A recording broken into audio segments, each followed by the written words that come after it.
Good morning, everybody. Thank you so much for coming and welcome to the People's Tribunal on Police Killings. First, I'd like to introduce our panel. I'd like to thank our panel for agreeing to be part of the People's Tribunal as well. Can I start with you, please, Joy? Would you like to introduce yourself?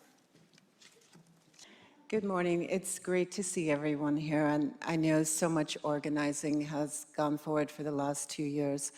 I'm based in New York City. I'm a professor, and I organize with activists who are concerned about violations of civil and human rights, increasingly emanating from the current administration.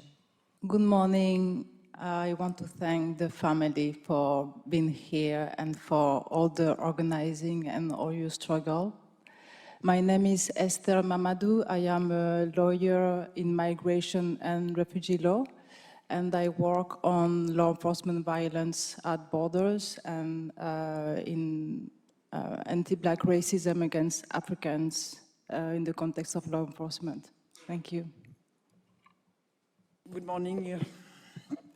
My name is Mireille Fanon, Mendès-France. I'm from France, Martinique, and I'm a legal consultant in international law, and I follow different people's tribunal. One was in concerning police violence in US, and others, there is quite many. But thank you. I would like to welcome the family who takes the time to come and to testify. I know it's not so easy, but it's really important if we want to change this world. Thank you. And of course, thank you to the organizer. Hi, my name is Emerson Caetano. I'm from Brazil, especially from Rio de Janeiro. It's a very dangerous city for Black people, and since I was about a teenager, I've been overseeing police brutality in my neighborhood, and nowadays I am an academic on international relations and international law, and for me it's a pleasure to be with you here. I also would like to greet especially the families and the People's Tribunals for having me. And yeah, I hope we have a powerful moment here. And yes, thank you so much for having me. Hello, my name is Tony Doherty. I'm the chairperson of an organization based in Derry in the north of Ireland called the Bloody Sunday Trust. It was set up to assist the families in their campaign to seek justice from the British government as a result of what happened on Bloody Sunday in 1972 when British paratroopers murdered 14 people at a civil rights march and then lied about it afterwards. And our family campaign has been about clearing the names of those who were murdered on the day to re-establish the truth, and also to remember their sacrifice and the sacrifices of ours in the conflict in the north. So the organization is about solidarity, knowledge, education and remembrance. And I'm very, very pleased to be here among yourselves as bereaved families. Thank you. Hello, my name is Mona El-Farra, and I am based in Gaza, Palestine, but now I'm genocide survivor. I'm very honored to be amongst you all today, honored to be part of the important work that the tribunal, People's Tribunal are doing for achieving justice of the victims. Very honored to meet you all. I'm a medical doctor, but at the moment I am the project director of Middle East Children's Alliance, and we run important projects in Gaza, Lebanon, and the West Bank that based for Palestinian people justice. and I work closely with the children of Gaza and their families. I have been a long-time activist for health, women and children's rights. I work closely with the traumatized children and the families, and we find different ways to help them healing through what they are going on through, not only 7th of October, long time before that. Thank you again for People's Tribunal, and I am very, very honored to be part of the process and the path of you towards justice. Thank you very much.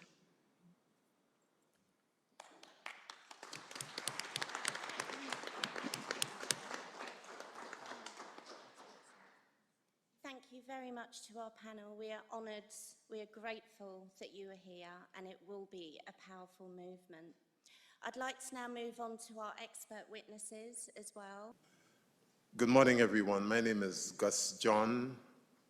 I am an activist. Some people call me a scholar. I've been involved in issues to do with police killings since the West Yorkshire Police murdered David Olowale in 1969, and I worked with a community in Leeds, based in Manchester I was, on ensuring that those who committed that murder were brought to justice. Since then, I've been involved in issues around policing, and particularly the police abuse of their powers and the state's conferment of more and more powers on the police, even though they had very few mechanisms for holding them accountable. More recently, 2017, I have been supporting Carla Cumberbatch in Coventry following the murder of her brother Darren by Warwickshire police in Nuneaton in that year. Much more to unpack about all of this, but just to welcome this event. I'm particularly pleased that the Friends and Families group, and indeed the families themselves, with Ken and others involved, have internationalized this struggle. And I therefore want to welcome you as a panel from your various positions and countries, because I believe that we need to take an internationalist perspective on this, particularly in relation to race, class, and policing.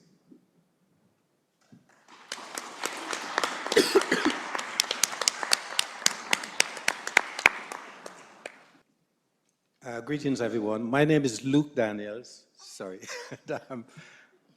I consider myself a political activist, a social activist, and because I worked with violent men at the Everyman Center, which used to be the largest center in the UK working with violent men.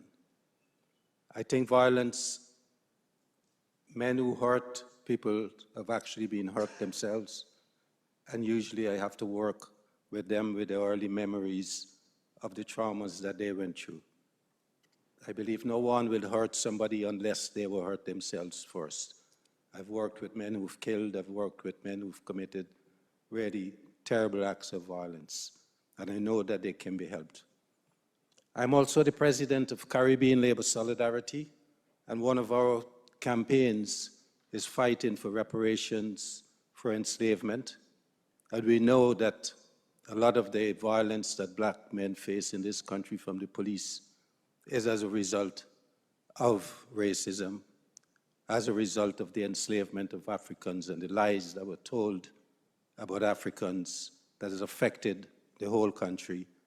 And we see all the different reports into police acts of violence. They've been criticized for being homophobic, sexist, and racist. We know that runs throughout the police force. We know also that it affects, the whole country is affected by it. It's why we argue for an apology from this government for the enslavement of Africans, and is why we demand reparations for the criminal acts that have committed against Africans. I write about ending violence against women as well, and seeing it as men's work, encouraging men to take responsibility for ending violence. I'm very pleased to be part of this tribunal, and I would like to extend greetings to the panel and to the supporters and family in this room, especially supporters, because I think that we can't do our work without support. As President of Caribbean Labour Solidarity, I'm always appreciating the people who attend our meetings and take forward the work that we're doing in terms of campaigning for change.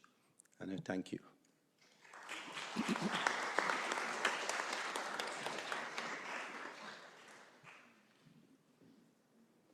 NGO Cage International. For the last 22 years, I've been representing individuals who are held in Guantanamo Bay, Cuba, who have been picked up as part of the US rendition, detention, interrogation program. So people have been tortured around the world, and really trying to hold governments across the world to account for their complicity in this international program of detention and torture. Some of my other work includes representing individuals, particularly in the US, who are facing the death penalty. So I help legal teams produce multi-generational social histories of violence, domestic violence, sexual violence, trauma, in understanding how individuals go onto a path of violence themselves.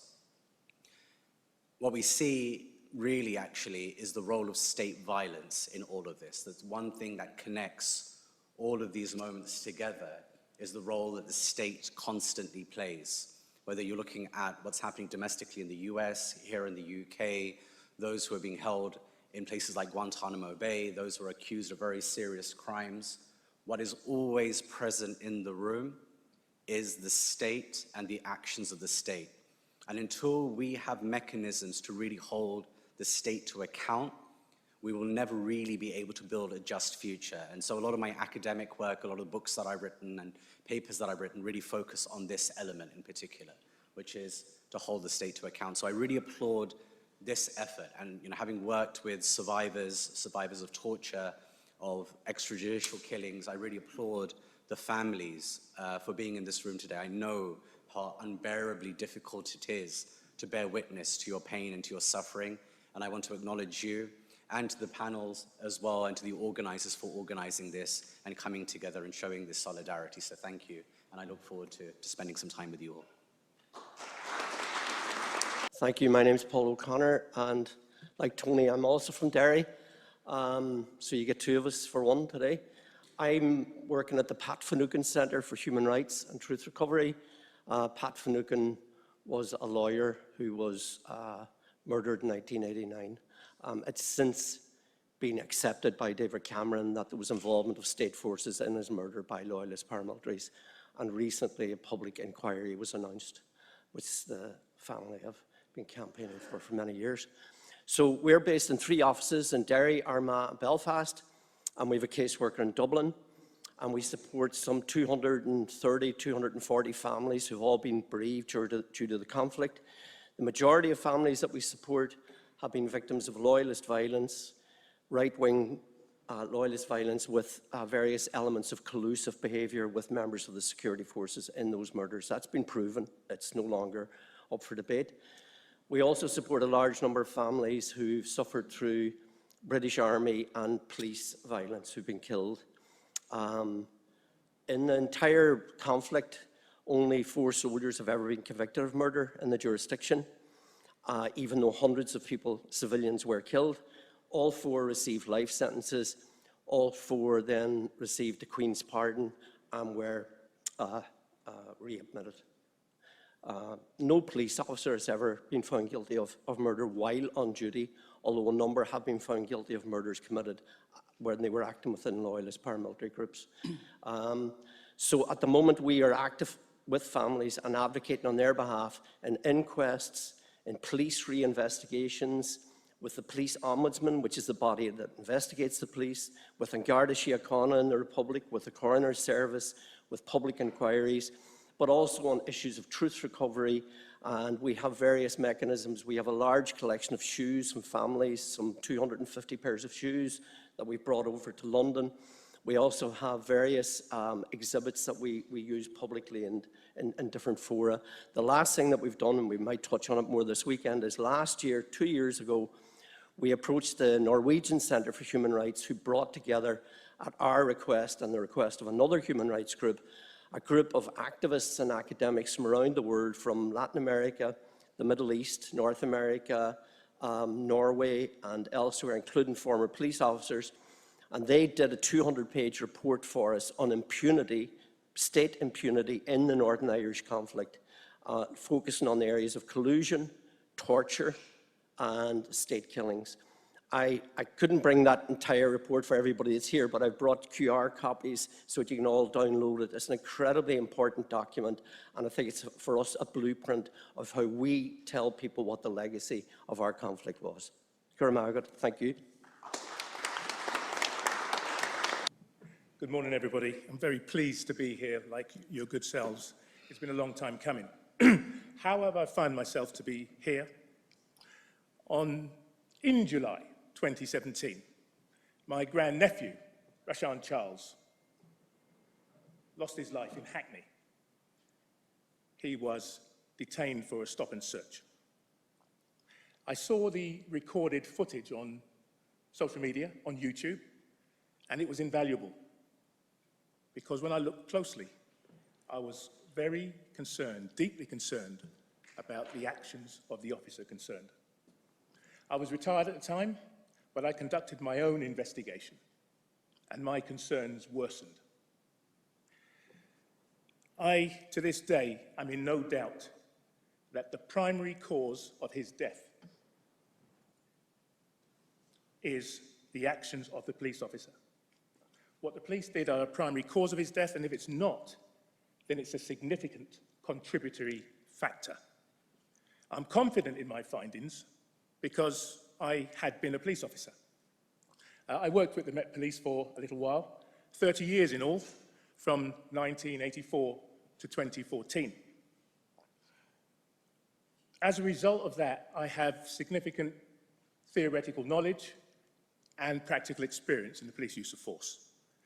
During those 3 unbroken decades, I gained a lot of knowledge about the key themes of this tribunal. That said, life is about learning. It's constantly learning, and I'm looking forward to the wealth of knowledge that I will gain from, not just from the experts, but from everybody who participates in this people's tribunal. What am I doing here? I am examining facts of cases which have not been thoroughly investigated. This is not finding new evidence. I'm focusing our minds on cases where evidence and facts has been marginalized, discarded, fabricated, or choreographed by various organizations. They do this to ensure that damaging evidence isn't disclosed, isn't tested, and is not intensely scrutinized. Whether we're talking about the current Independent Police Complaints, Office of Police Complaints, or their predecessor, the Independent Police Complaints Commission, or even going further back, the Police Complaints Authority, their investigations are not independent, and they are further removed from being open and transparent. My investigations of a number of cases are thorough, and I do my best to ensure that I place significant emphasis on being objective. I will have to limit some of the information I give, firstly because we've only got a few minutes over 2 days, and I can't condense 3 to 4 years of research and investigation into that short span of time. But even more importantly, going forward, there will be legal challenges, and they're going to be hotly and strenuously contested. And I need to make sure that I retain enough material to make sure that the families win this time around. I can't emphasize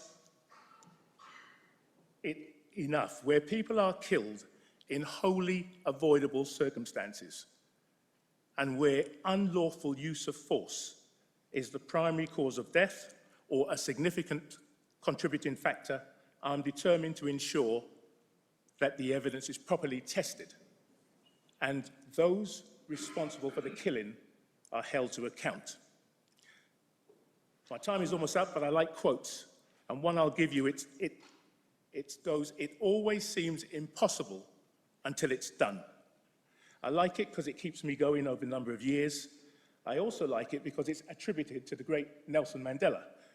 Whether or not he actually uttered those words, I have no idea. But everybody in this room knows that he proved it's true. It's only impossible until it's actually done. I'm looking forward to a lot of learning, a lot of discussions and findings over the next couple of days.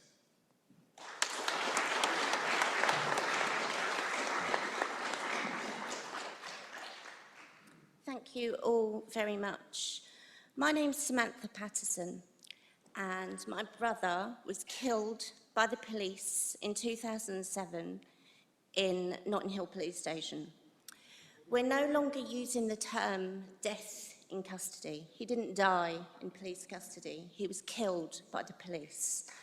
And if we say that he died, or any of our loved ones died in police custody, we're going with the narrative that the state uses. The word custody on its own implies that they were looked after. My brother, your family members were not looked after. They were killed. So to the expert witnesses, we are grateful that you are here to give your knowledge. We will learn a lot from the discussions that we're going to have. I've been working on this tribunal with all the family members, with our instigators, with Ken, and with Janet Alder, who's down here as well. Janet, would you like to introduce yourself very quickly? Do you want to come up?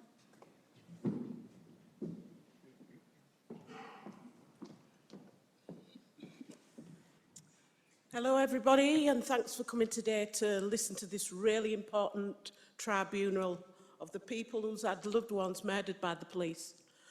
Many have been fighting a lot longer than me, some 40 years or more, and there's never ever been any justice for any of the families. I'm into my 27th year, and I'm glad to stand here with all the families, and they're going to give you their version of events of what's happened. Not the state's narrative, but the truth of what's happened to their loved ones and how they've been denied. Thank you.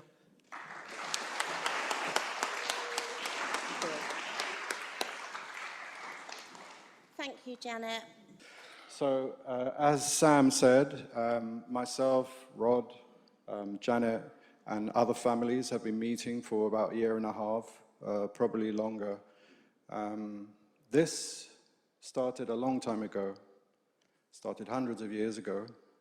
We're covering about 50 to 60 years in what we're doing here. We have Pamela Sims, Lilith Pamela Sims, the daughter of Asita Sims, who was killed in 1991. And we have families from just a few years ago. And all those families are here because they are still fighting and because they have hope. And what we want to take out of this room is hope and struggle and resistance. All of you in the room, I know Sam told you to switch off your phones. I'm going to go against her once again and say, put your phones on, but switch them on silent. But please, speak to the world about what's happening here today.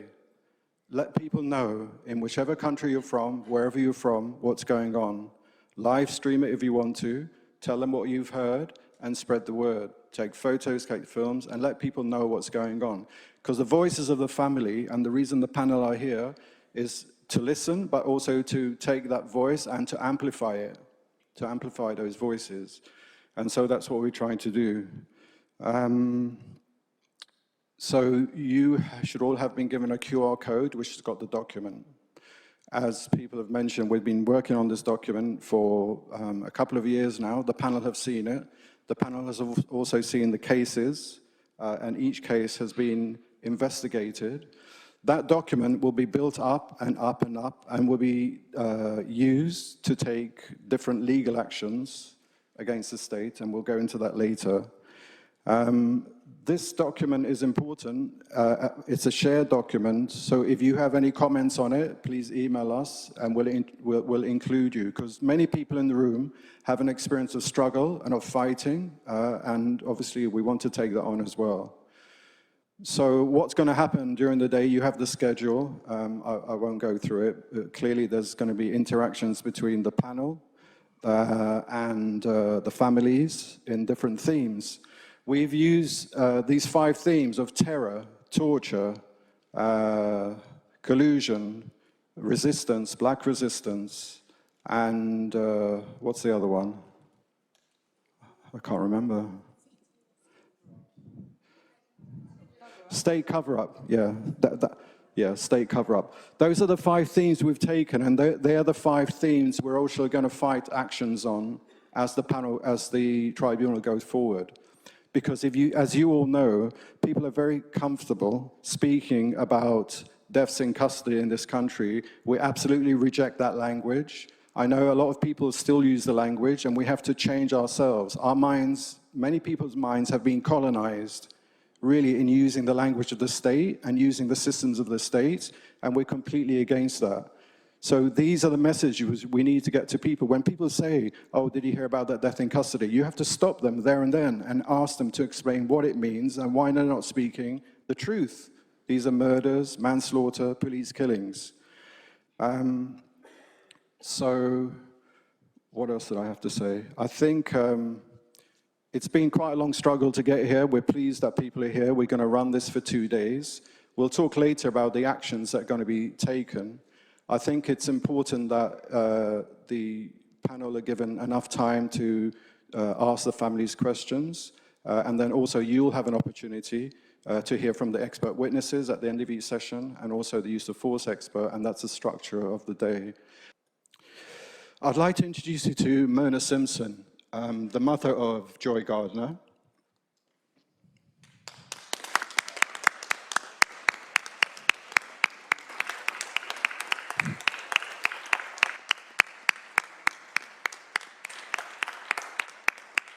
And also Rochelle is here with Asia Ray, who's the niece of Joy Gardner.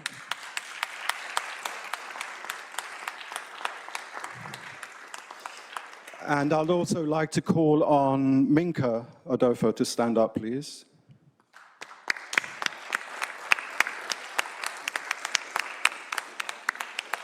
And the reason I've called those people out is because after Joy was murdered in 1993, and following the murder of Brian Douglas,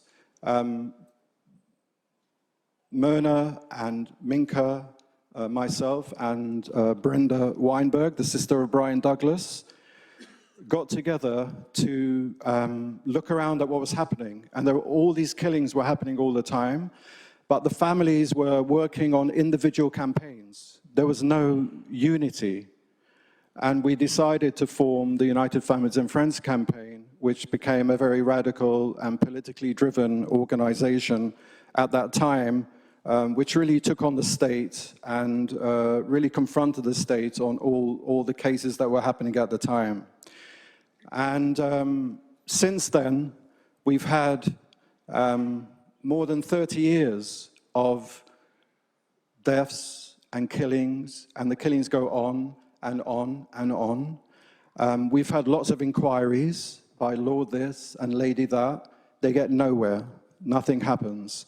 We have public inquiries, we have investigations, and very little happens for all the families. You may have 1 or 2 individual families that benefit from involvement in that process. But the People's Tribunal is about all 3,000 cases of people that have been killed by the police. It's about all the families getting justice, and so that's why we're moving forward in that way. And I think it's important that people recognize a bit of that history to see where we are today, about where we can go. There are many organizations, and I recognize some people in the room, who have been doing really good work at a grassroots level with communities. That all needs to continue, but we need to escalate our attack on the state, because they've become very comfortable and they're easily, and they use divide policies against us. So we're not going down that road anymore. We're here today in the next 2 days to say, okay, there's going to be a change, and the change has to come from us. And so that's all I've got to say about the origins and where we hope to be going. We'll discuss as we go along. Now going to go into the first session on torture, and I'm going to ask the families to come up here one at a time and to address the panel. And I think we're going to start with Sita, the sister of Mikey Powell.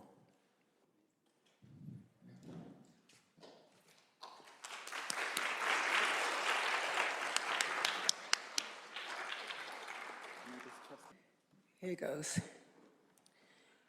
Whilst I was sitting at the seat, I just realised it would have been Mikey's 60th birthday, just March gone. And wondered what we'd be doing and how we'd be doing it and how the family would be together. And then we forget we're talking about families and we're just talking about loved ones. And every year we go through the pain, the discussions, the conversations. And it's family and it's just loved ones, and it's tough. And every death is tough, no matter who, how, what, and when. And it continues. For me and my family, that story started September 7th, 2003. Mikey was 38, my big brother, only by 6 years. But you think he was a father. You think he was my dad, and that was Mikey's character, is that he was a bit of a father figure. He has three amazing sons, and he was all about family. Mikey had an episode that night where he broke the glass table in my mum's house. He was staying with my mum and my sister at the time. He smashed the window, he climbed through the window. My mom, who was around 70 at the time, thought, my goodness, I have to call for help. And that word help is what my mother expected. I'm going to call the police for help to help my son. What is he doing? What's going on? Is he having some kind of mental episode? So she did that.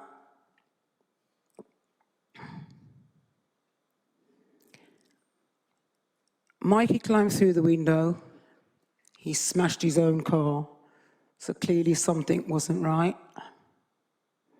And the first contact with the police was not actually not face-to-face. It was the fact that the police came at him with their car. Mikey was hit by the police car. The first thing that happened. So no sense of helping, but to drive at him right outside my mother's door for her to witness. The police then went on to come out the car, approach Mikey with batons, and they beat him with the batons. They went on to CS gas him after they'd remember, he's been hit by the car. He's then been beaten with batons. He's then CS gassed.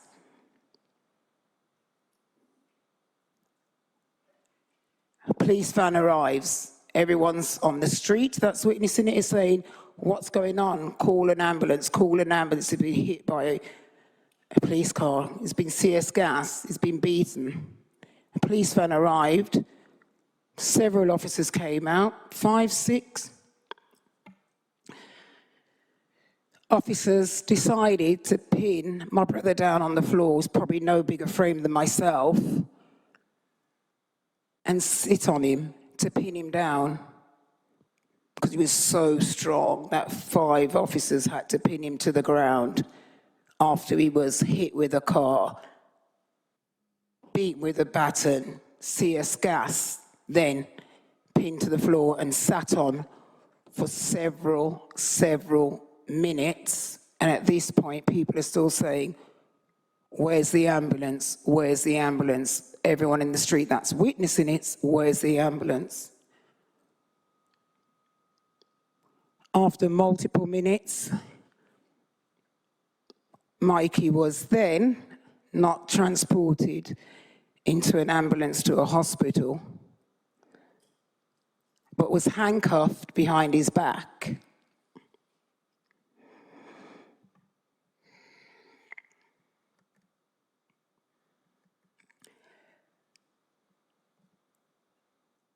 Handcuffed behind his back, placed into the back of the police van.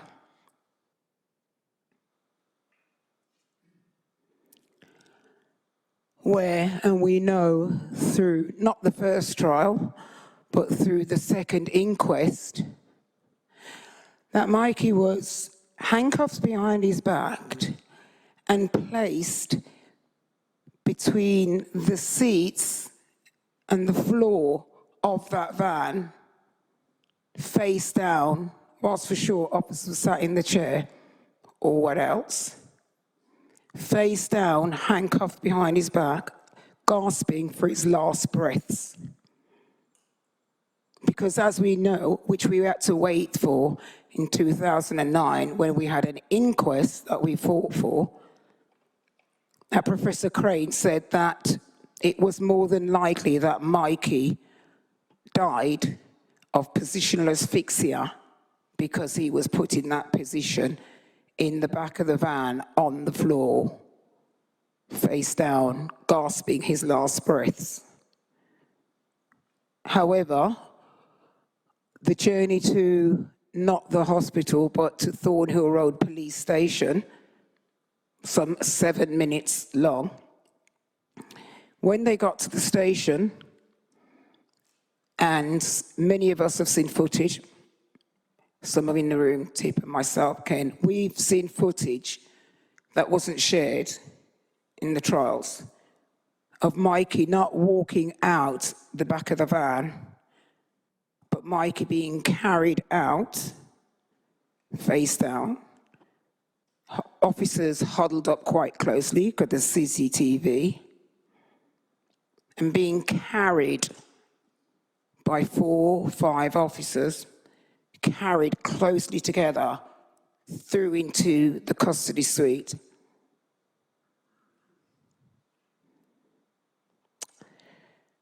And then taken into a cell. He was never actually arrested. Mikey was never actually arrested, is what you all need to understand. He hadn't done anything wrong. Yet they want to pronounce him dead at the hospital. Mikey died. Mikey was killed. Remember, run over, CS gassed more than several times, beaten, sat upon, face down in the van to suffocate and die. That is Mikey's story. Yet no officers are in prison for this. If that is the case of what happened to Mikey, ask yourself, well, who killed Mikey?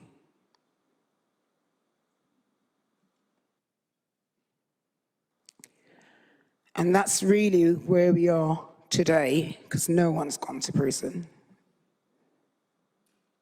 Yet his death certificate says he died of positional asphyxia, and that only took place in one place, in the back of a police van with 4 officers. Thank you.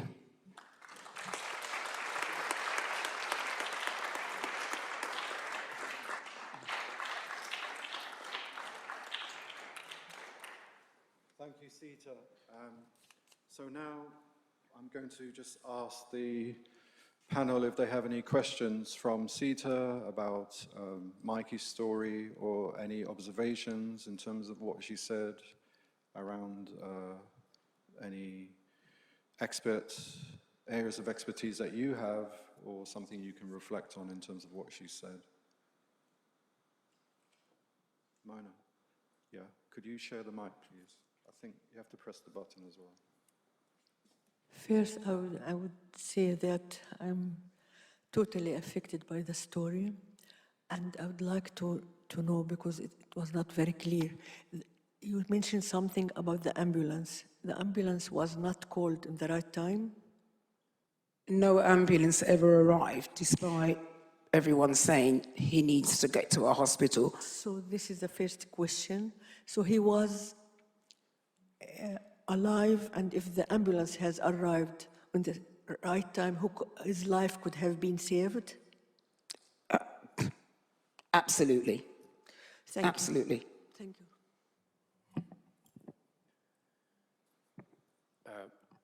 At the inquest, what was the verdict, and were there any legal implications of the verdict? Yep, so we had a pathologist, Professor Crane, who pretty much absolutely called it out and said that it was more than highly, highly likely no other place where Mikey could have died, and that was of positional asphyxia. And that was because of the position he was put in the back of the police van, which was handcuffed behind his back, laying on the floor of the van, face down. And so he would have been struggling, bearing in mind all the trauma he had just gone through, and been breathless. That's where he died. Sorry, what was the actual verdict of the coroner?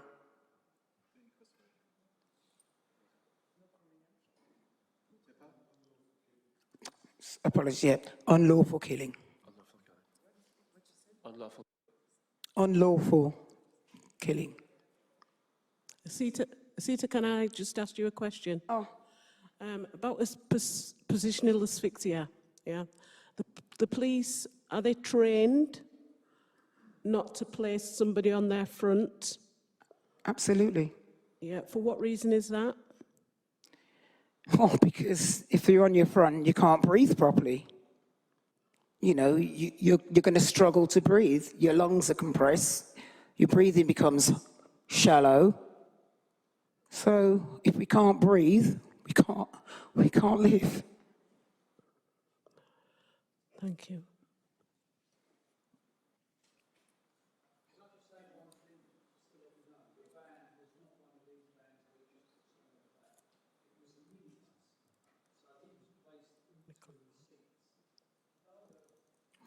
You can explain. Yeah, it's okay. My husband is saying that it wasn't one of these large police vans. It was one of the smaller vans. It wasn't this.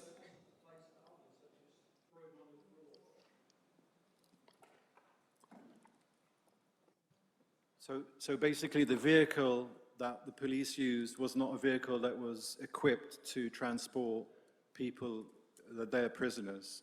It was just a normal van that the police used to travel around in groups, and they threw him in the middle of the van, in between the seats, yes. Correct? So they didn't even bother to use the proper vans to transport him for his safety.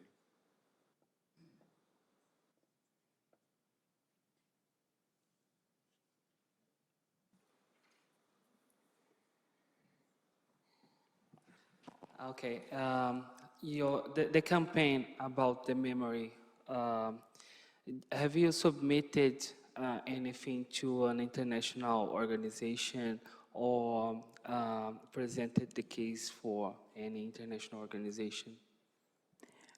Now, through the People's Tribunal, we have a campaign for Mikey. We have the Mikey Power campaign that has been going and is running, and it's there. You can see the timelines and everything. But this is the stage we're at with the People's People's Tribunal. Okay, thank you. Sita, can I just ask you one question, and it's going to be something that, I'll be asking most of the families. Were you given the opportunity to be represented at the original post-mortem? Okay, I'm looking across to my cousin Tipper, who has been so instrumental in this. Just to say, at the time when Mikey died, I was 7 months pregnant with my daughter, whose name's Michaela. So there's a lot. So Tipper's just saying is no representation.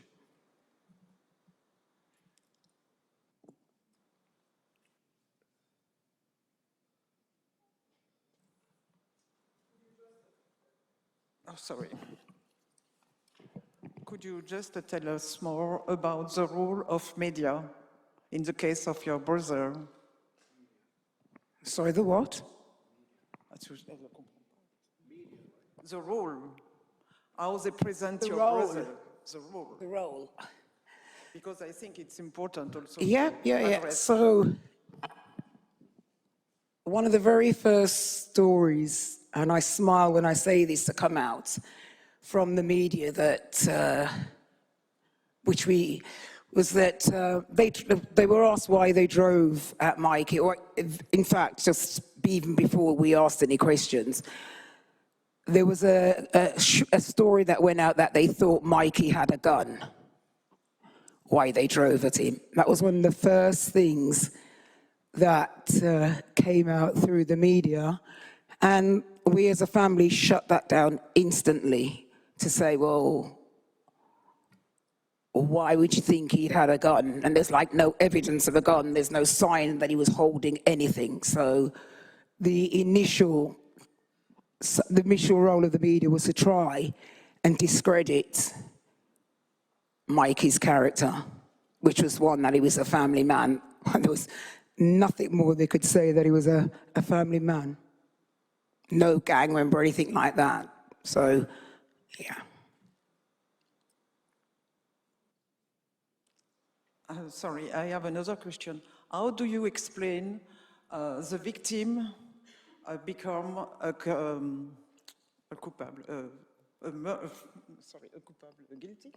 guilty person? How do you explain that?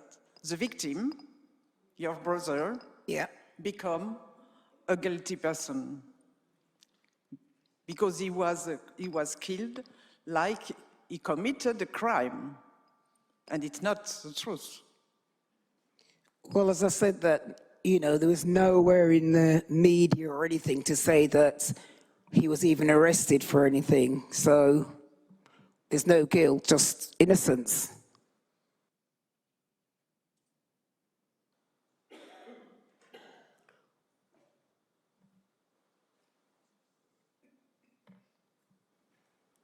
Yes.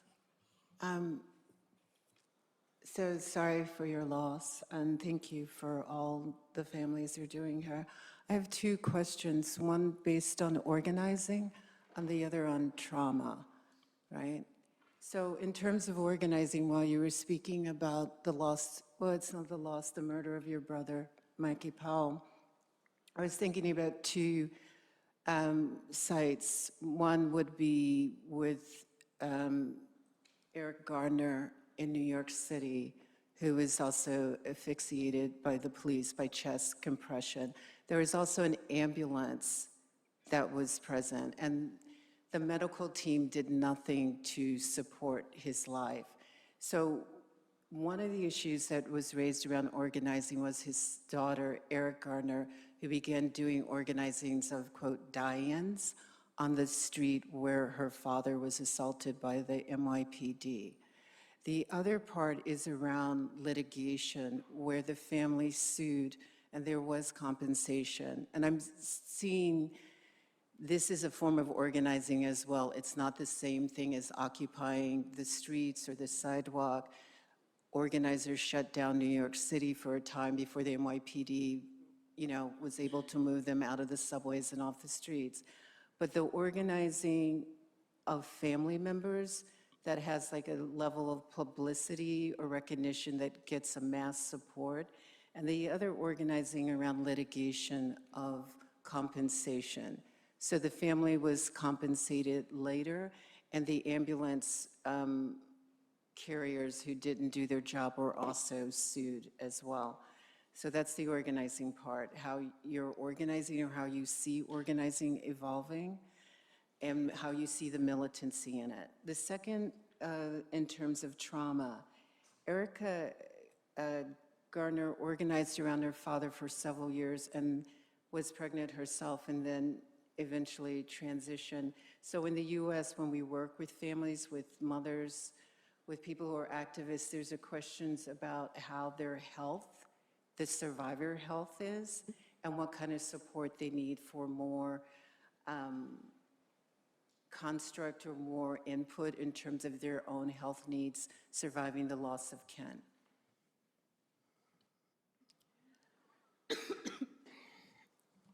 Well, I think for us, in terms of organisation, my cousin Tipper referred to quite a bit that we've had a lot come out of Mikey's campaign in terms of the mental health, well-being, and people being taken to a place of safety, and that a police station should not be a place of safety to be taken. And we fought for that quite a bit. We're now in the West Midlands, fair to say, Tipper, across the West, in Birmingham. But now, if there's a situation which was similar to Mikey's, he was called for help and support, that there is an intervention where there's you have to have various mental health support team in place to support and make sure they go to a place of safety. So they're the kind of organisational things we're working with and doing.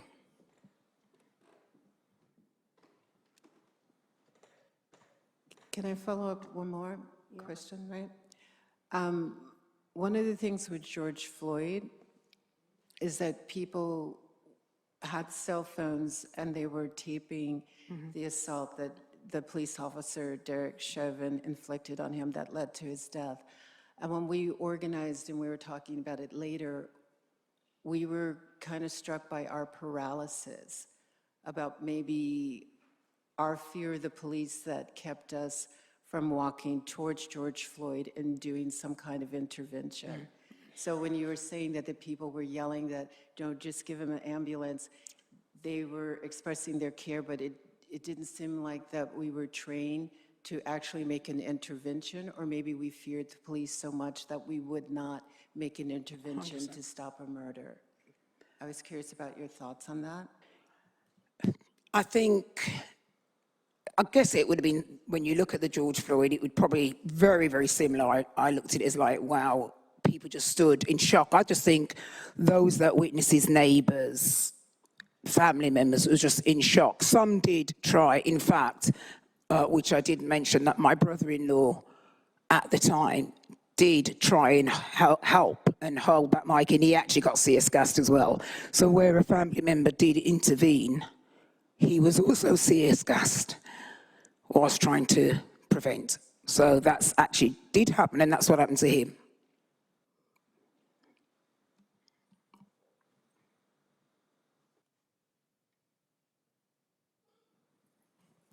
Thank you. Instead of asking you a question, I have identified a pattern, and I would like to hear your thoughts about it, yours and also the rest of the families. So what I have identified is that there is a license to kill by the police in all of those cases, and there is the prevention of any medical assistance, whether it's in the transport to in custody to the police stations, or whether it's the humiliation and the witnessing of your family losing their lives. And I would like to know if the domestic legal remedies has been exhausted or not, and if there is any possibility to reopen the cases in these cases and also in all the other cases. Well, for sure, because I guess like every family out here, and obviously there's many before Mikey's, that you always think, and one of the first things I remembered actually saying when I could just gather my thoughts and go, did this really just happen? Did so many people witness this? As I remember saying that this can't happen again. This shouldn't happen again. It can't happen again. Mikey's case has got to be the one that says people witnessed it. Everyone's got their story. There's CCTV. There's the lot, you know? And for sure, one of the first things for me was, this can't happen again. This is it. We're going to stop this. We're going to campaign. No one's going to die. No one's going to get killed by the police. This can't happen again. And that was our sort of passion and our thoughts and our beliefs that, yeah, we're going to make Mikey's case. We're going to fight as a family. You know, we're going to go trials, lose a trial, go to inquest, and keep going and going and going and just make sure there isn't another killing like this, like Mike's, like anything. Just, it has to stop. It's not going to happen. And since 2003, you can see how many more have happened. So it has to come, it can't continue, and that's kind of the emotion that I have and I carry. It's like, how many more? What, again? Literally on a weekly basis, it's ridiculous. I'll speak to Ken, I'll speak to Tipper, whatever, and going, what do you mean, another one, another one, another one? And they are similar, and they are in front of, obviously my brother's was filmed with mobile phones and stuff, and it is on social media, and it continues all the time, and it has to come to an end. This is the kind of thing that we need to do and challenge and say, no, it's not okay, it's not acceptable. You can't continue and think you're not going to go to prison and be accountable for it. And that's the emotion I've been carrying for nearly 22 years. Yet we could leave here today and hear in the news tonight, someone's been killed by the police. Because that's the reality. So something needs to happen for it to stop. And we've been saying this for years. We know how many voices have said it's got to stop, it can't continue, it can't continue. So that's the emotion, and that's where I'm at. Thank you. Sita, can I just ask you, one of the most torturous things that I believe does happen is the length of time that families are kept, one before they know anything, you know, what has gone on to the loved one, and the length of time that they leave you between you, that you have an inquest. Can you expand on that, how long? Yeah, I mean, well, the first trial, bearing in mind Mikey was killed in 2003, and we had the first trial in Leicester Crown Court in 6 officers were acquitted in 2006. So there you go, 3 years to have a trial that the officers are all acquitted from, despite hearing all the evidence. And then a further 3 years later, we then had the inquest, so that's now 2009. So from 2003 to 2009 to get an inquest to actually know that it was positional asphyxia. So it is a long time, and it takes an awful lot out of you, out of us as a family. 3 years for the first trial, another 3 years for the inquest. So, you know, so those first 6 years, 7 years, it's exhausting and it takes a lot. And we know that some families don't even get there. Many families don't even get to trial. Many families don't even get a trial and then an inquest. But you've got to be strong to fight and continue. And we're just that kind of family that, well, we're just not going to go away. You know. So, yeah, it's tough, Janet. You're absolutely right. Thank you. Thank you. I know, Mona, you've got a follow-up comment. Thank you. It is a comment to relate what you went through with my experience. I forgot to tell you that I was one of the co-founders of a hospital called Al-Auda Hospital in Jabalia refugee camp in Gaza.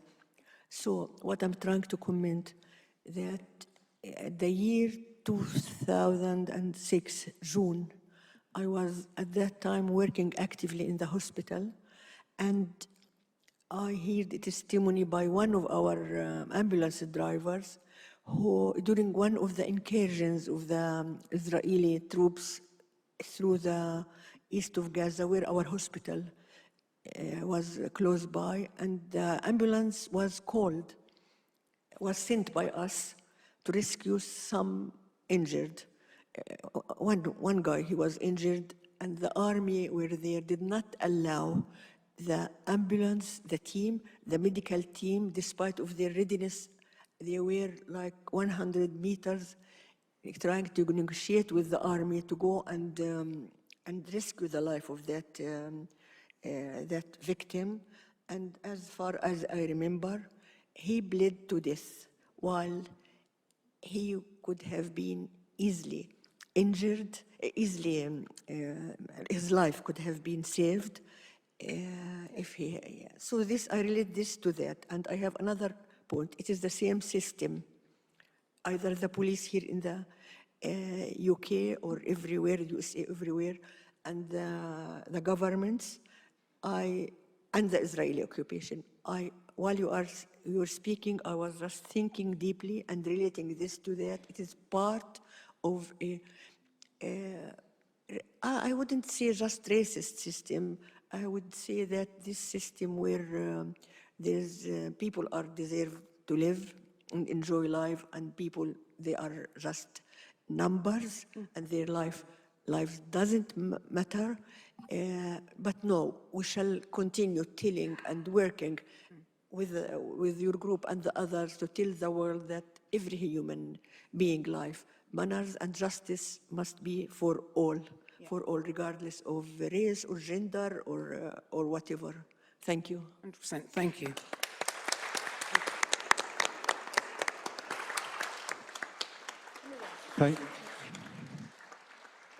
Thank you, Mona. Just to follow up on with Sita, we also have in the room Tippa Naftali, who's the cousin of Mikey Powell. And Tippa can speak for himself, but he was instrumental in organizing for the family, with the family. And just on that figure of the prosecutions, because we all know now about the 3,000 deaths and only 4 successful prosecutions. But I think there's been maybe around 30 attempted prosecutions. So that's 30 out of 3,000. So just 1%, only 1% of these cases have even gone to a trial, just 1%. Thanks. Yeah, I think you're okay. Have a try first. Yeah, can everyone hear me? Just carrying on from what Sita said, and something that Janet said, our family was actually at an advantage when Mikey was killed, because his cousin was the now, we lost our brother, Dr. Benjamin Zephaniah, was a cousin of Mikey, and the press knew this. So we were able to get things done a lot quicker, because the press and the institutions knew he had the clout to bring this story to the public. In addition to that, my sister at the time was a senior officer in Birmingham City Council and had worked with the police for many years to try and improve community relations. And then Mikey's killing actually prompted me to leave London. I was living in London for 28 years. And when Mikey was killed, I decided to move back to Birmingham to use the skills that I already had in working on police engagement with communities to effect change in Birmingham. And Sita mentioned that one of the things we achieved as a family was that we held not only the police to account, but the mental health system that failed my cousin, the ambulance service that failed my cousin. And we actually developed a scheme in conjunction with the police, the mental health trust, and the ambulance service, which actually saw 0 deaths in Birmingham for over 11 years. Sadly, not long after Mikey, had been killed, before the project that I just referred to was actually kicked in, we did have another death of a young man called Kingsley Burrell, but that system wasn't in place at that time. We've also, I went to a conference, a policing conference, about 6 months ago. They didn't know I was in the room, but they referenced Mikey's case. Now that suggests to me that what happened to Mikey is still in the police psyche of the West Midlands. And that is part of the reason why we have not seen the levels of deaths in custody in Birmingham that we see in other parts of the country. And the last thing I'll say is, part of Mikey's legacy, there now exists 5 organizations that were developed as a direct consequence of what happened to my cousin. One of them is called Forward Ever UK, which is basically a massive database of cases, not just in the UK, but in America. So we've worked with families of people on death row in America, and so on. We also developed something called the National Family Fund, which actually supports, there's some families in this room today who have received support from the National Family Fund, which gives them cash, basically, to help them with all sorts of things, their campaign work, items that they might need for their home. During COVID, we gave a number of families just a payment to help them because no one could work. The Family Fund has worked very closely with migrant media and other agencies like Inquest and so on to actually support families financially, and it still exists today. We've given over £63,500 in grants in the last 5 years alone. And then finally, we set up an organization called Catalyst for Change, which is a mental health organization. We work very closely with the local mental health institutions, the police, the mayor's office, the local council, to ensure that vulnerable people who come into contact with the state, whatever form that may be, policing, hospitals, mental health systems, schools, get treated properly so they don't come into contact with the criminal justice system in the first place. So we're all about prevention. And we have been instrumental and supportive of the tribunal. The Forward Ever UK has supported Ken to develop this conference, and very grateful to see all these supporters from outside the UK and within, and hopefully something positive will come out of this tribunal. Thank you very much.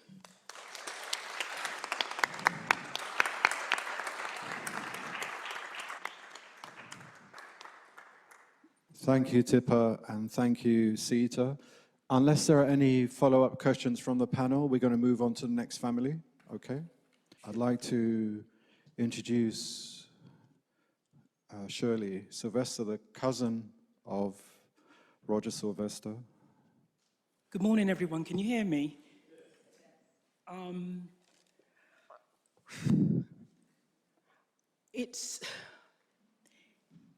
Sitting here, it's the parallels which strike me, and the similarity between the brutality and the criminality of the police in this country.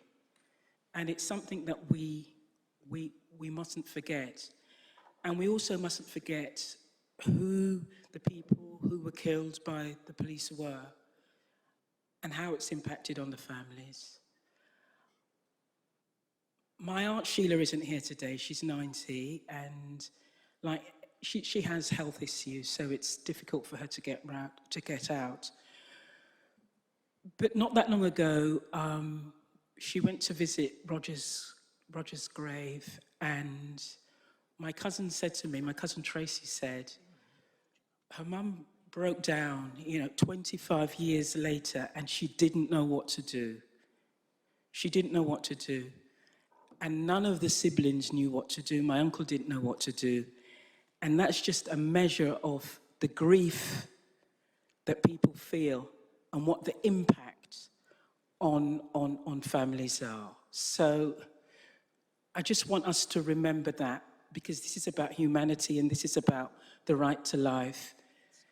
And those police officers did not have the right to take my cousin. And the police state didn't have the right to kill all of those people who were listed there.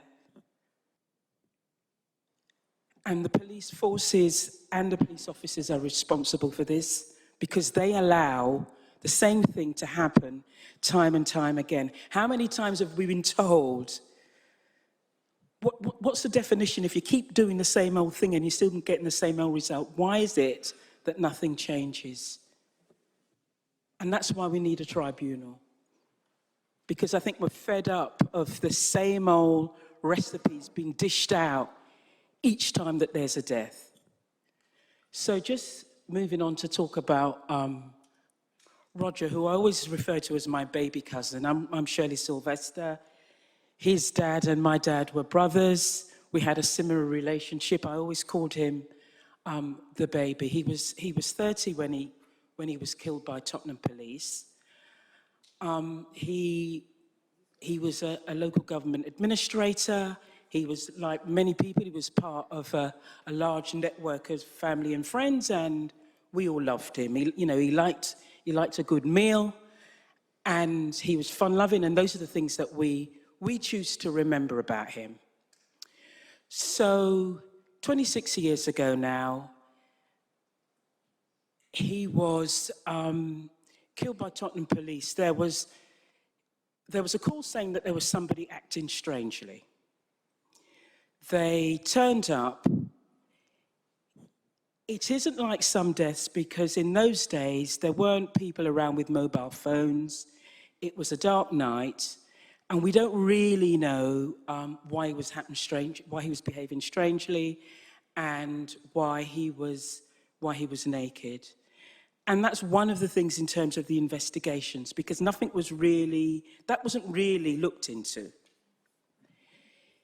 The police said he was violent, but it was quite clear that he wasn't violent. He was perhaps behaving strangely.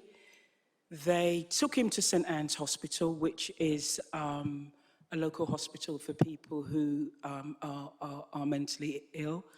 Roger did have bouts of episodes because he was bipolar, but one of the things is that he was quite well at the time, and he'd had a long period of health.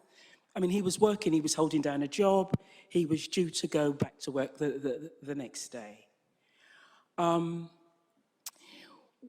he got to the hospital, instead of turning him over to the medical staff, the police continued to restrain him. Now, we're talking about at least 5 officers pinning him down on the ground, using the force. Can you imagine the force of 5 full-grown men on Roger's body? They squeezed the life out of my cousin. And then when he reared up for breath, he was pushed down on the back of his neck by the biggest officer who was involved.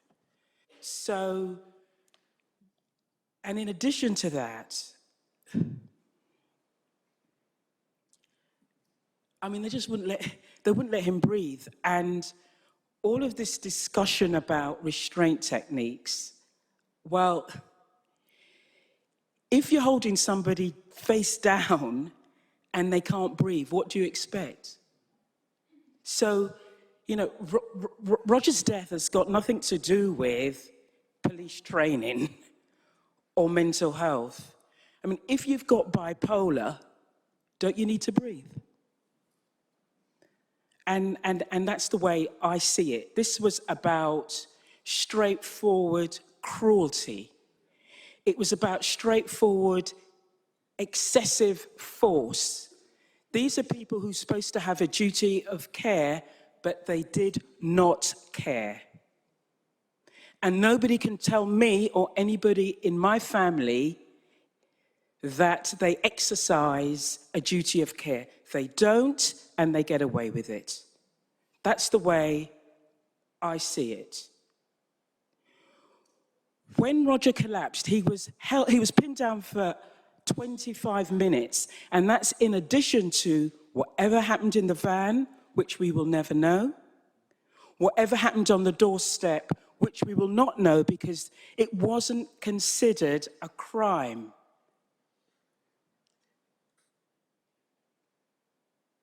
The area outside the door wasn't, where he was, it wasn't cordoned off. So people don't know what happened to my cousin on that doorstep. That was a crime scene, as far as I'm concerned. And the anger continues.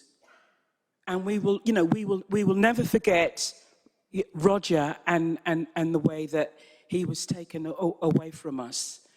Now, when he collapsed and he was turned over, and the police officers supposedly were trying to resuscitate him, one of the medical staff said that he had carpet dust all around his mouth. And that's an illustration of the force that was used. Yeah, his head wasn't being cradled as they tried to claim, because his head was forced down so close to the ground that he had carpet fluff around his mouth. And during the autopsy, what they found was deep bruising at the back of his neck. And that was an illustration and evidence of the force that was used to push Roger back down to the ground when he was trying to breathe. And for us, what's important is to remember how Roger died. Because that's what this is about. This isn't about policy and inquiries. This is about how they behave. And how they behave is criminal and it's cruel.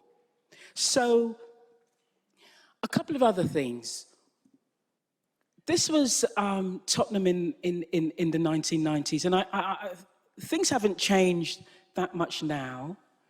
And it was soon after Stephen Lawrence and the inquiry, and discussions about what's been called institutional racism in the Met. And we all have a different take on it, because for some of us who were brought up in that area, we lived it and we breathed it. We knew all about brutality. Roger's case was extreme, but my brothers and Roger's brothers were stopped and searched by the police. It was an everyday occurrence, and you had to kind of work out, how sometimes you could just avoid it. And for me, that institutional racism meant that the police could act in bad faith. If an organization is institutionally racist, it means that their officers, they act in bad faith, they use brutal force, they use excessive force because they know that they can get away with it. And that is what Roger was a victim of. So we did, the police weren't charged. We had to wait 4 years for an inquest. We sat there for 4 weeks. And like Mikey Powell, it was quite clear that Roger died from positional asphyxia, although they tried to blame his mental health. But the jury saw through that, and it was quite clear. He couldn't breathe, and in the end, the various pathologists were in agreement that that's what he died from. And that can't be forgotten, and the jury decided that he was killed unlawfully. Now, what the state's reaction was, the police were allowed to appeal, and a High Court judge, Justice Collins, replaced the verdict with a narrative. But to be truthful, and what that did is it removed the criminality element. But it meant, yeah, they just described what happened. And as far as I was concerned, it was the same thing. He died when being held face down. He couldn't breathe.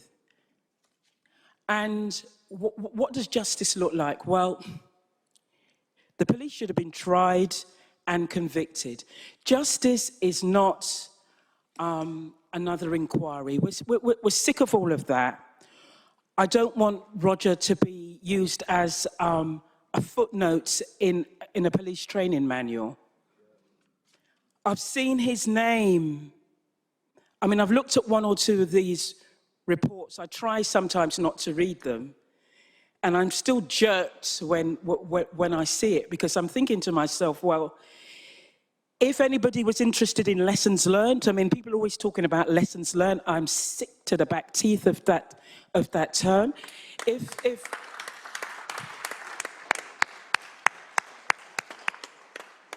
Let me tell you something. If people were interested and the Met were interested in learning lessons, Roger wouldn't have died of positional asphyxia after Richard O'Brien died 5 years earlier, when he was held down and the police called him a fat Irish pig.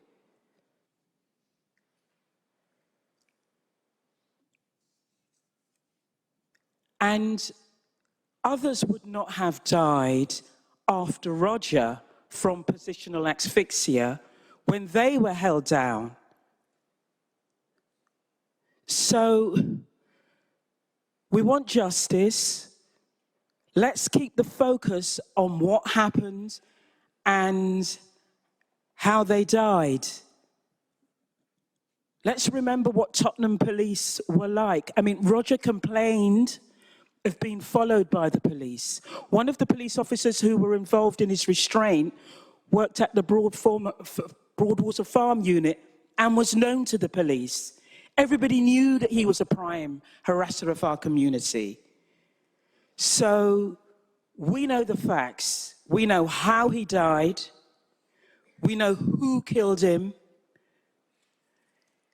And we know that they didn't give a toss about him. But we loved him, and we will never forget, and we'll never forget everybody else who died at the hand of those murderers. Thank you.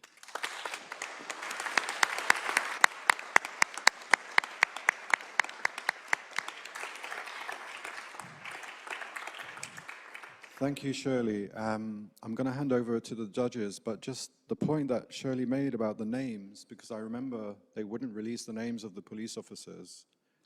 I mean, there's so much. They wouldn't release the names of the police officers, so we had to live in the community not knowing who killed Roger. So they were protected by the state, but we weren't. Like anybody, and we were concerned. I mean, two things happened to me personally. When Roger died, he was put on life support, and I was told I needed to go to say goodbye to him. So I left my house about midnight. I lived in South London at the time, and when we were coming back, myself and my sisters, I was stopped by the police. And I knew that was harassment. And it's how they intimidate you. And then the day before the inquest, I picked my son up from school. He was 5 or 6 at the time, and I was driving along, and suddenly I saw police lights in the rear, and they cut in front of me. Of course, they knew who I was. And they said, "Oh, we thought there was something funny with your wheel." And again, I couldn't prove anything, but I didn't know who they were. But they knew who I was, and I'm sure other families have. It's just this. insipid, picking away at what you're trying to do and undermine you. But yes, they gave no comment interviews. You know, they were treated with kid gloves while we suffered. Thank you. And the only reason I mention the names, and quickly, because Shirley spoke about the names of the people that have been killed, and we've mentioned already it's 3,000. And we've been, for the past 30, 40 years, on demonstrations shouting out the names of the dead. But at very few demonstrations do we shout out the names of the killers, of the murderers, of the police officers. And we do it sometimes on the annual demonstration that we have. We name the killers.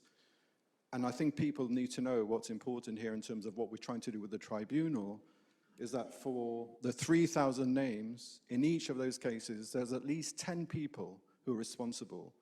The police, their bosses, the judicial system, the CPS, the Home Secretary, and the Prime Minister at the time. So our list, in terms of the litigation that we'll be taking, will be that list of names of everybody that's been associated with the deaths. And those names will be known. And we're gathering those names, and we're going to take those names to where we need to take them. So I'd like to open up the floor to the panel now to ask questions. Thank you. I would like to comment on what you mentioned about the elements of torture. I believe that we see two elements of torture. One, there is the torture, ill treatment, punishment, assault of the person that is attacked by the police and is killed by the police. This is, and the denial of medical assistance, the prevention, the boycotting ambulances, reaching to them, or doing everything so they cannot get the medical assistance in due time, letting them suffering. This is, I believe that there is an element of torture in that sense, but I also think that there is the element of torture of the family, the prevention of getting justice in all the stages and in all the process to getting justice. The fact that the identity of the murderers are not revealed, however, the family is exposed. The narrative in media is completely misleading, which creates more harm, and it's a form of psychological and emotional torture to the family who is leading the struggle.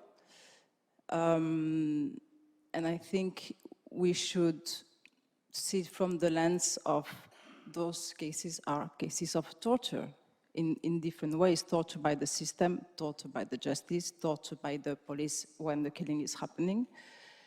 The special rapporteur on torture from the European Commission came in 1996, I think.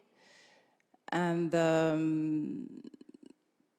some of the conclusions and recommendations were to change and to reform those independent mechanisms, the PCA, IEC, PP, and all of them. And one of the recommendations that is coming over and over is that they should be independent, but they're not. There is no independence. There is constant cover-up, which continues to this ongoing harm and ongoing trauma. And the question is, this is systemic racism. Comment tu dis? S'acharner? How do you say that? Sorry? Yeah, s'acharner. Yeah. On the family, on the community, on the movement. The police is using the opportunity to express the systemic racism. And when we talk about the legacy of enslavement and colonization, this is one of the legacy, this continuous violence with the knowing that there are no consequences and there is ongoing impunity. Yes, and with Roger, I think that the state know how to act, they act in unison. Because when you lay the facts out to ordinary people of the jury, like you and me, they could see what happened. But when the police appealed, Justice Collins knew exactly what to do. So you feel you've gotten you feel that you've gotten so far. You're allowed to get so far, but then they just take you right back. And as far as they're concerned, we run things. Nobody here is going to stand any trial for this. Yeah, you might think that you're, some kind of clever family, but we'll just take the criminality out of this and we'll reframe it as a bit of an operational mishap. And yeah, we can use this case to feed inquiries. There'll be nice pictures of Roger, and we'll talk about restraint. We'll talk about mental health. We loved Roger, and his mental health didn't kill him. It was the police. And they tried to use, the circumstances around his death to embarrass us. Because, people naturally asked, well, something must have been going down. Yeah, why was this young man naked? And that had nothing to do with it. But when you love somebody and you know what happens, that's what gives you the fire. That keeps the fire in your belly and it keeps you going. But I hear what you say. I know that there's a language barrier, but I understand exactly what you're saying. And it's in our heart.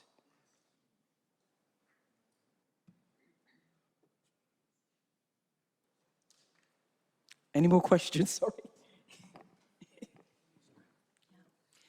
Thank you. Actually, can you just clarify for me, the bipolar has been mentioned. You mentioned bipolar disorder. Yes. And you mentioned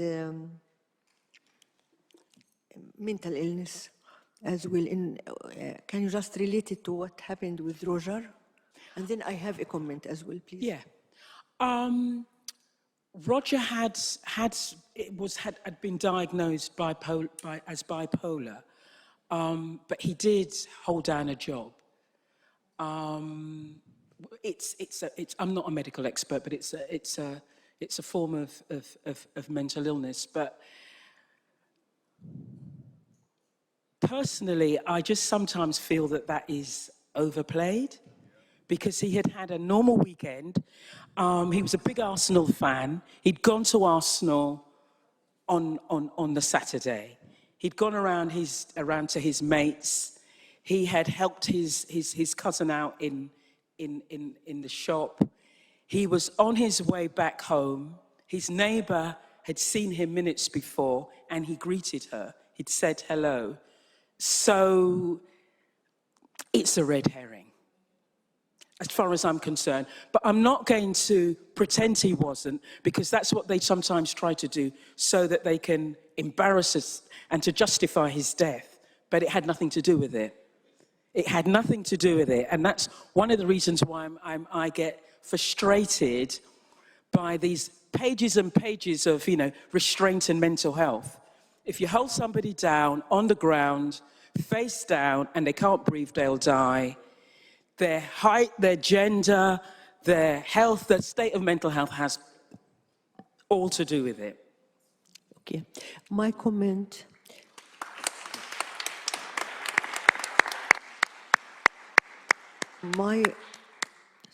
My comment is that torture can lead, of course, to trauma. Trauma can cause mental health illness. And we have seen this in Palestine, in Gaza, through the cases of Palestinian political prisoners that have been subjected to torture while in detention, and they ended up, after they have been released, they have to go through the ongoing mental health problems like bipolar. This is my comment. I can relate this to that. Yes, no, that's fair enough. And, you know, the stress that we went through obviously affected. So I hear what you say. Thank you, and I really salute all of you for your courage and resisting and continue to fight for justice. Thank you for your work.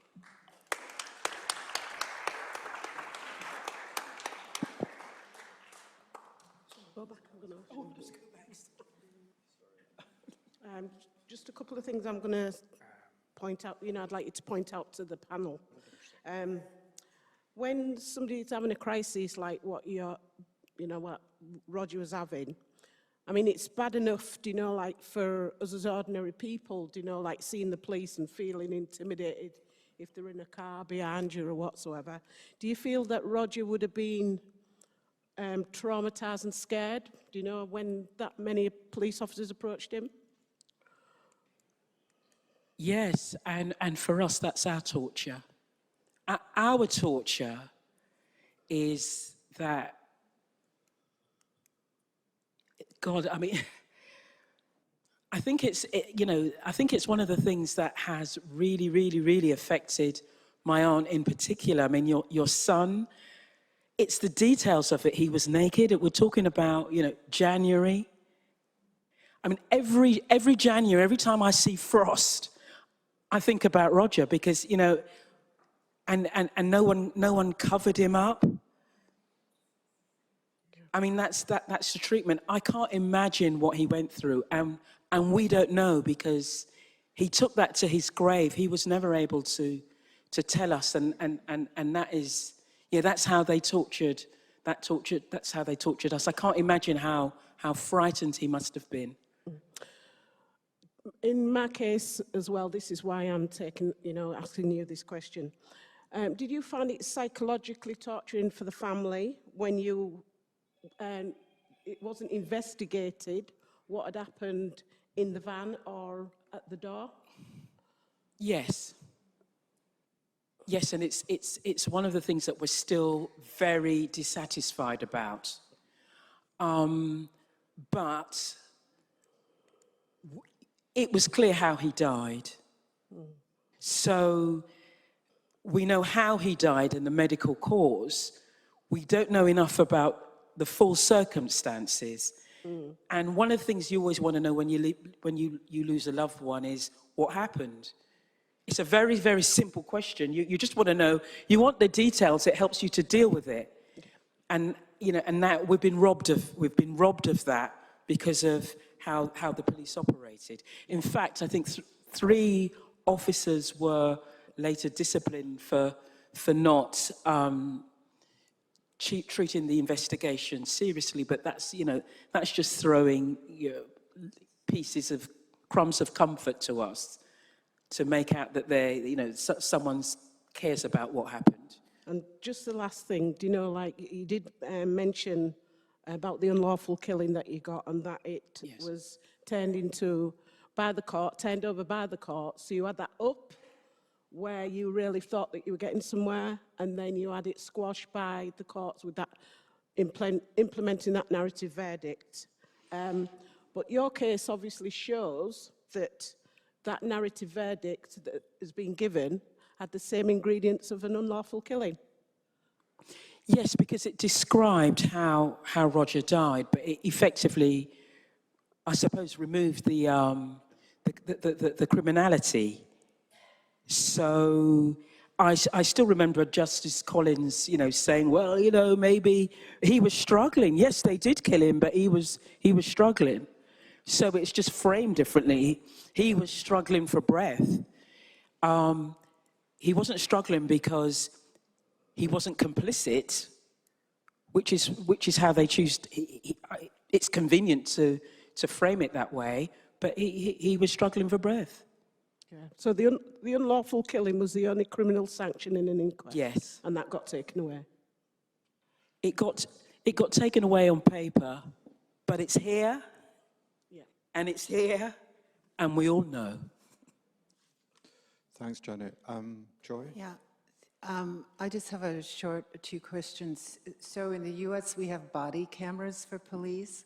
I was just curious if that kind of technology, so the families can actually see footage later, and is there any assignment when there's a mental health crisis that the police have to be accompanied by somebody who's skilled in that? I don't, well, no, because at the time, it was 26 years ago, and there wasn't any body camera, but yeah. I mean, we've seen the body cameras and we've seen people being held down. I've seen people say, I can't breathe. And they still continue restraining them. So, yes, I think it's useful, but it doesn't, if you know that you can act like that in impunity, then body cameras are only going to do so much. But I do hear what you say. Could I ask a question? Sorry, over here.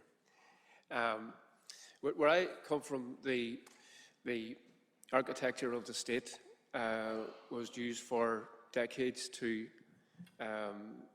criminalize the families that were campaigning for justice for their loved ones that were executed by the British Army or the police service or in collusive processes with right-wing paramilitaries. So I suppose we had to get clever as time went on in terms of what our community needed, what the families who were directly affected needed in terms of support, being psychological support at times, legal support, NGO support. We had to try and get the blend or the balance of all of those things.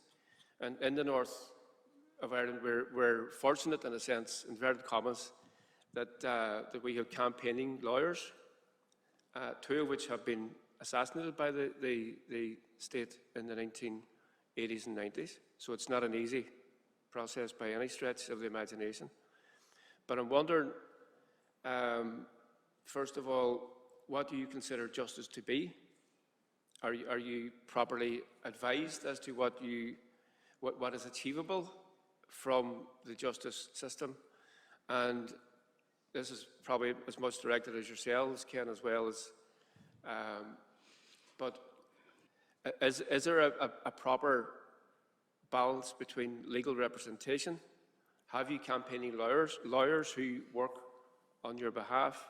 And do NGOs play a critical role in exposing the truth and identifying what is achievable for the victims' families? For me, justice is about the truth. And if you look at how Roger died, it's a criminal conviction. I'm clear about that. Justice is an acknowledgement by the state about these killings and not trying to reframe them as operational mishaps. We had a good legal team who were very focused on how Roger died, and we received support via the trade union movement. And we raised funds ourselves. So, I mean, our campaigning, we were fortunate in that regard because we did have legal representation and we were supported by an organisation called Inquest. So we did have support to bring it that far, but then the next step was taken away from us. So yes, we were able to campaign. Yes, we were able to get the unlawful killing verdict. Yeah, we were resourced, so we were actually fortunate in that regard. Do you want me to respond to? Yeah. I think the question of law is a very difficult one, because when you speak about campaigning lawyers, the question is, what are they campaigning for and how do they campaign? Because obviously many of the families in this room have been supported by lawyers who have campaigned and been part of the campaign. And there's a few things to say. The first thing is around, I mean, we, from our position of the People's Tribunal, are working with very radical barristers and lawyers who are coming at it from a very different position, because they've learnt over the past 40 years with the inquest system and the attempts the lawyers have made to negotiate the inquest system and the inquest trials, it hasn't got anywhere. And those lawyers themselves will say they're frustrated, and they've been saying that recently. They're very frustrated. It hasn't gone any further. We've had no progress. In 40 years of inquests, not one single case after an inquest has led to a prosecution. Not one case of the inquest system. So clearly that says the inquest system is failing. It clearly says the support that's there in terms of NGOs could have a different direction. And it clearly says that legally we have to do something different. And so I think most people from the families I've spoken to have been told they go in and they want A. And the lawyer says, well, you can get B. And that's the nature of negotiation within the law system. But from the People's Tribunal point, it's not A or B. We're more AC, AB. That's our position. And so I think that what we have to do in terms of what we're trying to do with the tribunal is to take from that. That's not to say that the effort of the past 40 years has not had an impact. Perhaps it's prevented some deaths, we don't know. But we are going down a very different direction. And if other people want to get involved in inquiries, and I completely share Shirley's position on all these inquiries that have happened, the reports are written, they're put in, nothing ever happens, nothing ever will. So we can't deal with the state, we can't negotiate with the state, we have to attack the state, and that's what we're going to do from the legal point of view at different levels, domestic and international. And just one point to make, I wanted to quickly call Gus up on the stage, who's an expert witness. And the reason I want to do that is just to mention that I mentioned Asita Sims, who was killed in 1971. And Lilith, your mother was politically active, right? She was part of, I think, Black Unity Freedom Party. Yeah. And Asita will speak later. So we have someone, a black woman that's active in the community who's killed by the police. For me, that's a political assassination. It's a political assassination. And with Roger's case, and I'll let Gus speak about the family because they were a family who had a long history of campaigning as well. So I think with some of these cases, we have to look at why certain people are being targeted, yeah? Because the officers know who these people are. It's not that they don't know them. They know their names, they know where they are, who they live. Those officers knew Roger. Yeah. So Gus, I just very briefly, if you could speak about the Black Parents Movement and just a general campaign with the family. Yes, just very briefly. In 1975, I and a number of others, including her mother and father, started the Black Parents Movement in North London. And I want to link that to what Ken was saying about Roger. Because the Black Parents Movement started in defense of some school students, Roger's own relatives, and the son of John LaRose, whom some of you would know, founder of New Beacon Books and founder with myself and others of the Black Parents Movement. Albertina Sylvester, her mother, was a formidable woman. She started the Albertina Sylvester Supplementary School in her house in Victoria Road in Finsbury Park. And Roger, his brothers, her brothers attended the Albertina Sylvester Supplementary School and the George Padmore Supplementary School started by John LaRose. And the Black youth movement grew out of that because the young people themselves were organizing particularly against police in schools because they had suffered under the hands of police in schools. So that by the time the police had engaged with Roger, they had also been engaging with us as the Black Parents Movement on a number of counts. You mentioned the Broadwater Farm uprisings in 1985.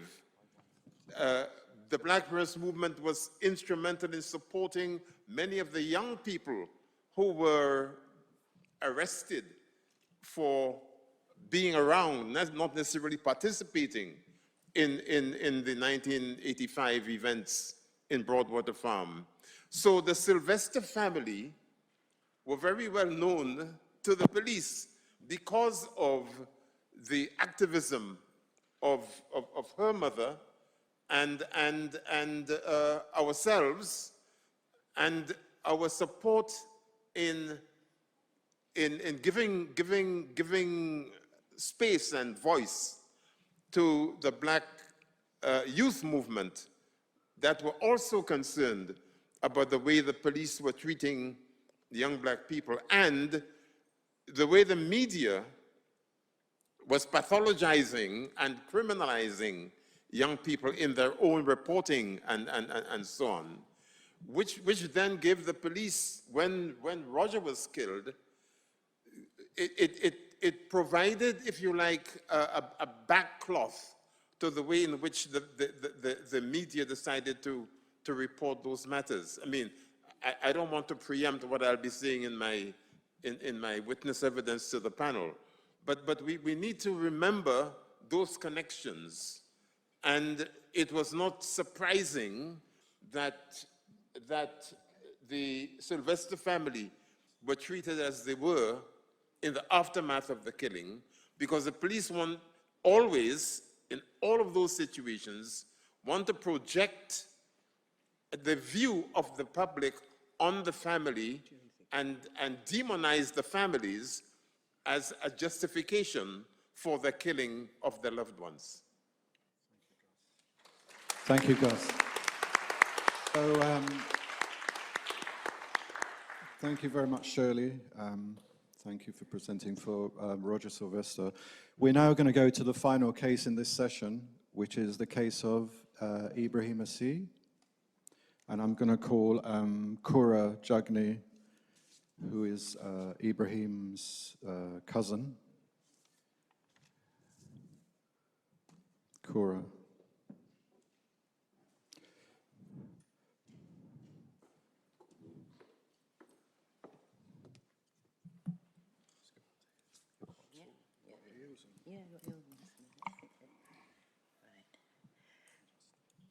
Good afternoon, ladies and gentlemen, and members of the families that are here today to hear about their loved ones.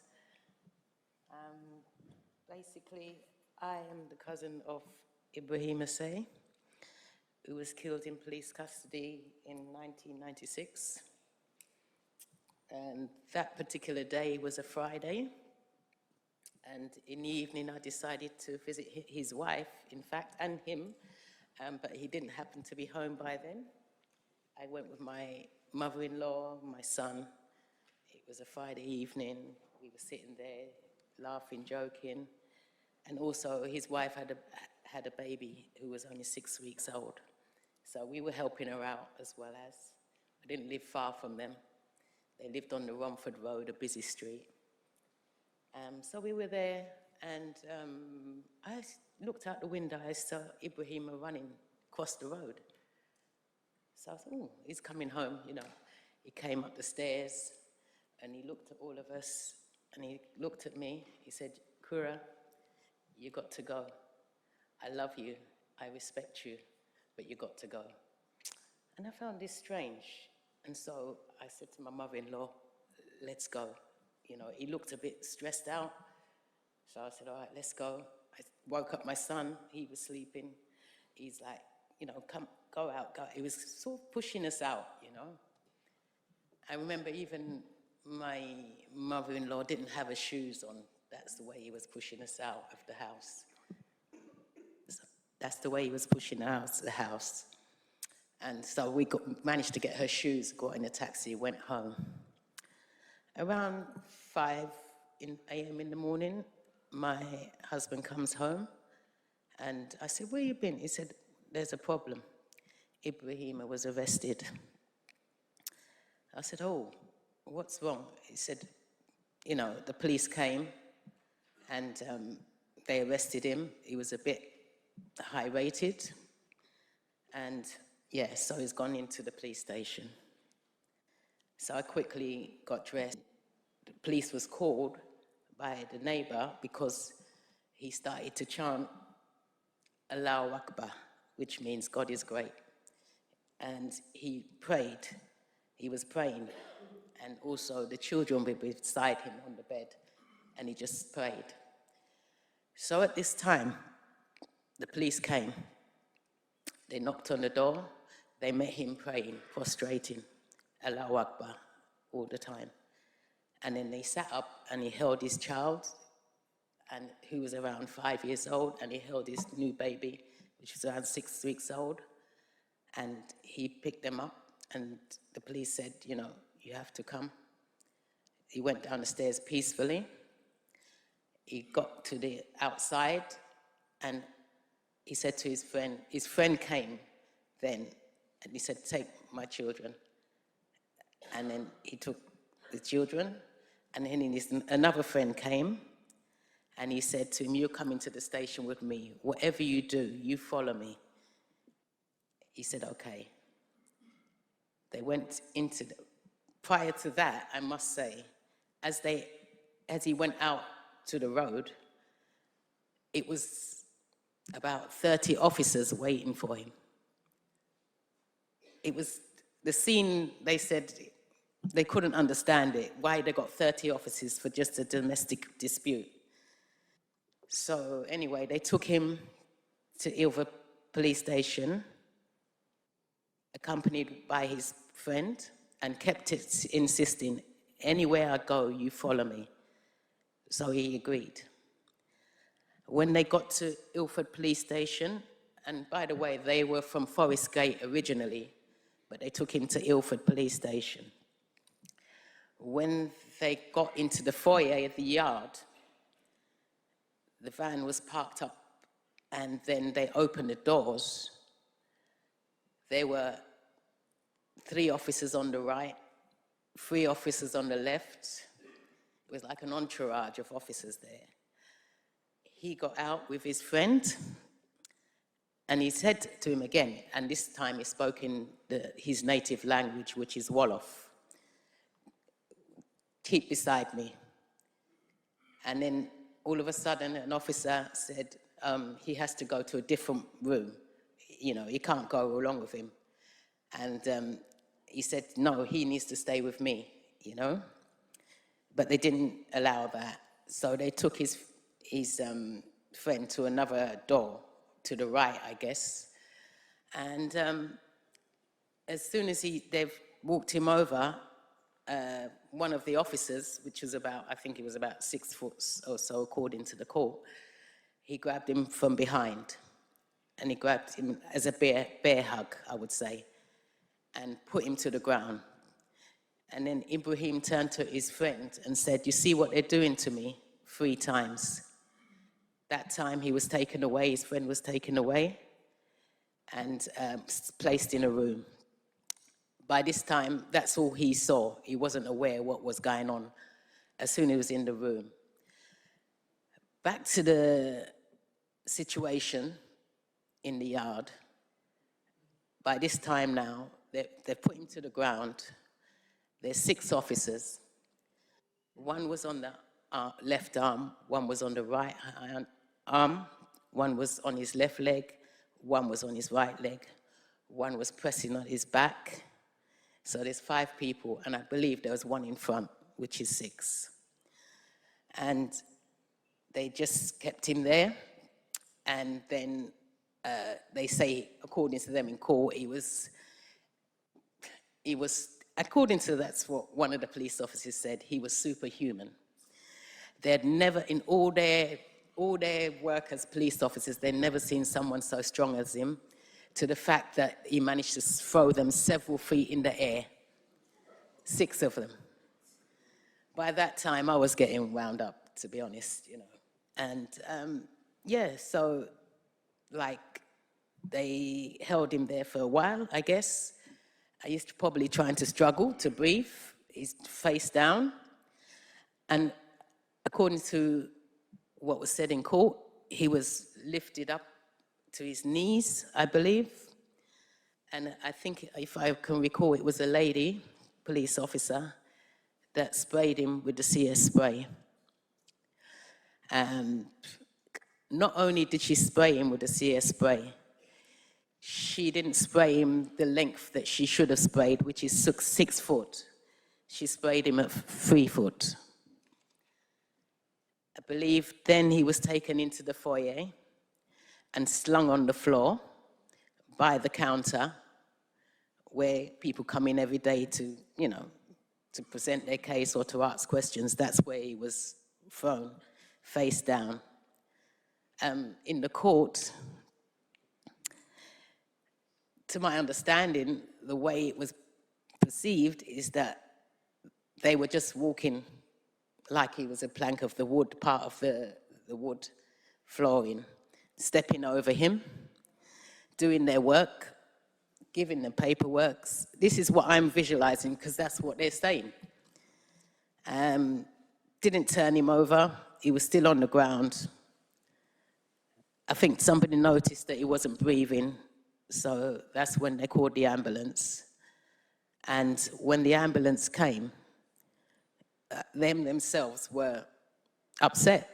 They looked at them and said, "You didn't turn this man over." And they said, "No." And when he was turned over, they tried to save him, I guess. Paramedics did what they could, and I can't remember if he passed away there and then, which I think he did, or they took him to the hospital.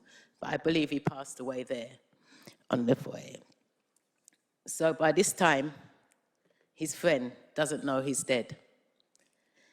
So what they do now, they go to him in the room and they ask him to make a statement. He makes a statement, and an accurate statement, of what he saw.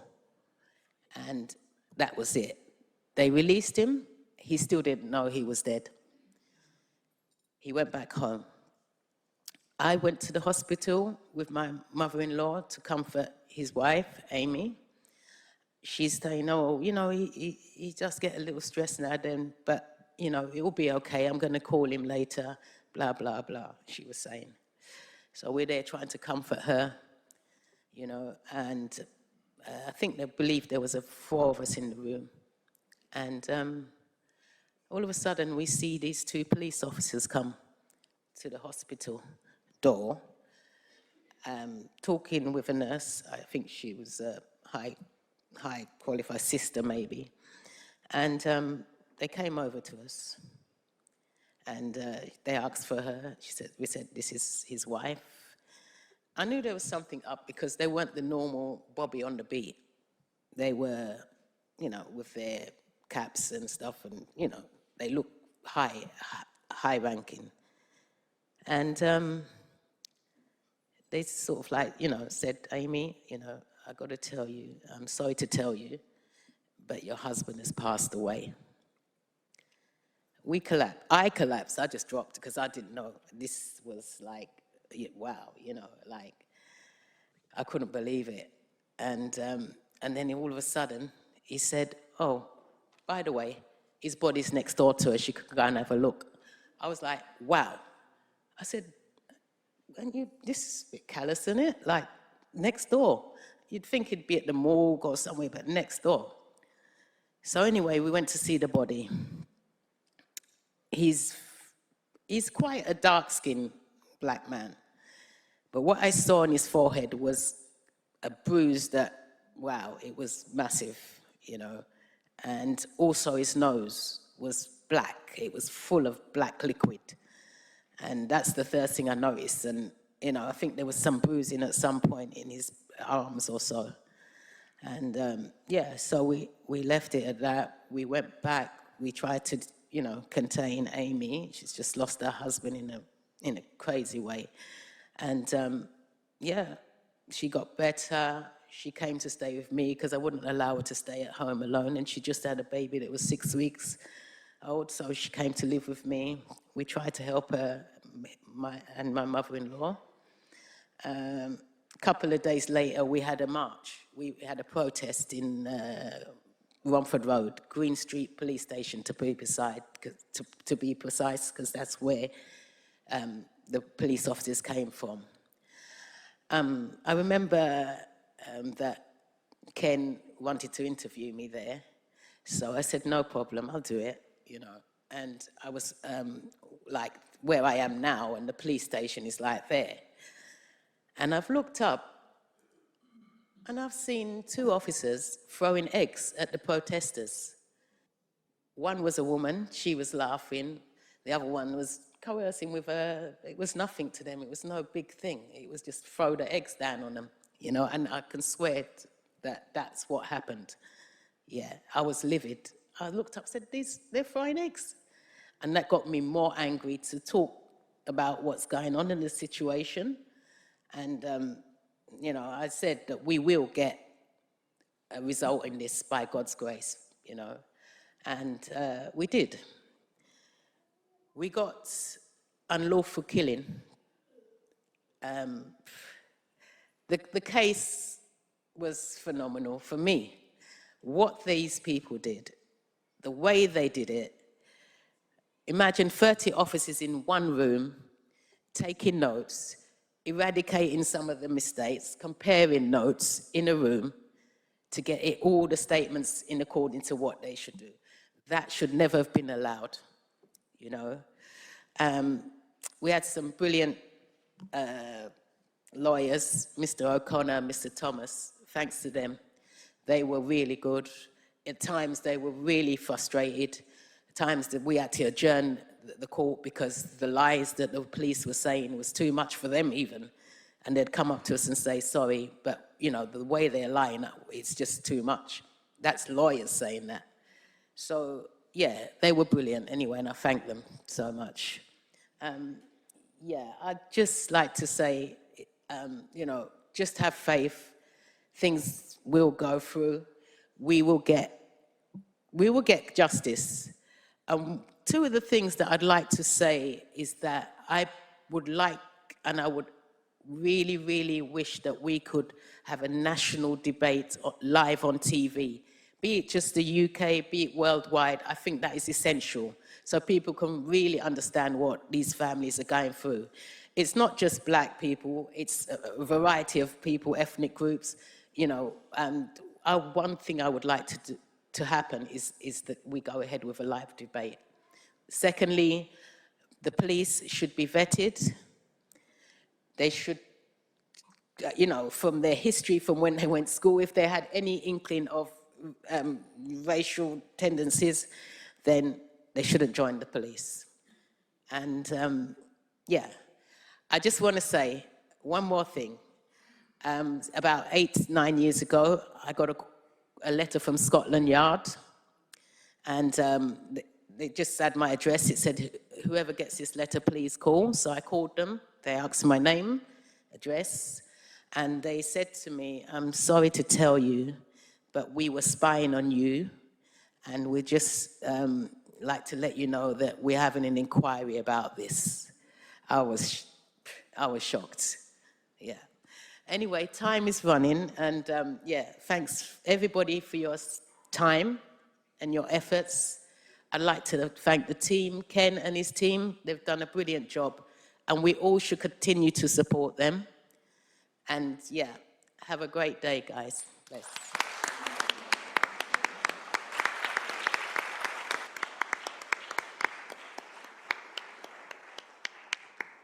Does anyone from the panel have any questions or comments?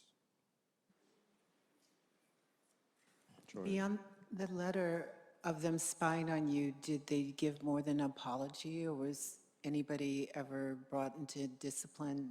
Basically, it was a letter to say if this person could just call, you like that, and that was it. It was just a letter. So I called them, and they just said, this is what's going to happen. I think it was a time where, I don't know if you're aware about these undercover police officers that penetrated some women that were, you know, protesting against the environment and stuff like that. It was that particular time that they had inquiries, because a lot was going on there as well, you know. But I think everything had to come out, and they just sent me a letter like that. And I was like, what? But I already knew in my heart there was something going on. Because at that particular time, there wasn't no smartphone. And I used to have the block phone, the Nokia. And it was just always when I'm on the phone, I could hear like a radio, you know, when you're tuning in a radio. And I'm telling my family, something's going wrong. There's something that's happening. And I could feel it. And then this came about. So I knew. It wasn't a surprise to me anyway. Yeah. Yeah, I think we all used to remember the clicking on our phones. That happened all the time. Just for the context, currently there's an inquiry into undercover policing in this country because the police were spying on many of the family justice campaigns. And so there's now a judicial inquiry which is going on, which I think has cost 30 million or something like that so far. And it's ongoing, and many of the families in this room are part of that situation. And just a quick comment also in terms of the body cameras, because you were asking about it.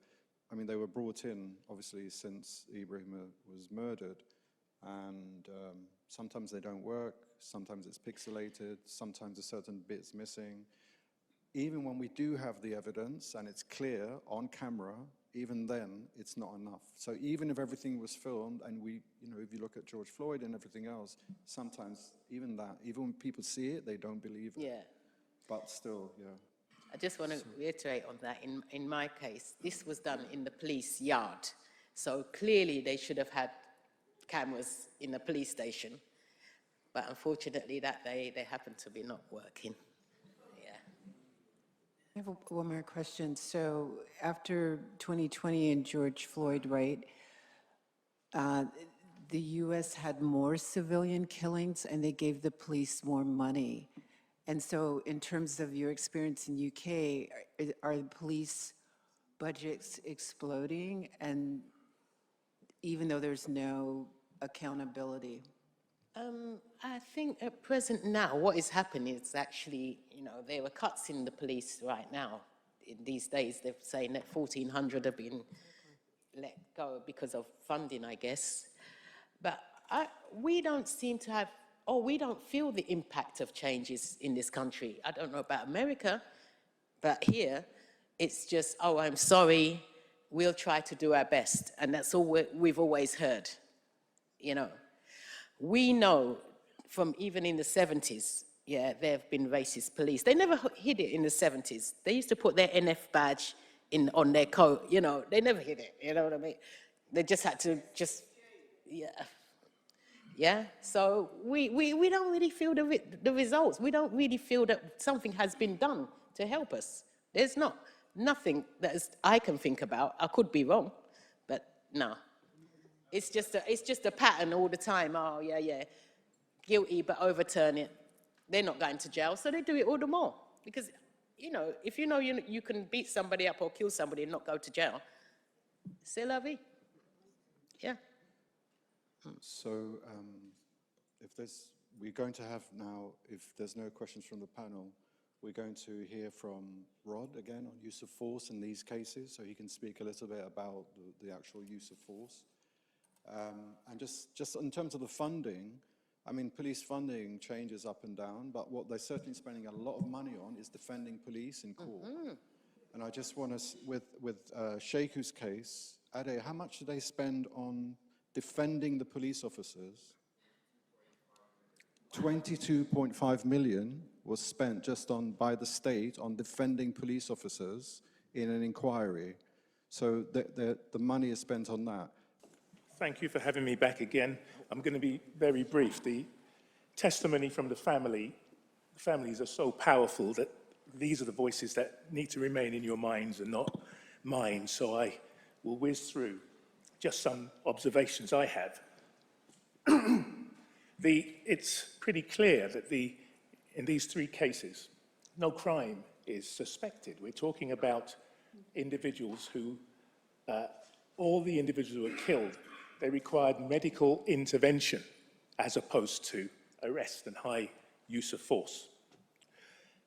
They were treated as if not human, and I'm being careful what I say there because that suggests that you could treat an animal like that, but you shouldn't even treat an animal the way these people who were killed were treated. Michael Powell, Roger Sylvester, and Ibrahima. The use of force required to respond to somebody who is experiencing a psychological episode has to be visibly different to the use of force that's used against an individual who is directing or targeting violence. A violent offender, a person in need of care. The police do need to respond, but you should see a visible difference between the levels of force that's applied. And what strikes me most, and I'm familiar with the background in these cases, I contrast the minimal to zero injuries sustained by the officers who talk about that hackneyed trope about people with superhuman strength. But the officers had minimal injuries, if any. Some have zero injuries. Yet the injuries sustained by those killed is catastrophic. To count the amount of bodily injuries. I am going to wrap up because, as I say, the family's testimony is the significant issue here, not mine. Just on Michael Powell, state the obvious. The use of a motor vehicle to strike a pedestrian, no police officer, then or now, is trained to use a motor vehicle to strike a pedestrian. Granted, the police are not told you cannot do it, simply because there might be some circumstances where if you were to prohibit or restrict an officer or officers from responding to a significant and dangerous set of circumstances, by restricting them, you put them at risk. But it's clear, we already know there was no firearm, there was no gun, simply because, if there was, irrespective of how many years ago this occurred, the control room switchboard would be fired up with the number of calls being made by members of the public if you see a person with a gun. And we know Michael Powell did not have a gun. But if he did have a gun, the tactic is not to drive your motor vehicle to strike him with it. That is not the tactic. There would have to be significantly more. There would have to be an immediate, if not imminent, threat to life. Standing with a gun, which he did not have, but if he did, standing with a gun, there are a range of other options, a range of other tactics. If he brandishes the gun, different circumstances. But I'll stop there because I can take it a step too far. From the evidence that I have researched, and thanks to the family and United Family and Friends, and a range of all the instigators, researchers, investigators who have helped bring us here today, it appears to me that the disproportionate use of force from striking a pedestrian with a motor vehicle, the introduction of a firearm, it's brought into the narrative because you need to justify a ridiculously high level and unnecessary, disproportionate, unreasonable, unlawful use of force. I think I should wrap up there and say again thanks to the family for the testimony. I'm going to try and be briefer when I come up each time, but I did say from the outset, we're talking about individuals, various agencies who marginalize, discard, fabricate, and choreograph evidence. And it's, to my mind, all 4 of those are evident in the cases that we've discussed so far. Thank you very much. Thanks, Rod. The session is on terror. And so we're going to now hear from Asim, who will speak on that position, and then we'll be wrapping up the session. Thanks, Asim. Thank you so much. Bismillah.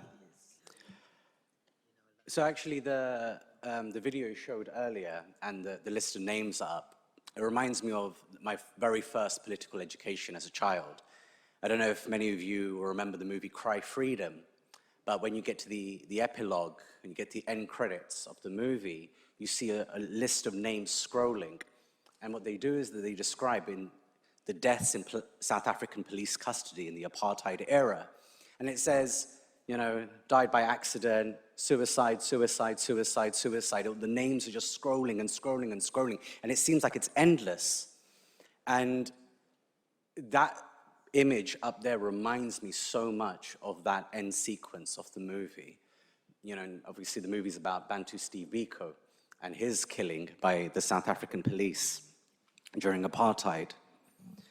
And in my own work, I've had to, unfortunately, deal a number of times with this very issue. I remember being in the northwest of Pakistan in 2008 and meeting a family, just a village family, and they were saying, you know, the Americans, they picked up our brother, the father of these 2 little girls who were sitting there. They were very, very young at the time. And saying, you know, he was just a driver for, you know, this guy, this local tribe leader, but he got picked up in this big raid. And he said, can you please find him? He's a nobody. Like, he's just a taxi driver. He's absolutely no one. So I said, okay, fine, no worries. You know, like a lot of people being held at the Bagram Air Base in Afghanistan, we'll find him for you. So I'm asking lawyer friends, you know, people who work on detentions at that site.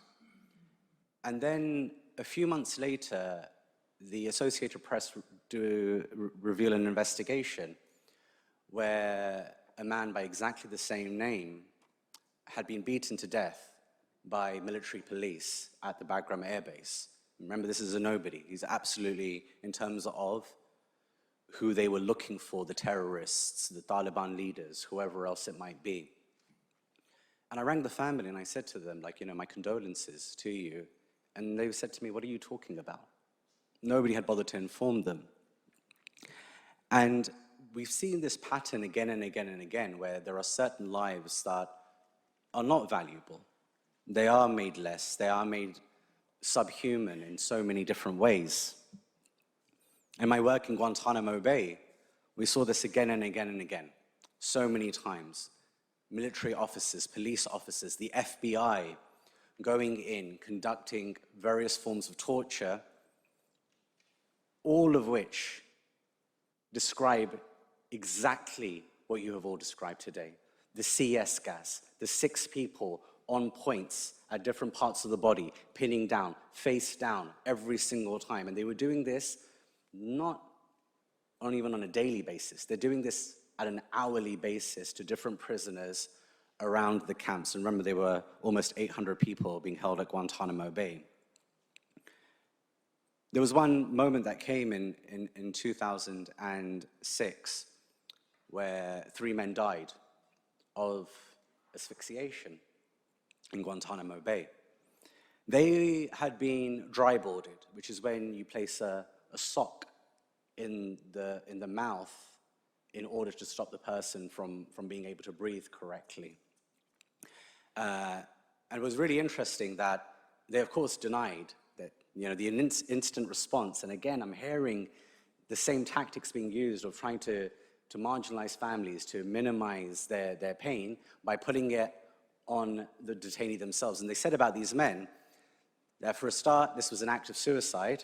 But secondly, the camp commander came out and said this was a form of asymmetric warfare, that by killing themselves, by committing suicide, that they were actually conducting jihad against the American soldiers. That was the claim. Now, the other prisoners, who had already been released, we asked them, hey, look, you guys are familiar with these camps. Is it possible for somebody to commit a suicide in the circumstance that you're claiming, that the American regime is claiming. They said it's impossible. It's impossible because the wire fence, it's too small to thread anything through, and it's also not high enough to be able to actually hang yourself from. So there was a lot of evidence explaining that, you know, it was almost impossible for this to have been a suicide in the way that they had claimed. But when the bodies were finally released back to their families in Yemen and Saudi Arabia, what they found was that the larynx had been removed from the body so that no further autopsy could take place. So you see again, like the layers of cover-up. But the cover-up isn't just medical, it's not just within the autopsy, it's also in the narrative itself. You place the blame on the one who's died to say, well, this was an extremely dangerous person, that their suicide was even an act of warfare, whereas all along it was something else. Now, it's very difficult to prove these things sometimes, but sometimes God, fortune, however you want to call it, provides a circumstance or an instance where you're able to see directly what was happening. So I represented a man named Ali Al-Marri. He was a Qatari national who was one of only 3 men who was considered an enemy combatant on US soil. So all the enemy combatants, they were sent off to Guantanamo Bay. We only have 15 left now, so I only represent 15 people there, but the others have all been released without charge or trial. But he was one of the 3 men on US soil. And when Ali is going through his case, at some point, his lawyers, they're trying to make an argument saying, hey, look, our client's being tortured, we need access to certain videos, one of which included FBI agents being recorded putting a sock down his throat while they're interrogating him, which the Federal Intelligence Agency admitted to. So the judge orders that some of the videotapes be released and that summaries are produced, not the videotapes itself, but summaries of those videos are released. So they give us access, they give the lawyers access to the video room. And in there are boxes and boxes and boxes. Now, by this stage, the guards had realized that Ali Al-Marri wasn't a terrorist. So they came to like him. So when the lawyers asked, hey, look, you know, what can we take from the video room? They said, as far as we're concerned, the order says you can take what you want. What we received was 27,000 pages of interrogation logs and visitation logs by the Department of Defense, by the CIA, by the FBI. And I went through every single line of these 27,000 pages over a 2-week period.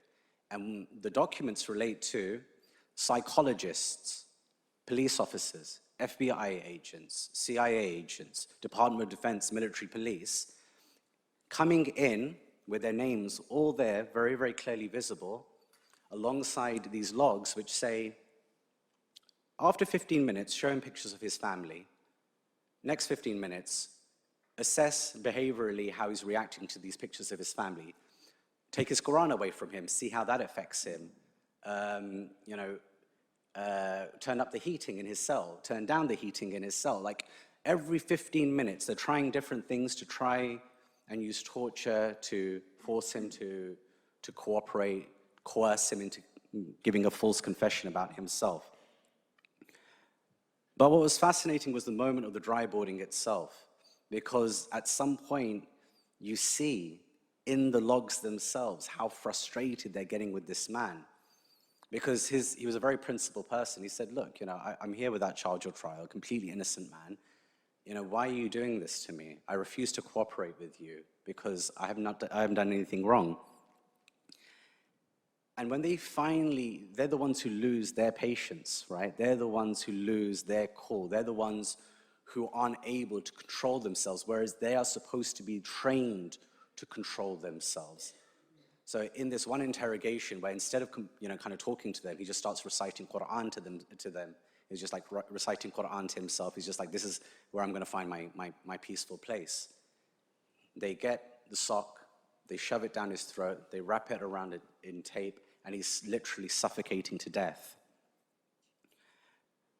And, you know, being able to see this being played out in a 15 minute by 15 minute interrogation log, it really gives you an understanding of how precise they are, but also how quickly they can lose themselves in that as well. That these are people that are supposed to be trained, but yet they constantly forget their training. You know, we look at all that period, those summers when we were just watching police videos, footage of young black men being killed and black women being killed in America by police officers. You know, I remember the video of Philando Castile being killed and his girlfriend, Diamond Reynolds, being in the car right next to him with their child right behind. It just boggles the mind that you have this taking place. It is purposeful, though, but it's purposeful because the entire system and the structure of policing is based around a very racialized understanding of how dangerous black and brown lives actually are. You know, with George Floyd, we've spoken a lot about him already today. We see the way that he was asphyxiated, that he was killed, he was murdered. And for those of us who have been working on the Palestinian prisoner issue for many years, you know, we instantly recognize the tactics immediately as ones that were trained by the IDF. And that became very evident very, very quickly. The Israel occupation forces are the ones who trained all of these officers to do these tactics. So it travels around. With other cases like Jean-Charles de Menezes, you know, we know that this is all racialized because, remember, when they shot him 12 times in the back of their head, they believed they were shooting a Muslim. This is a reality, right? That's actually one of the elements that we don't focus enough on. In their minds, the police mind, this was a terrorist, he's a Muslim, that's all we know about him in this moment, and therefore he deserves death because of those little few factors that they think they know about him in that moment. Unfortunately, you know, we do live in a time period where this is our material reality, where the cover-ups are real, where the narrative is spun against our clients, our loved ones, our people on a consistent basis. All I can do is really express my heartfelt sorrow at everything that you have all been through, the gaslighting that takes place, the hypocrisy, the platitudes about justice, about accountability. Really, you know, ultimately, like I said earlier, when we began today, justice looks like holding the state to account, but the state understanding that it has to hold itself to account too. The problem is that if the state really held up a mirror to itself, it would understand that it is completely broken. You know, people say to me all the time, oh, well, you know, we need more black and brown police officers in order to change the system from within. And I say to them, so are you admitting to me that you think white people are incapable of being anti-racist? Because that is the ultimate bottom line of why you need more black and brown police officers, because you believe that we live in a society where white officers are incapable, forget about being not racist, or being anti-racist, because we are so demonized, because we are so dehumanized as peoples living in these countries. And so, you know, really the call is to understand that when there is violence by the state that is enacted, as we've seen so very clearly demonstrated by our sisters today against their loved ones, that really there is always this element. There is always this element of what else could have happened, what other measures could have been taken, because you could be Dylan Roof. You could be Dylan Roof and shoot up an entire church full of black people and be taken by the police immediately to Burger King in order to have a meal, knowing full well that you are not going to be shot in the back of your head because they assume you are some kind of existential threat to them. So thank you.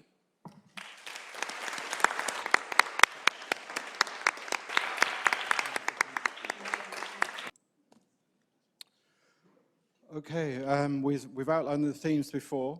We're just going to go straight into this next session. I'm going to start asking Janet Alder to come up and speak about her case. Let's talk about collusion.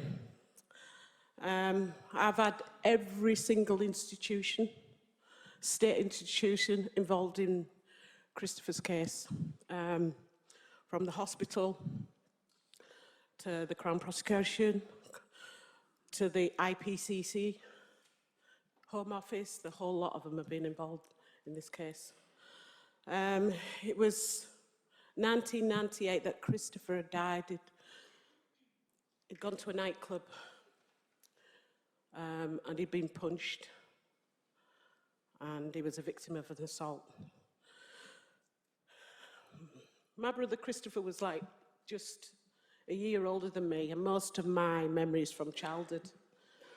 And he used to protect me because we lived in a predominantly white society, and we was the only blacks in the school. And if people used to call me names and whatsoever, he'd punch them. And that's my big brother. That. After leaving state authority care, Christopher went into the army because the army was the only place for young people at that time. There were no jobs, so he went into the military, and he really believed in this country. But after this incident at the nightclub where he'd been punched, he'd been taken to hospital as a complainant. The police went to see him. Little did we know that there was one of the police officers who was at school with, and we never learned that until later on. And I had a police officer come to my door, massive big knock on the door. But my children were in bed and that, and I'm thinking, who is it? I was scared. And opened the door, and there was a uniformed police officer. He said, "Your brother's died in police custody." And I was just so startled. I didn't know I just didn't know what to do. I felt sick, and I just kind of told him to go, just go. And all weekend, couldn't decide what to do. But eventually, I went to Hull to see the police. And it was the treatment of me as soon as I went that kind of made me ask questions. I was sat down, and then at the reception, the officer turned around, knocked on the window, "Come here, you," like that. And I went, well, I was really startled, and I said, "Look," I said, "I haven't done anything wrong. I've just come to find out about my brother." And then went into the back, and there was a police officer who was in the custody suite the night of Christopher's death, sat there, hands behind his head, chewing gum, really casual. "What do you want to know?" I said, "I just want to know what's happened to my brother." He said, picked up the phone, he went, "Right, yeah." And I never saw him ask anybody anything, he was being told. And he said, your brother died in custody due to the fight. He was punched, and due to his injuries, he died.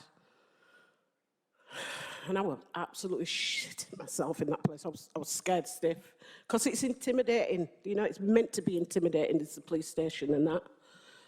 And I heard something over the radio. I thought, that's my cue to get out, so off I went. And then I was walking up the road, went to a bookshop, and there was a plainclothes police officer stood out there. He had a notebook in his hand and that one. That's how I knew it was the police. So I told them in the bookshop, they let me out the door. He'd gone, let me out, and I thought, I better get a solicitor. So I went to get a solicitor, and I showed her these newspaper clippings for the first 6 days, where they were looking for everybody other than the police. 4 people here, 6 Asian guys there. And at the end of each newspaper clipping, there was, and we're looking for a man. We've got a man in custody related to the death. Now, this was the first start, and that press release came from at the time, the Police Complaints Authority, now the IOPC. They'd put that press release out to the press. So then everybody runs with it then. They'd made out that he was a hospital worker. And this had not happened. It was all lies. Then I went to the hospital, because Christopher had been taken to the hospital, to find out just how bad he was. And then in the hospital, they turned around and said, "This is now a murder inquiry." And I thought, well, the police didn't tell me that when I went, that there was a murder inquiry. It was murdered Christopher. So my solicitor got the post-mortem reports, and after the first post-mortem, it said it had nothing to do with the boy that punched Christopher. basically the blow that he gave him did not kill Christopher. And it said inconclusive, as if we don't know how he's died. And I'm thinking, wait a minute, you can dig bodies up from hundreds of years ago, thousands of years ago, Tutankhamun and all that, and they know exactly how they've died. But when it comes to my brother, they didn't have a clue. So I'll say I had a really good solicitor. She started pursuing, get more and more evidence, and it took them 2 years before they let us see the evidence of my brother dying on the custody suite floor in a police station. They didn't tell me that they had it on video. So they gave us 11 minutes. And it was just so shocking to see the inhumanity. He was there with his trousers and box shorts down to his knees, gasping for his life.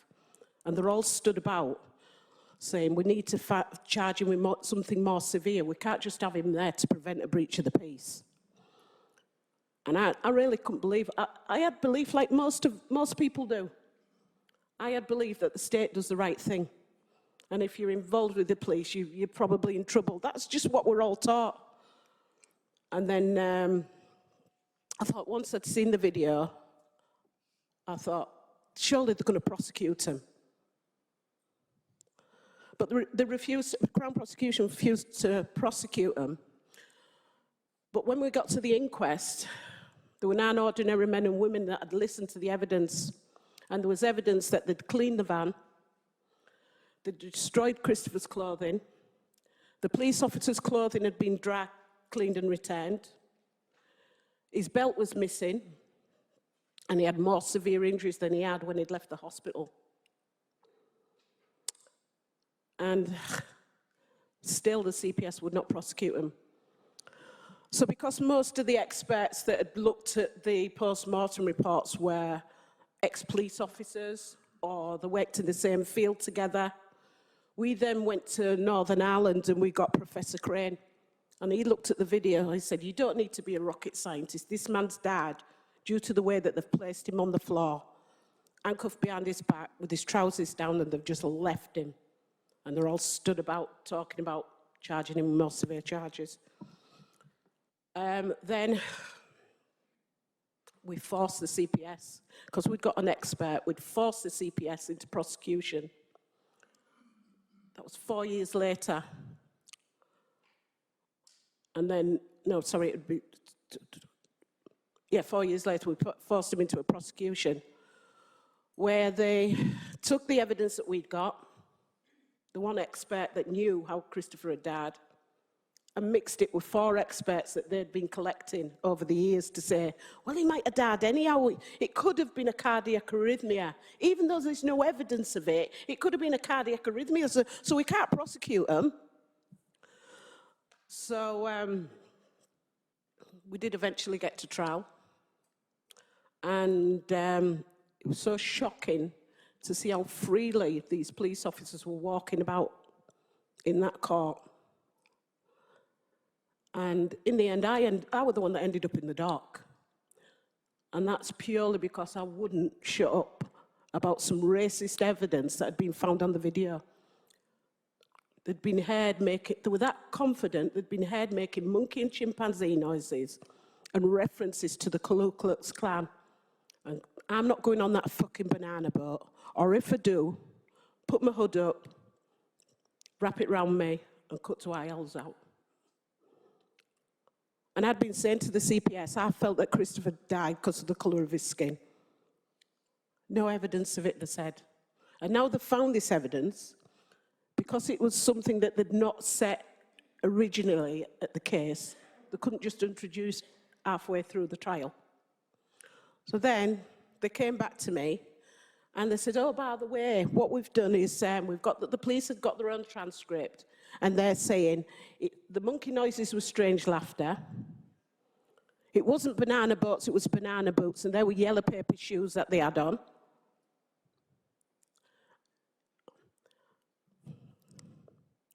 And I just couldn't believe what was going on. So that's 2 organisations, well, 3.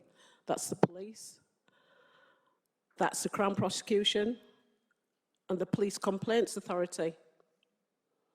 Now, there was 108 hours of video evidence that had been hidden.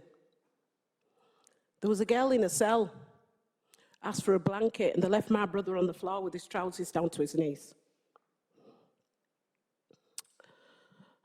There's a girl that had cut herself. She stood at the desk. I've cut my finger. And they're all saying, oh, let's have a look. Come on, you need a plaster. Let's sort it out for you. And they left my brother on the floor, gasping for his life, with his trousers down, and did nothing. These are the issues that I kept bringing up to the CPS and everybody. What about his additional injuries? Where's his second missing tooth? Well, it didn't kill him. So I said, well, how do you know if you've not investigated it? And this is it. They investigate what they want to investigate. And they will leave any incriminating bits of evidence out. The state is a law unto itself. And they've got public money to use to cover everything up. So these police officers are getting more and more confident. The inhumanity of these cases, these are innocent men. They've not been found guilty or anything. They are not the judge and the jury. The police are not the judge and the jury.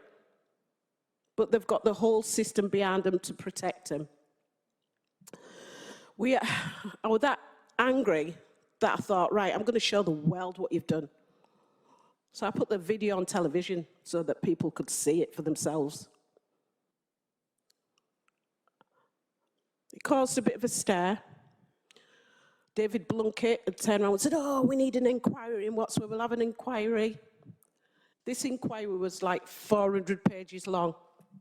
Most of it was rubbish about the nightclub, trying to distract everybody about what had gone on at the nightclub. There was only so much about the police. But the police had dragged Christopher out of that hospital, and they turned around and said, oh, well, he walked out between us, and, you know, one of them had 2 CS gas canisters, and one of them had been sent away for destruction. No questions asked about all that. And then I put it together, is this why my brother can't breathe? So that inquiry happened, and of course, it was just a damage limitation exercise. Because that's what they do when they really know that they're in trouble. Damage limitation. Make it sound as if it's not as bad as what it is. And this is what they tell the families. So I thought we'd given my brother, an ex-paratrooper, the best funeral possible in 2000. And then they swapped his body for a 77-year-old woman and hid him in a mortuary for 11 years. And once again, we had another investigation where they lied and they were colluding. The IPCC was going to the Crown prosecution every time it was wanted the CPS to look at the evidence while they're investigated. And that was to ensure that nothing come out. And this is what we all have to put up with. You know, there is no justice. This system is rotten. And we need to do something about it. Thank you.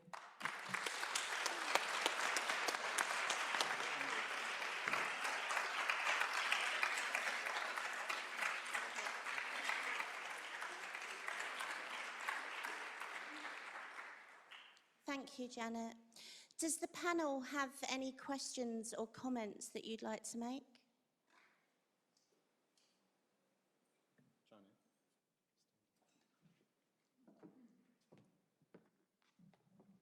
I have a question. I had it before, but I didn't have time to ask it. And it's for you, but it's also for the rest of the families and also the families that were here this morning. My question is about the project or the intent of change with the right care, right person model.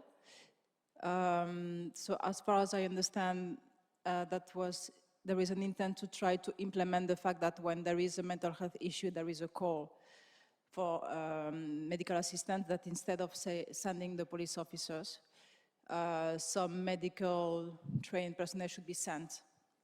So I understand that it's not implemented and is not working, but if it's not the case, do you think that there is a way that there can be like a legal reform or legal change to have this approved, or because that would save some lives, or that would be an improvement in fact that the first response wouldn't be police officers. So my question is for everyone. I think that people with more experience with the psychiatric deaths, you know, deaths after psychiatry, would be probably better to ask than me.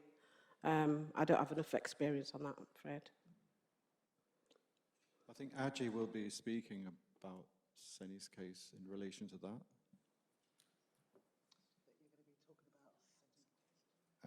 Any other questions for Janet? Okay, thank you. Thanks, Janet.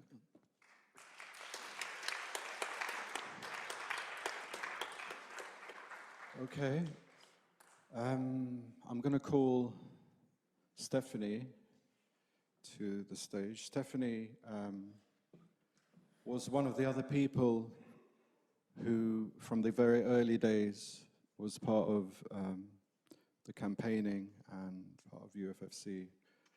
And if you can tell us. Yeah, and also tell us, I think, because I'm aware you did a lot of campaigning and took it to different places, so go ahead. Thank you. Hi, everyone. That person there.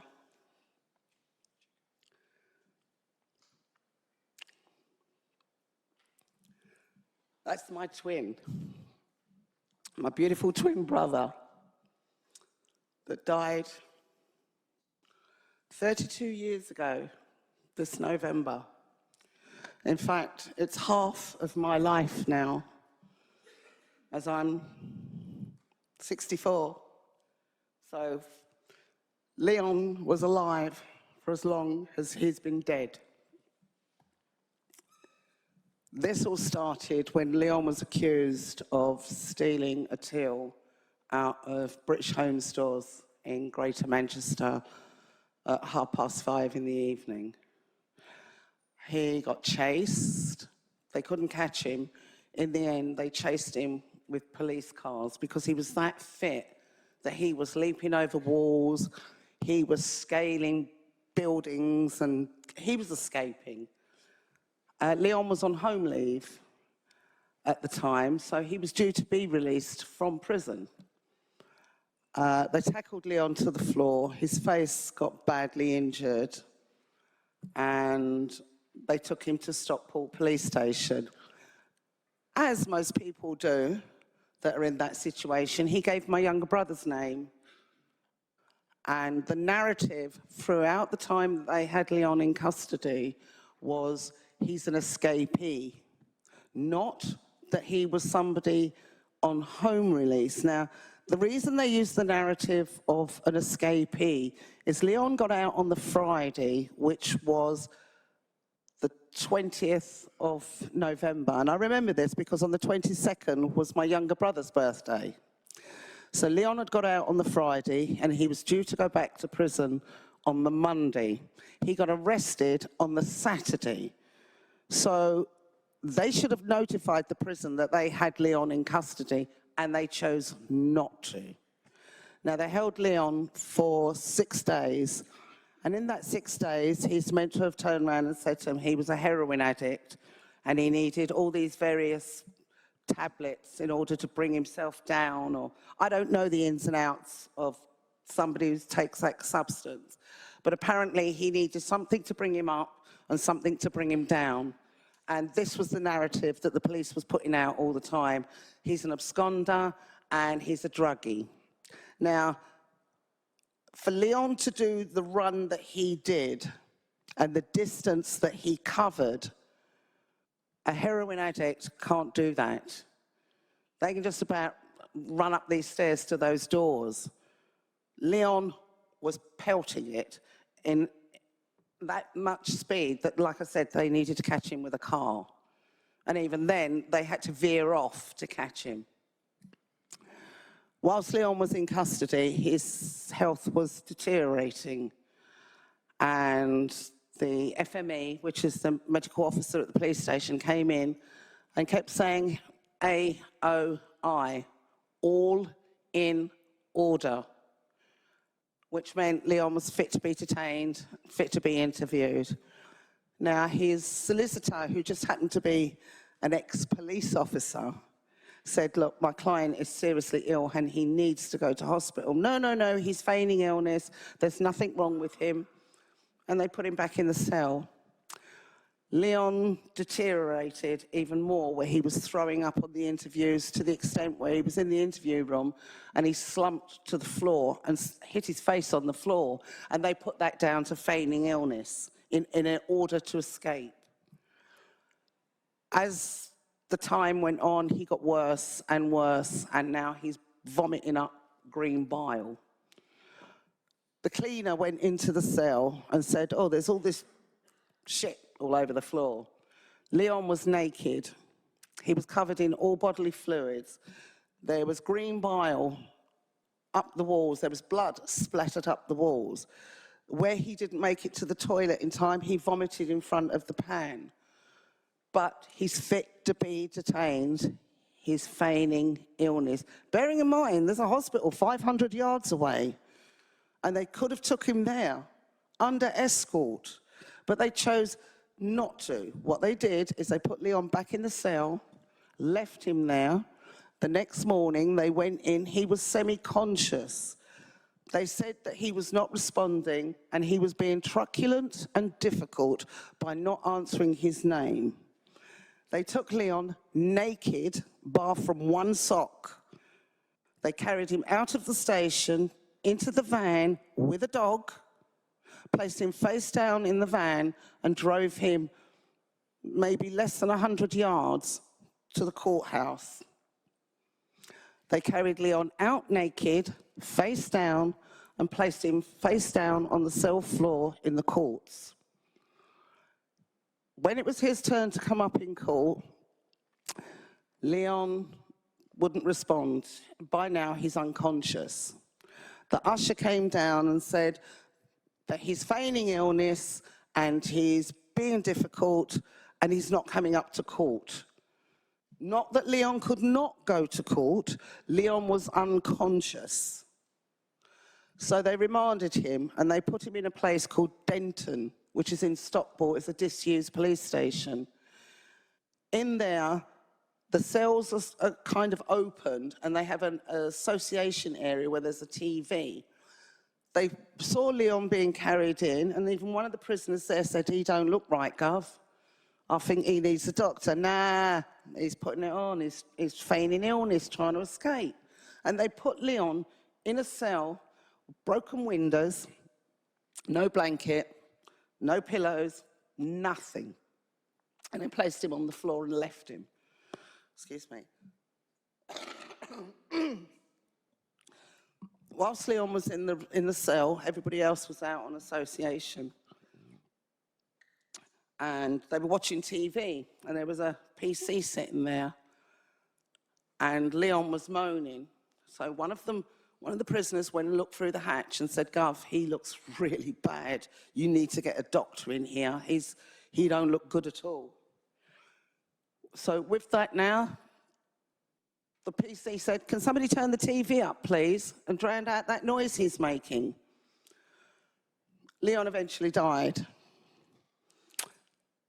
When the paramedics come, Leon had already started to come out of rigor.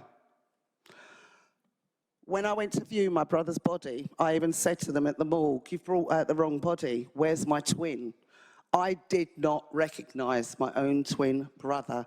His face was black and blue. The tip of his nose was missing. His knuckles were pink. The tip of his toes, where he'd been dragged along the floor, they were pink. His knees were on the side. We flipped the body over as much as they didn't want us to touch him, and he had truncheon marks down his back. But all I was told is, you do know this is self-inflicted. You do know he threw himself around the cell and killed himself. My response, I punched the chief superintendent in his mouth.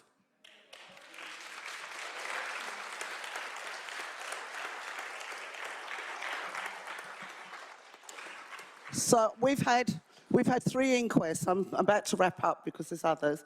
We've had 3 inquests. The first inquest got stopped because the custody sergeant's wife was on the jury. Second inquest, due to the toxicologist, and plus I'd done a bit of forensic studying myself, the toxicologist found out that I knew his results, and therefore he stood up in court and said, I feel I should make it known to the court I falsified the evidence by putting this man's name to somebody else's samples who died of a drug overdose. The jury came back with an unlawful killing verdict. It then took them 2 years to overturn that verdict. I then got a new verdict of hypomania, which basically means he went mad, which is the new version of happy delirium. I'm now on my 4th investigation, so I've gone from the PCA, the IPCC, to the IOPC. I don't know what they want to call themselves now. They've had more names than a pub. So this is where we're at the moment, and this investigation is now taking 4 years. So the journey is hard, the journey is long, and any family that finds themselves in this situation must be prepared for the heartache, the family breakups. My marriage, after 26 years, because of this, went down the pan. So there is a lot that we lose, not just family, not just relationships, but we tend to lose ourselves as well. And this is where you all come in as our support and our security, and at least somebody there that understands and takes time out to come and listen to our stories and to understand our pain and to share and to go out and tell our stories so everybody knows what we go through. Thank you very much.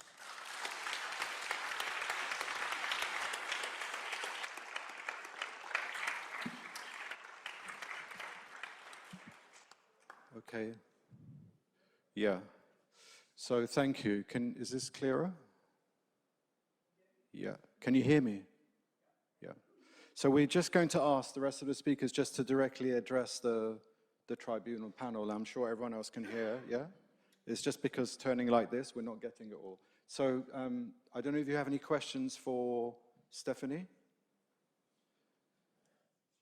Just because it was difficult to hear. I know you've got your text, so yes, Mona, go ahead. Steph, do you want to come up? Hello. It is a comment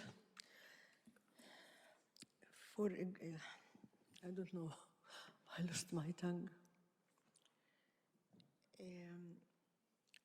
You must, of course, your activities are very much activities and continuous for all those years to seek for justice for the victims of the police is highly appreciated. This is the first point.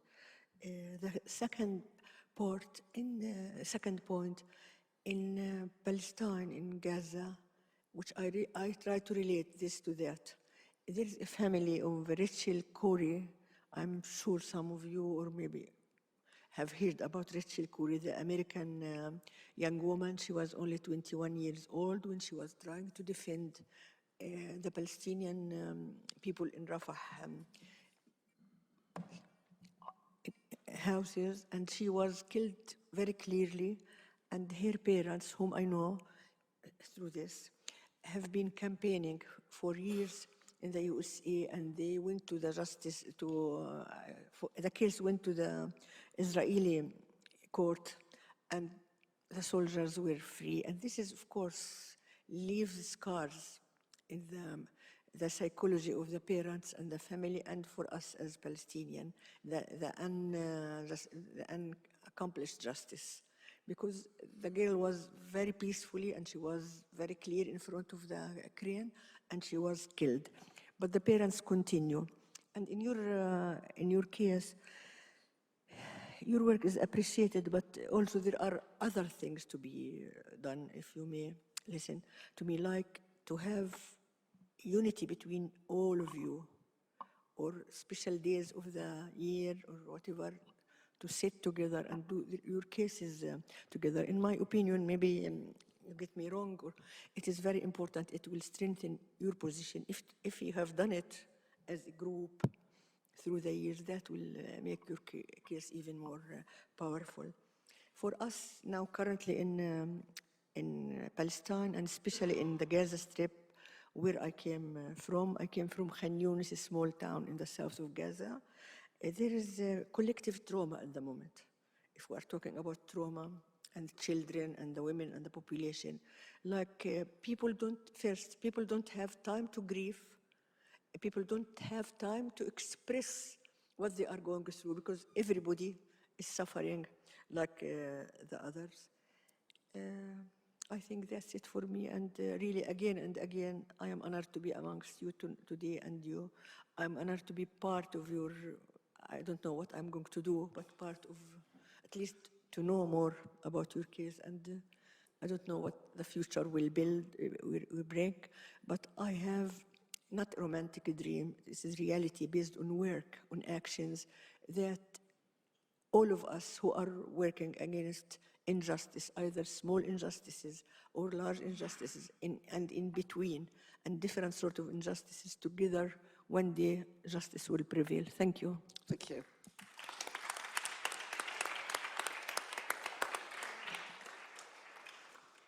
Can I just add that as a collective group, and I'm sure the rest of the families will say the same as well, that we appreciate that you've come over to listen to our stories, and we appreciate everybody that listens and comes out on the marches, because without the help and without the feet and the voices, our stories don't get heard. So once again, thank you very much.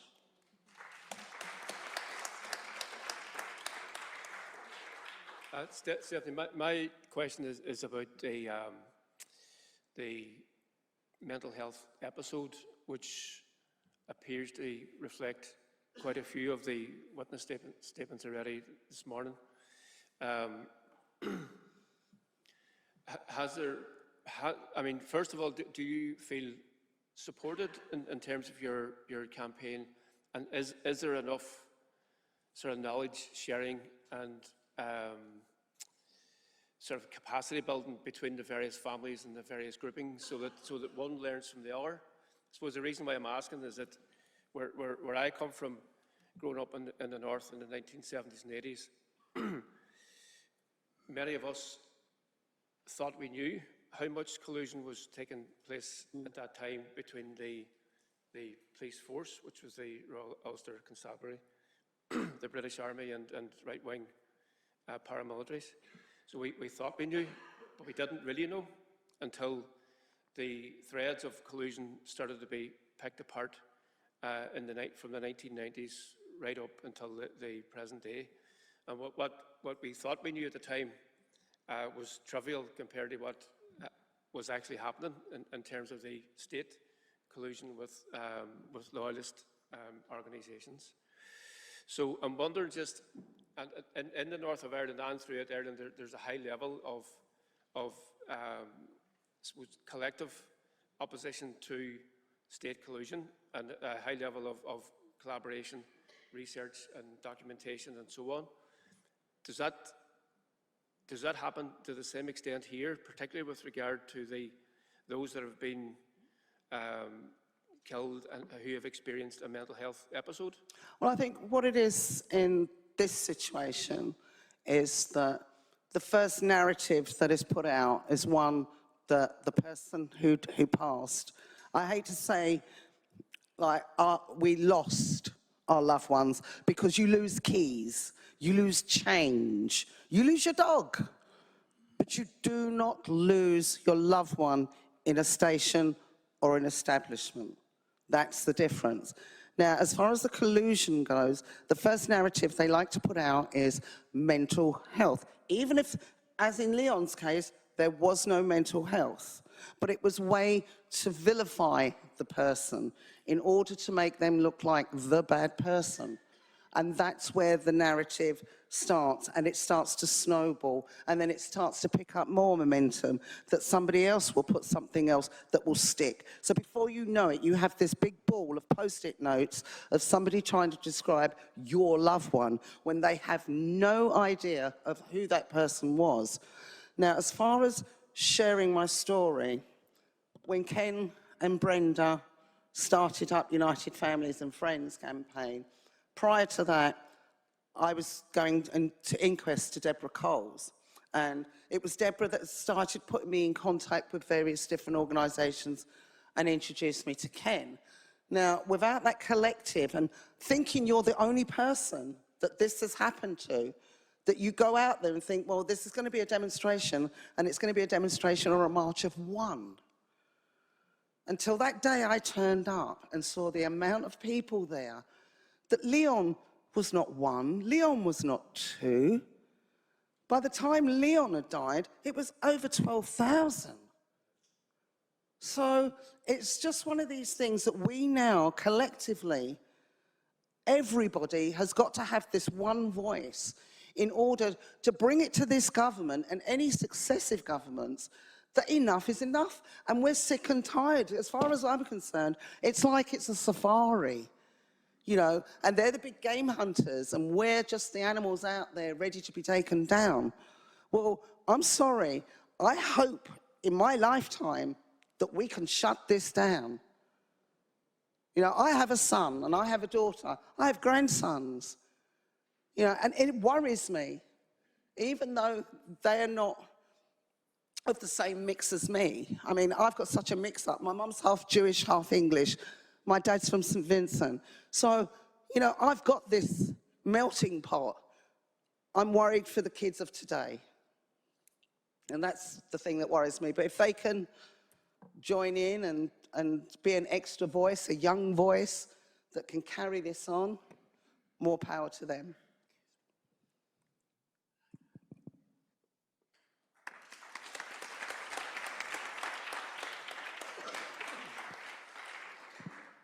Thank you. It's better now. The sound is better for us. Thank you. Sorry? Oh, I've got a boomy voice.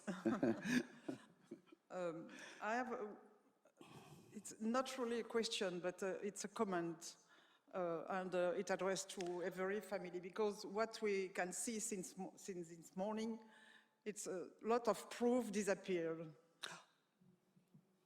And I'm wondering if it is not a good perspective to introduce a common complaint with all the family in the case where in the case the proof disappear. I'm wondering, we have to check that with the lawyers, because I think there is something very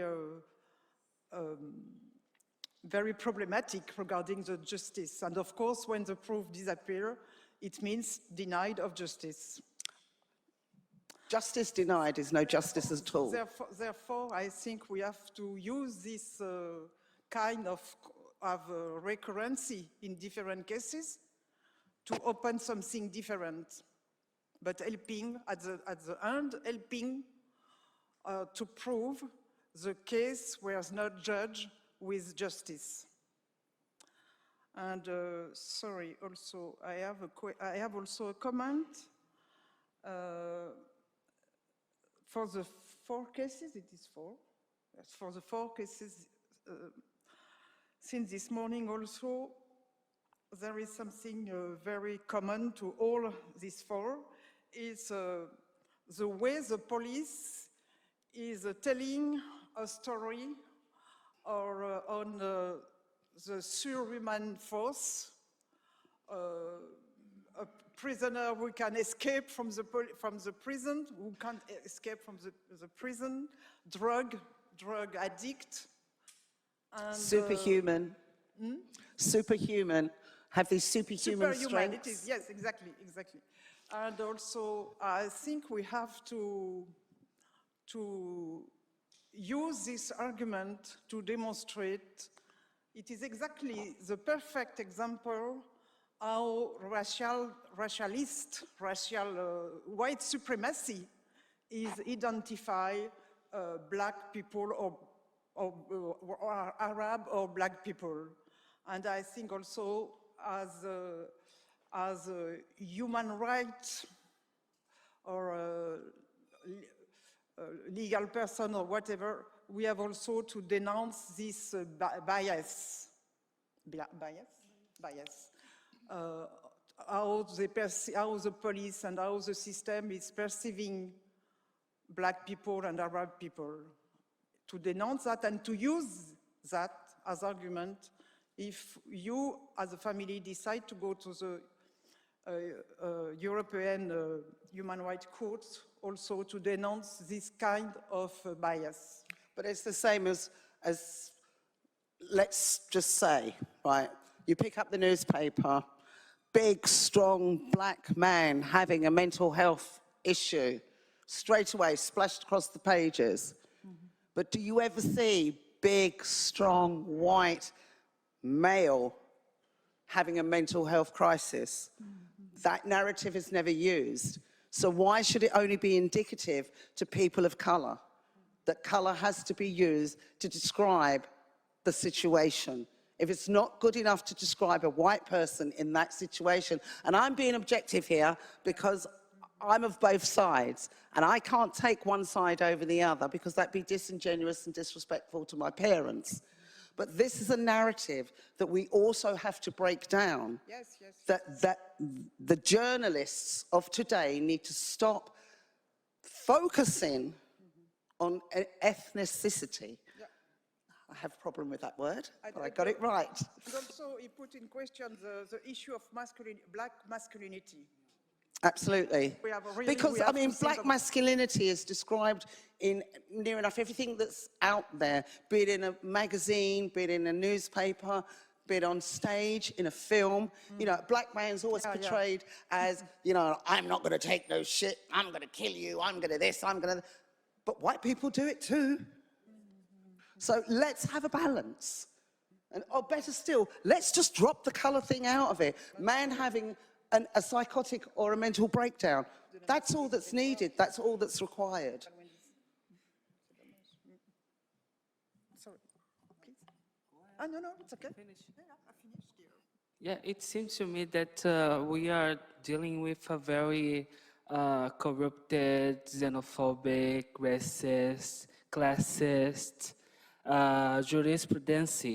Because when it comes to rich people, white people, they always provide, for example, a mental health professional. I've been to Brazil. I went to one of the biggest favelas in Rio. And just before I went there to give a speech on deaths in custody, they tear gassed the place. So I've had a run-in with the military police out there, which I thought the police were bad, but the military police are even worse.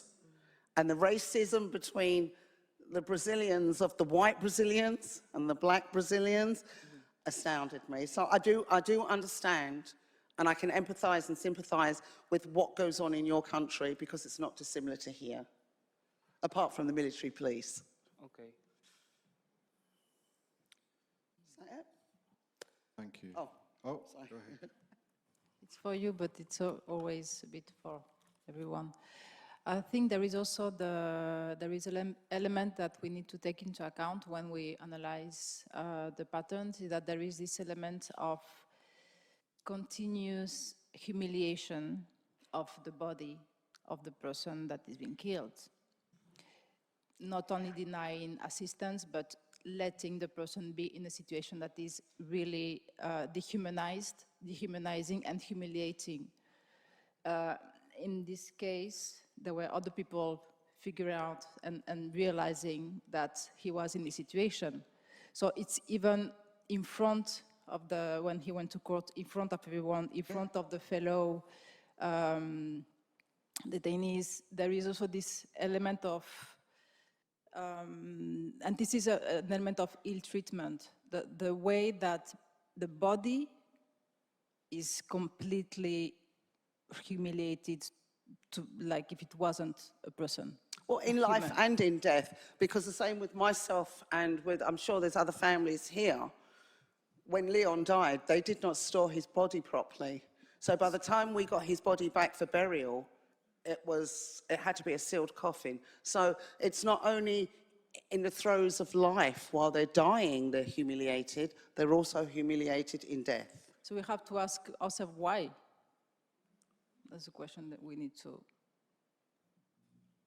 ask ourselves. Thank you. I want to quote something you said.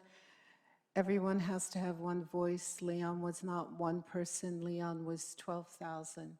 So I'm very interested in hearing you say more about mass resistance, but also how emotional and physical safety and stability allows you to take care of yourself. I have no emotional stability.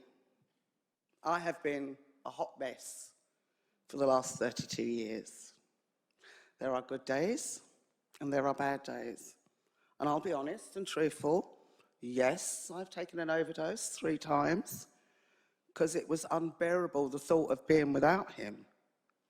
And I'm not in that mindset now, but Leon is a part of me. I still cannot use the term was or the past tense. He will always be my twin. And Leon, I've always said, us are survivors. We are surviving the best we can with what we've got, be it the support of families, friends, groups, organizations. We're surviving, not survivors, surviving. And this is hard.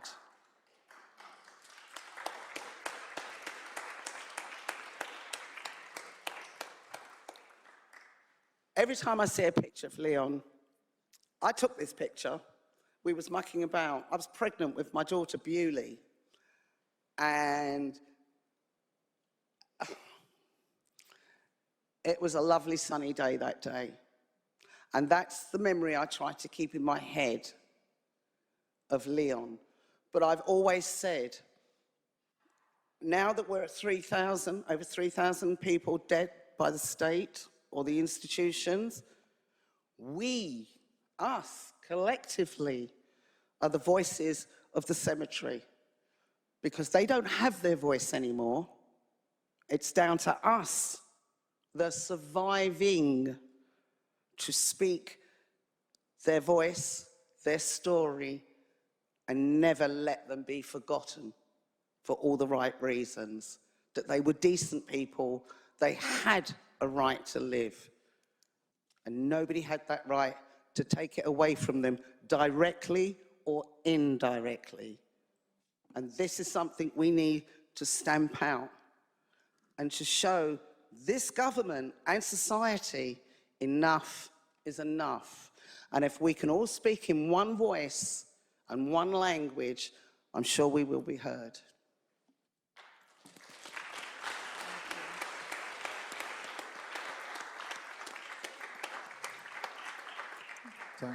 Thank you, Stephanie. So the next person, the next story. To Morel's question about organizing, and the stories you've all heard are the unheard stories that have never been told before. All the stories the family are telling you and the other stories that are coming are things which has been suppressed. So that suppressed information is part of the document that you have access to, and this is the basis of how we're going forward to speak with that. The problem we have at the moment is that the system in place to support the families is too reformist-minded, and it still believes in the state. The first thing that families are told when a killing happens is that don't speak to the media for legal reasons, because you could jeopardize your case. Yeah, it could be used against you in the future, but there is no future. After 40 years, we've learned that lesson. So families will have to start speaking out from the beginning and not at the end, because the end is always 2, 3, 4, 5, 6 years later by the time it comes to an inquest. So it's time to speak out. And so this is what we're doing in terms of organizing the tribunal, to be able to build the unity and the voice and to go forward.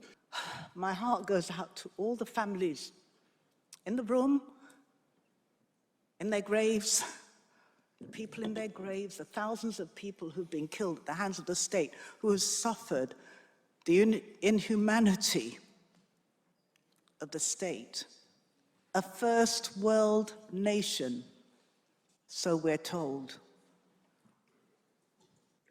Where I come from originally in Nigeria, if this happened, they would say we're barbaric, we're animals.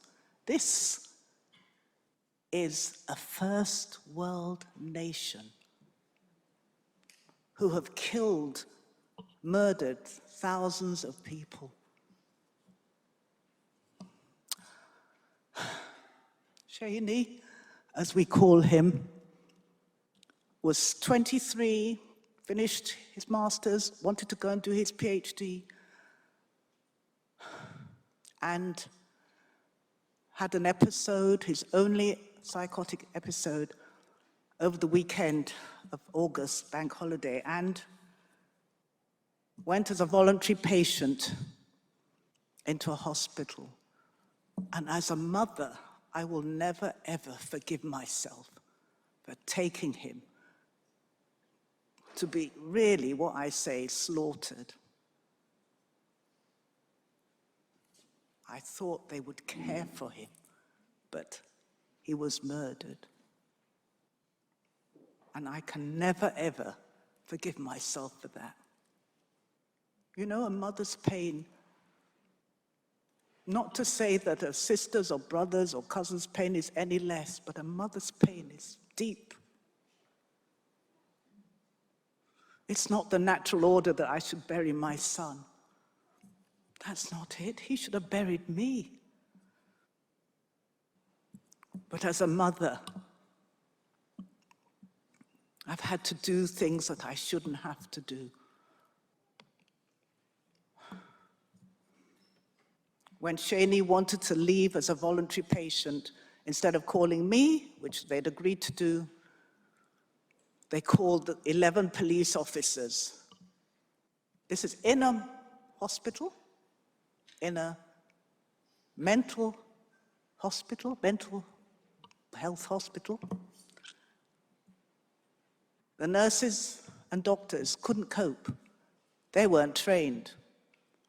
So they called the police in. 11 police officers restrained him. I mean, it's a long story, but they restrained him because I always like to show people how they restrained him. One hand under the thing and the other hand at the back. 2 sets of hand restraints, 2 sets of leg braces on his stomach. They restrained him for over 30 minutes in 2 sets of restraint. And in the inquest, the police were saying, oh, we were hot. We had to ask for water. And the coroner said, really? What about the person you were restraining? Don't you think they might have been hot? He was saying, get off me, I can't breathe. But no, in their wisdom, they restrained him, and when his body went limp, this is a bit I find really distressing. When he went limp, which even a 5-year-old would know there's a problem, they thought he was pretending, and they left him, left the room.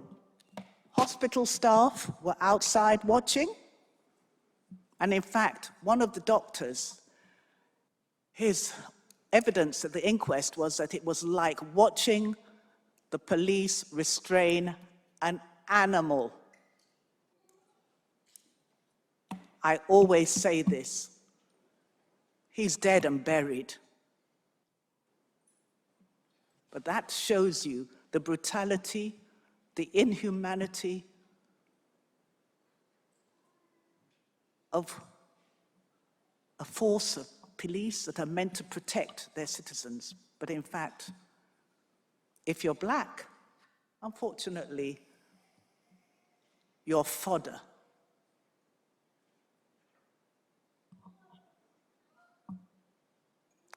They came and resuscitated Shani, but of course he was brain dead. And we had to switch off the life support. It took us 7 years to get an inquest. 2 lots of absolutely awful police, IPCC or IOPC, whatever they're called, investigations, and eventually we had an inquest. We weren't allowed to bring up racism, no, but the coroner said, oh, that's the elephant in the room. I don't get it. You can't mention it, but she knows it's the elephant in the room. But the jury were quite smart, and their narrative verdict was disproportionate, unnecessary, excessive force of restraint. And the hospital staff were watching, and they said they were screaming, stop it, stop it. You're outside the door, you're outside the window. Why don't you go in and stop it? No, but you're screaming. No mother should have to listen to all of that. I was determined. I went for 29 days of evidence, 3.5 months. And I listened to everything. I listened when the coroner asked her witness, the pathologist, what did he think Cheney was feeling when they were restraining him? And he said, I don't want to say because I know his mother's in the room. And the coroner said, don't worry, she's listened to everything. But when he started his evidence, I screamed and I fell on the floor. No mother should have to listen to that. No mother.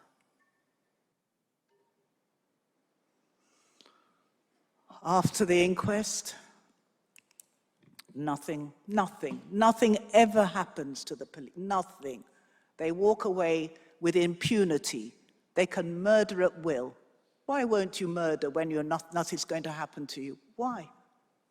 There's no sanctions. Our only saving grace is that we were able to get a law on the statute books in Parliament with the help of our MP, a private member's bill that now we're trying to implement across England in all mental health units. We were determined to get that because it's statutory, so every mental health unit has to abide by it. Unfortunately, the police are exempt. Nothing new there. Nothing new there. The police, I'm just referring to Esther's question, the police are not trained to deal with anybody in a mental health crisis. They're not trained. And I don't believe that they should be sent on their own to any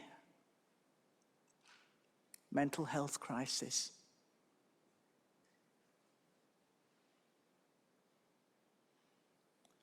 I just wanted to conclude that we have to keep fighting.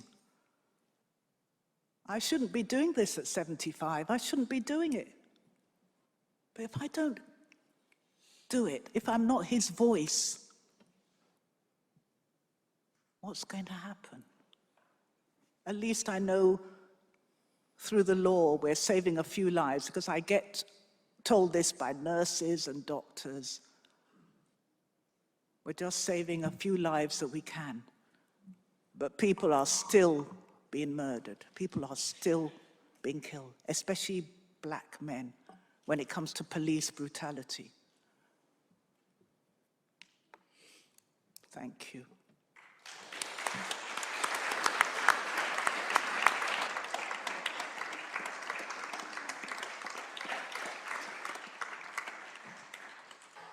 Were there any implications for, I'm assuming, that the nurses and doctors who were present? Were there any legal or other implications for them as a result of whatever process was brought about? I mean, they did do a thorough investigation, which is one thing, but they're still working. They have to be trained now because of the law that we brought in his name. They have to be trained, they have to be accountable. I always say the law was the easy part. Getting it in the statute books were quite easy compared to implementing it. It's the implementation that is proving to be an obstacle. But I'm determined. That's what I do, that's my job. To train and to talk to as many people as will listen. And now even the police are trying to listen.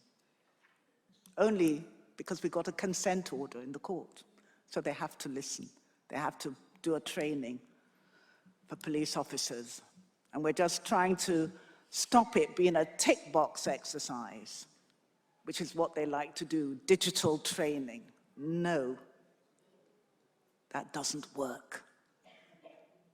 I like to go and talk. I like to look them in the eye. Not that they care, but I like to do it anyway. With all due respect and showing my deepest condolences to your loved one, do you believe in corruption between the health department and police, the police? The difference or? No, corruption. Do you think there's any corruption between? Oh, yeah. Well, I don't know. Yes, yes, as Stephanie's just reminded me, there's a lot of indifference. But it is making a difference, I think, you know, because you get to hear things, the staff, you know, the staff that are implementing the training say it's making a difference, they can feel it. But it's just only some hospitals, a lot of hospitals don't do the proper training. So, you know, but what I would say about the, I have cousins who are police officers, and I know that not every police officer gets up in the morning and says, I'm going to kill somebody today. That's not natural, they don't do that, but I think they have to be very aware of what their actions can lead to. They've got to learn. They've got to be trained properly.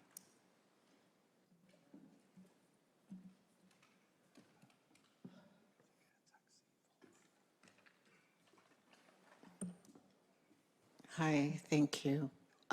Has there been much discussion about organizing? This kind of echoes what was already put on the table with hospitals about their rights to reject police presence or to make an intervention when the police are being Sorry, barbaric. I'm a bit deaf. I'm sorry. What she's saying is, have you tried reaching out to hospitals? So it's the hospitals that do include not the police being called in. Oh, yes. I mean, that is part of the training that we've, you know, that's part of the law. They're not meant to call in the police. They're meant to be trained properly. Then they won't need to call in the police. And are there lawsuits ever levied against the hospitals for failing to stop police violence? Zero. Well, it's very hard. And I think it's most lawyers, yeah, they don't take it on. That's why I think it will be important to have a class action suit, you know, case, yeah. And protests outside of the hospitals or boycotts that we've rarely been able to pull anything off like that in the US, but because Yeah, we also have qualified immunity and our president gives pardons to people who kill civilians. But I'm curious about then maybe the organizing and protesting.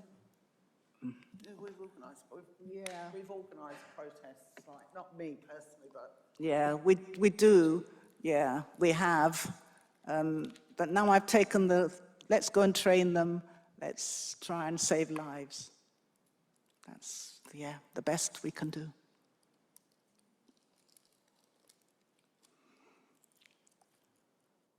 I will speak louder. Thank you, I'm sorry. Yes, no, it's okay, it's okay.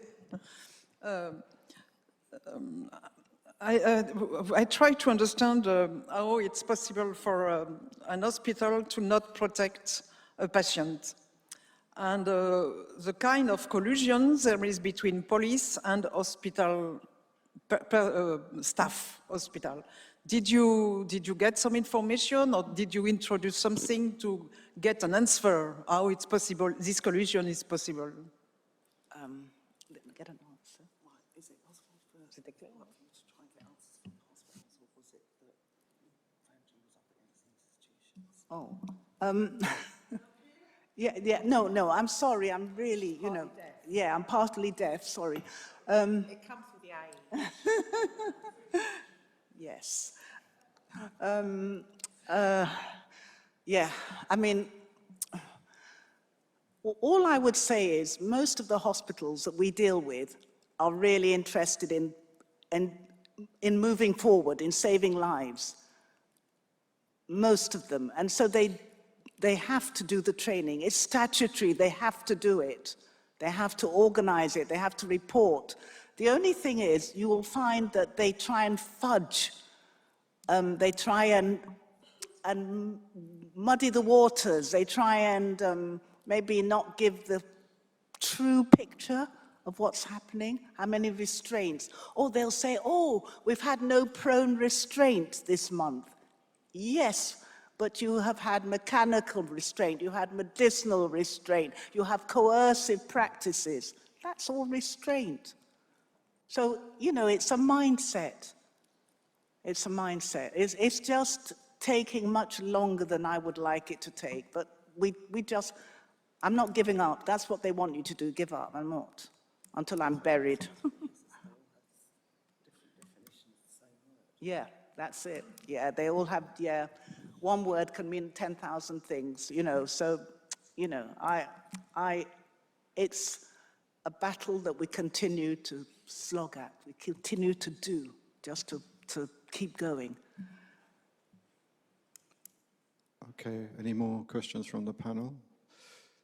I think one of the, just to follow on what Aji was talking about, we're dealing with police killings. They're around 3,000. The number of people who are killed in prisons is much higher. The number of people that are killed in secure medical units, again, is much higher. In fact, we don't even know. So all the forms of restraint that you're talking about could be killing so many people every year. We just don't even know about them. I think that's important. And that's why the tribunal is not just about today, but it's a 10-year plan to deal with all these 4 areas and to mobilize and get people together. The final family in this session is the family of Mouayed Bashir. So my name is Mouayed. I'm the lead campaigner of Justice for Mouayed Bashir, who's my brother, sadly killed on the 17th of February 2021. You've heard stories from across the country, from Scotland to England, and this one's from South Wales in Newport. It's been 1,508 days since the killing of my brother. On the morning of the 17th of Feb, Mouayed was suffering from a mental health episode. At 8:52 a.m., my mum called 999 asking for help. And probably because of some language barrier, when she asked for help, she said, please, there's a possibility that the call handler assumed she said police. My parents assured my brother, Mouayed, that help is on its way. There was a knock at the door, and it was the first police officer who turned up at the property. Mouayed was expecting paramedics in green uniform, but police officers in black uniform turned up instead. During that mental health episode, Mouayed was scared, so he locked himself in the bedroom. This is something that you would do if you're a child. when you're a little kid, you're scared, you go to the bedroom, you hide under your bed, because it's the safest place to be. Mouayed was a 29-year-old man, so he went to his bedroom at the family home to keep himself safe away from the police. The police officers were asking the right questions at the time. They asked my father if Mouayed was violent. Was he aggressive? No. If anything, Mouayed was scared because of the police being at the home.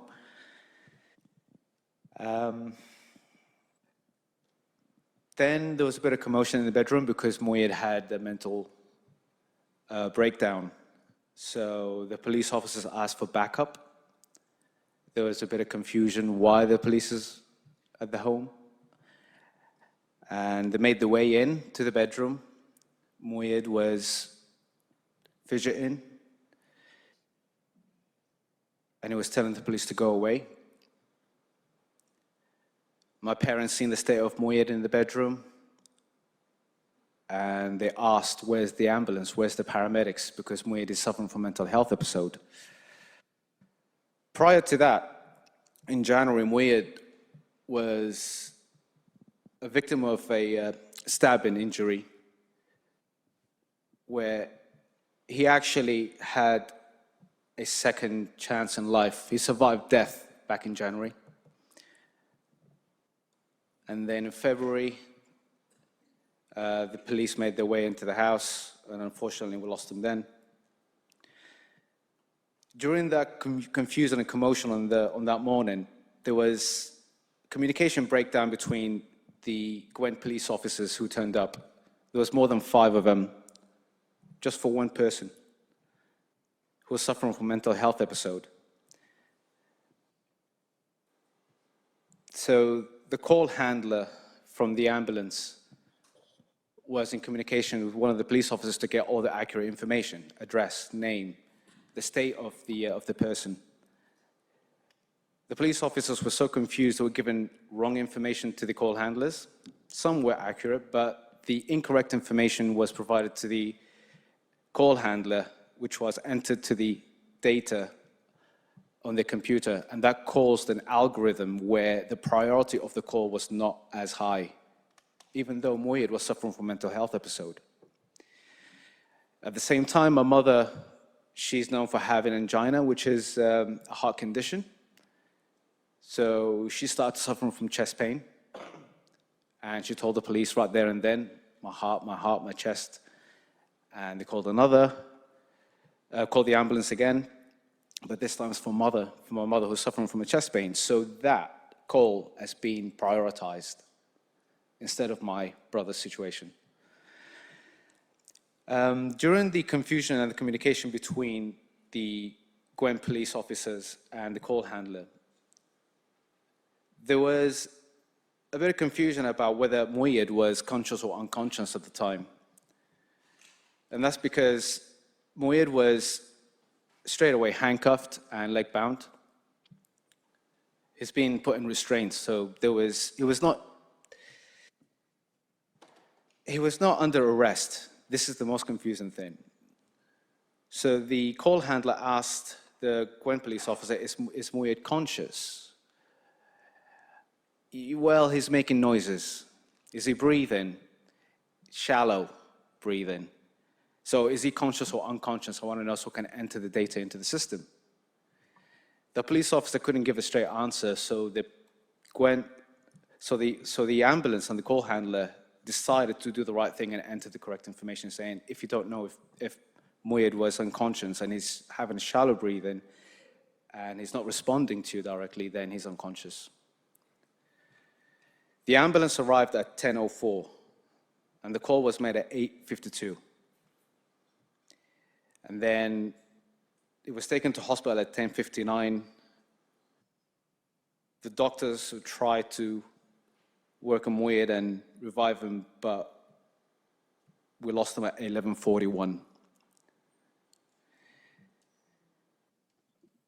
After the whole commotion with what's happened on that day, obviously we started with the inquest process. which is an interesting journey. I've learned the hard way about the judiciary system here in the UK. It's not straightforward because it favors one party and not the other. It's definitely not the families, let's put it that way. And if you're going to fight for justice against the state has deep pockets. 22.5 million, right? And how much do we have? None, not much. I'm definitely not from a rich family. So, you know, luckily with the inquest organization and UFFC, we managed to get the guidance and the right help to speak with the right lawyers who realized that we can actually get some sort of support from the government, you know. So we went through the inquest process, but because of the backlog that's happened because of the COVID lockdown, it's been delayed 2 to 3 times since 2021, and we only managed to get our feet into the courtroom, and we had our inquest back in 2024. 2 to 3 weeks. It was quite interesting how the whole judiciary system works, the cross-examination, you know, when you put in the police officers on the spot. There was an issue with the body cam footage back in 2021. We asked the police officers to release the body cam footage. There was an anonymity clause that's being placed on the police officers. So at first, they provided the pixelated, compiled version of the body cam footage. Even the coroner at the time said, this is not clear, I don't know what I'm looking at. So we asked for the redacted version of it. They provided the compiled, unpixelated version of the body cam footage. Still not clear enough, but we've got an idea about what's going on and what happened. There's about roughly 10 to 20 minutes of the body cam footage that's missing. So that raised a lot of questions. Our legal team worked so hard. They're from Hickman and Rose, and they've been dealing with a lot of cases similar to this.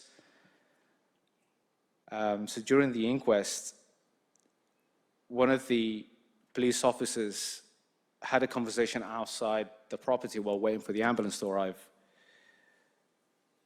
The body cam footage was on, and the body cam camera was on, and the footage basically recorded the conversation between 2 police officers where they were wondering if that was an ABD scenario.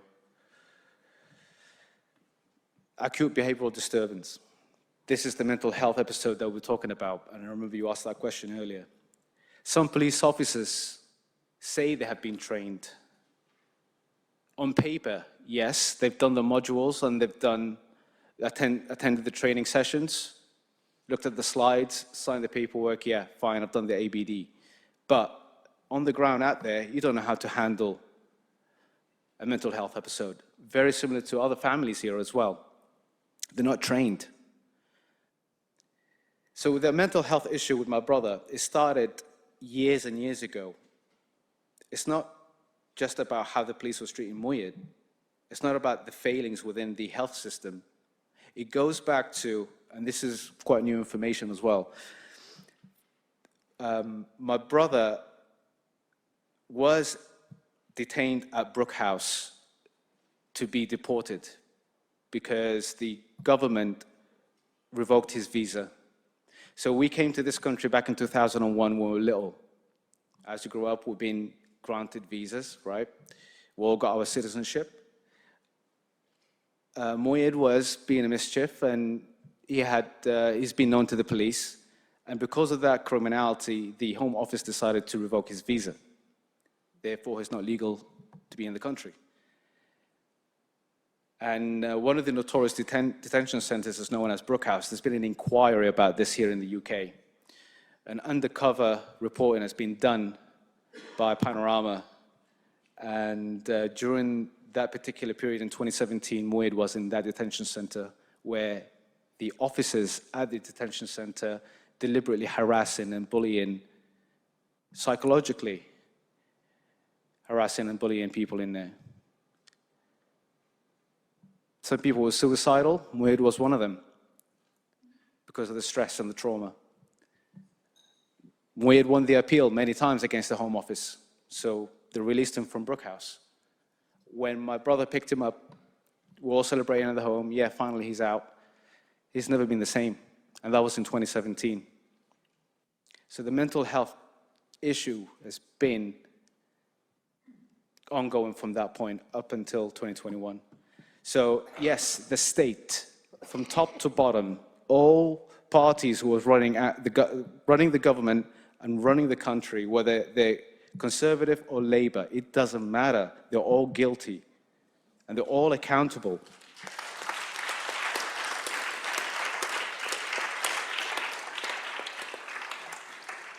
From the Secretary of State, the Home Office, all the way to the police officers, their ranks, their chain of command, the prime ministers of the time, they're accountable. Thanks.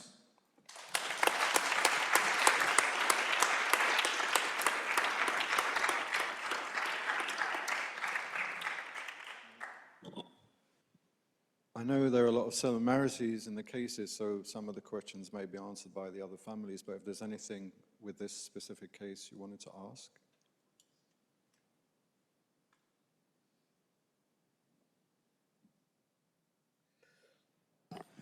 I just wanted to understand if the image of the body cameras was presented to the jury, and then they said that the image was not good. Is that right? Yeah, the body cam footage was played as evidence. The transcript from the body cam footage was also provided to the jury and everyone, standard process. When our legal team cross-examined the police officers who had that conversation outside the house about, was that ABD? Yeah, it looked like an ABD. Okay. They went back in, they didn't say a thing. They didn't raise or even speak up to the rest of the team or their colleagues. Guys, this is ABD, we need to change strategy here. Or let's update the ambulance with our call log, this is actually an ABD. Because they're supposed to do that. One of the female police officers who were present is actually medically trained, or was medically trained. She didn't say anything. And she was supposed to at least spot the symptoms and speak up. Nothing. And it was contradicting. So in my eyes, when I was there during the inquest, that police officer basically lied under oath. Okay, thank you. Thank you. Joy? Yeah, thank you. I was wondering if you could say more about organizing based on how you've pointed out that the police collude with damaging people's emotional health. So is there organizing that focuses on that? Does that make sense, what I just asked? Police harassment, in a way, if that's what you're saying. Yeah, one other thing, like just back in the US, it's been clear with Project 2025 that one of their goals is to inflict trauma because it makes it harder for people to function in organizing. And that's kind of from the administration on down. I was just curious about organizing around, there's the police harm, police killings, but what you brought up about where your brother was before, and about the insults and the dishonor and the just bullying that would diminish, you know, your health, your mental health, if there's specific organizing around that. Well, I guess with that bullying and harassment, you know, ever since my brother was detained at the immigration detention center, Brookhouse, I would say it's probably similar tactics like how the police are doing it out there. And ever since we started campaigning, my family, myself and my other brother, we've been followed by the police. I'm not surprised if they're actually probably tapping my phone as well. Because I've been campaigning and my family's been fighting since 21. And yes, we are well known in Newport City, in South Wales. There's been times where I've been followed by the police, undercover or not, you can tell. But if anything, they harassed my younger brother a lot more pulling him over, asking questions, just to want to give him, just to let them know that they're watching and they know what's going on. So it's nothing new there, really. It's the same thing like how my parents have been treated on that day. The police officers were so rude to my dad. As a father telling the police officers, my son is dying, you're not doing anything about it. Stop arguing and do your job. So yeah, harassment, bullying.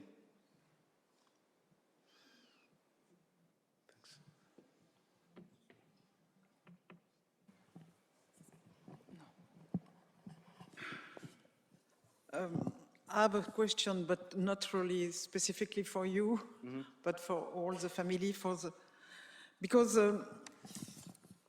I would like your feedback as a family. How do you explain with the seven cases we study today, 6 of these cases has to deal with mental problems. And I'm wondering if is it the stress to be harassed every day in the daily life by the police that creates some disorder, mental disorder, or if is it also maybe the exile for your brother, for example, it is the exile, the situation to be a refugee, to feel not welcome, not accepted, that created this disorder. Oh. Huh? Well, in my case... And how was your community is also targeted as a Black or Arab community? Is it related or? Racism thrives in police. Let's put it that way. It trickles from the top all the way down like cancer. Yes, the communities don't trust the police officers whatsoever, or even the police, South Wales Police, Gwent Police, you name it. And yes, it's a systemic. And if anything, they'll do whatever it takes to terrorize the families, to cause friction within the community, right? And with the social media platforms right now, it doesn't help either. You know, we know there's so much hate out there right now, and they're adding fuel to the fire. They just want to cause that friction so we can live in terror all the time. They're killing the men one by one. And if you noticed, all the families here had their sisters, their aunties, their mothers telling the story. And so far, I'm one of the lads, the guys, one of the male campaigners who's actually speaking about my brother. They're trying to kill the men so they can leave the women by themselves alone, feel frightened and threatened. I was going to say, my response to that question is quite easy. Our solicitor, Jane Dighton, was a white female. And she simply asked the question, if on that night her relative had called the police to come out to help, and she had smashed her window and smashed her car and stood in the road as a white female, would the officer have acted the way they did, as they did with my brother? And that says it all. So the mental health, so yes, are they Black male mental health episode? For me, that's a mindset they've already got. Oh, here we go again. They've got that mindset. So you could argue a disproportionate amount of Black male with mental health episodes or with mental health issues seem to be dying the same way, being killed the same way. So it's a mindset. As soon as that call's made, that goes through the radio, they come out with a different mindset and mentality, as I said, as opposed to a female or a white female. Thank you, Sita. So we're going to call up Rod to speak a little bit about the use of force that we've heard so far. I think the point you're making is important in terms of the terror not just on the person, not just on the family, but on the community. And tomorrow we're going to discuss this issue of continuing stress disorder, not post-traumatic stress, but continuing stress, which is affecting everybody. So Rod, if you want to... I just want to talk about the duty of care and the threat levels in these cases from the families. In the United Kingdom and in many police forces, police officers have a duty of care to all citizens. It goes without saying, but when a police officer deprives an individual of their liberty, handcuffed in a van or in a cell, then that duty of care is a responsibility for that individual and also an accountability, or it should be an accountability for that individual. In the case of Christopher Alder, when he exits the van in a state of disarray, he's handcuffed, he's placed in the van, he can't explain what's happened to him, and the police have an onus to. The law says it does, but in reality, that's not what's happening. So hopefully we can do something to change that.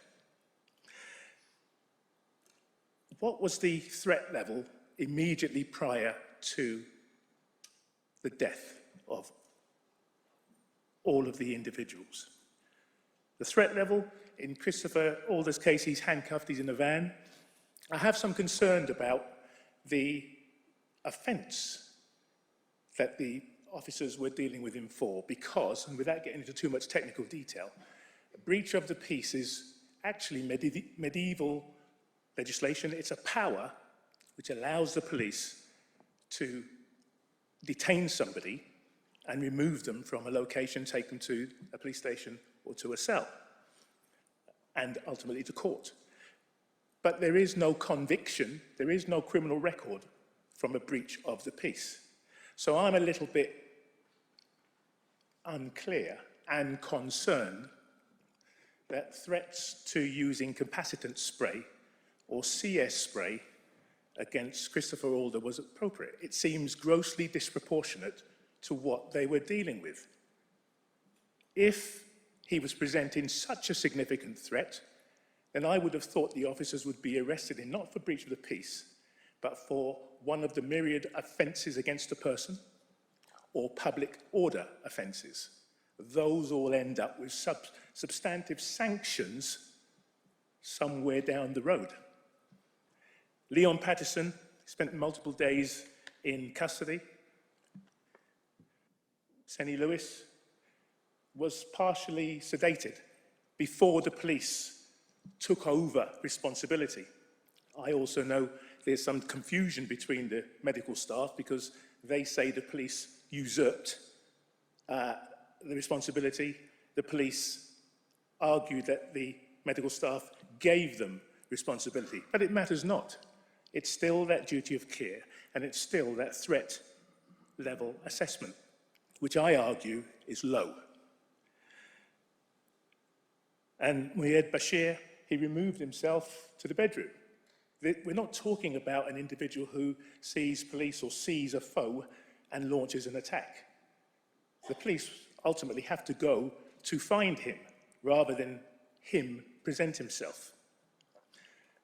No persons were under attack. In Senny's case, if I may, Aji, in Senny's case, there were so many officers, it's arguable there were too many officers, and they still performed the tactic, a modification of a cell relocation tactic. I'll keep it truncated at the moment. But they still performed it badly. Why it took so long is because you have 11 officers and you only need 5 competent officers to perform that tactic. But they got it wrong. They had a member of the medical staff on the door, so when they tried to exit the room, Senny got to his feet and they had to go through the entire process all over again. That's why it became a protracted, painful, and life-losing exercise. And in your brother's case, Mouayed's case, my take on this, and you have done fantastic in your campaign, there were sufficient resources, and there's opportunity to plan and time the police response. The question I ask is, what was the rush? Why the need to act so quickly? And we're going to come to this tomorrow, I think, in the cases of Paul Coker, who was killed in 2005, and Adrian McDonald in 2014. And Professor Goss John earlier today spoke about Darren Cumberbatch, who was killed in 2017. But those three, we're not going to have time in this People's Tribunal to talk about Darren Cumberbatch, but it's relevant. Those three cases I mentioned here are relevant because the police had sufficient resources and sufficient time to plan their tactical response. 27 years campaign for Christopher Alder, 32 years Leon Patterson, 15 years now for Senny Lewis, and I think, if I got it right, Mohammed, it's 1,508 days for Mouayed Bashir. But it doesn't matter how long, because this is a pain that doesn't heal. Thank you, Rob. I'm now going to ask Gargi to come up. The session is around collusion and language, and some of the questions that you've been asking is about the framework and how all these patterns are repeating themselves. So Gargi hopefully will address something of that. My name's Gargi Bhattacharya. I'm the director of the Sarah Parker Remond Centre for the Study of Racism and Racialisation at University College London. I've only had that job very briefly, and I suspect I'll only have it much more for very briefly. But anyway, while I'm here, quickly, use. Thank you. I wanted to add a few things, really just to put in a list some of the issues around language, narration, and what that does to evidence. I understand what I'm saying isn't things that people don't know, but just so it's in the mix of how we're thinking today. And also, I do understand that the panel come from different contexts of state violence and racism, so there might be things that are particular about the UK. There's so much literature already about global racism, about how racist tropes inform how some populations are dehumanized and how their rights are stripped.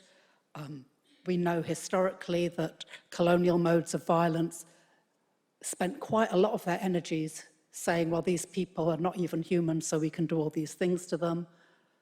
I probably don't have to explain to this audience the ways in which those kinds of colonial tropes continue. People have spoken about them in relation to their own families. But it's still worth saying some of the ones that have had a particular purchase in this country recently, I think mainly for the panel, not that you won't have heard them in your own context. So certainly, things people have already said. The one we know already, animals or animal-like, often linked to an idea of grotesque physical characteristics. We've talked, people have talked in horrific terms about the ways in which the physical suffering of their loved ones is then kind of turned back to dehumanize them further. Superhuman strength, who knows? That seems to come up like every few years. Things about being beyond reason and unreachable by talking to by argument. And if you look through police accounts, one of the things is alongside the implication that some people are less than human, animal-like, and have these grotesque superhuman characteristics is, well, couldn't possibly talk to them and reason with them, might engage in cultural practices that makes their behavior unpredictable. Other people have said repeated implications of drug use with no evidence. Just to say, even if you're using drugs, doesn't give the police the right to kill you, but just to recognise the tactic that is being used. Hypersexualised, disease-ridden and unhygienic, because I couldn't possibly touch that dirty body. Childlike and unable to take adult responsibility as adults, yet also adultified and never eliciting the consideration given to other children when a child. So I think people recognise them from other spaces, but just so I've listed them. There's a few things I think are very stark in recent British ways of doing state violence.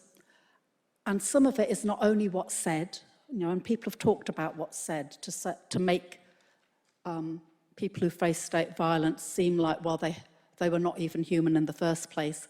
But as importantly, in all these processes, and we've heard about it in collusion, is what's not said and the time frame of what's not said, especially in the creation of the narrative.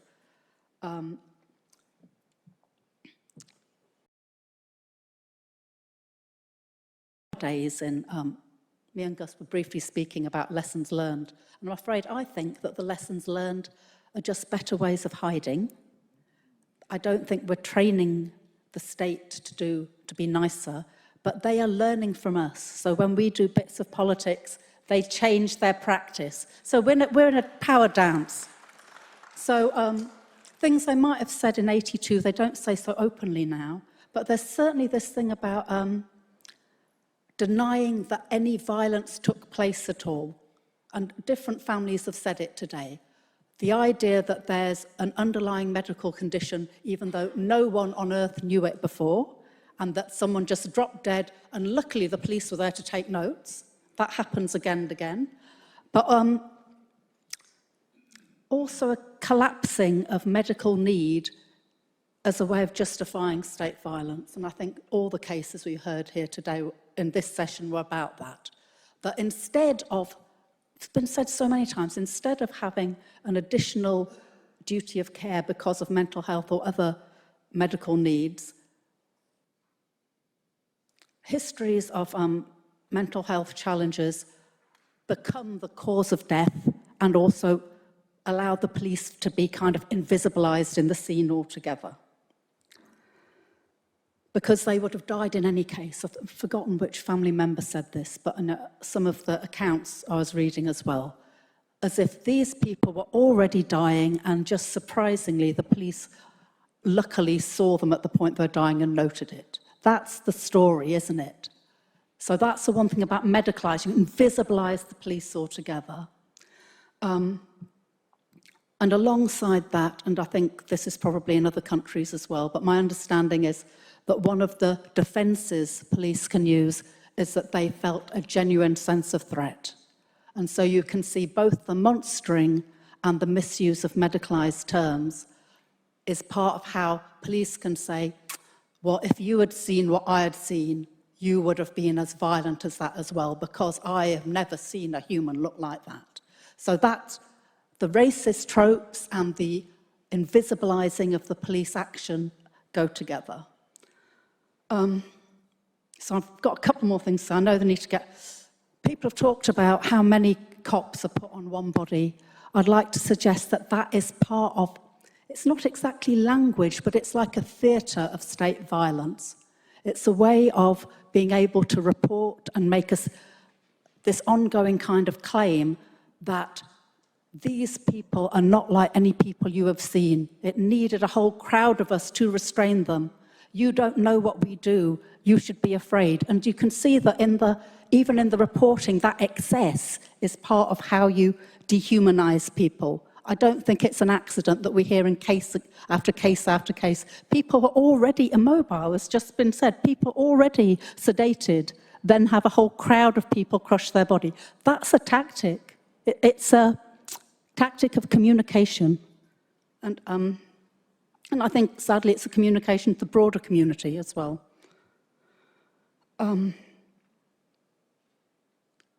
Right, I've already said that, and other people have said, that alongside this, what is not said is importantly the timelines of how narratives are told. So police stories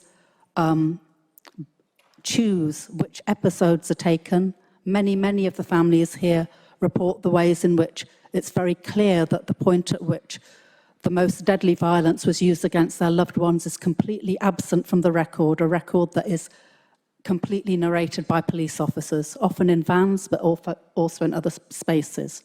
So you tell a story that I had to go and see this superhuman strength monster. I'd never seen people like that before. They were already ill, they were already dying. Luckily, I was there with my civilizing police presence. I made a note, and lo and behold, we end up with a body.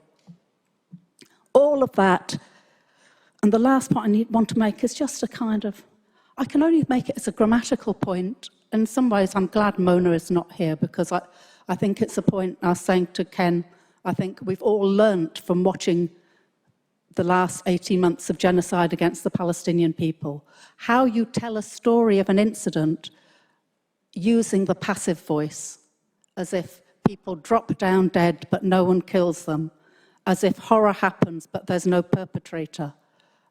These things we need to learn terribly from our international comrades, that this is how perpetrators commit violence and make themselves invisible in the scene. I hope that makes sense to you. Thanks.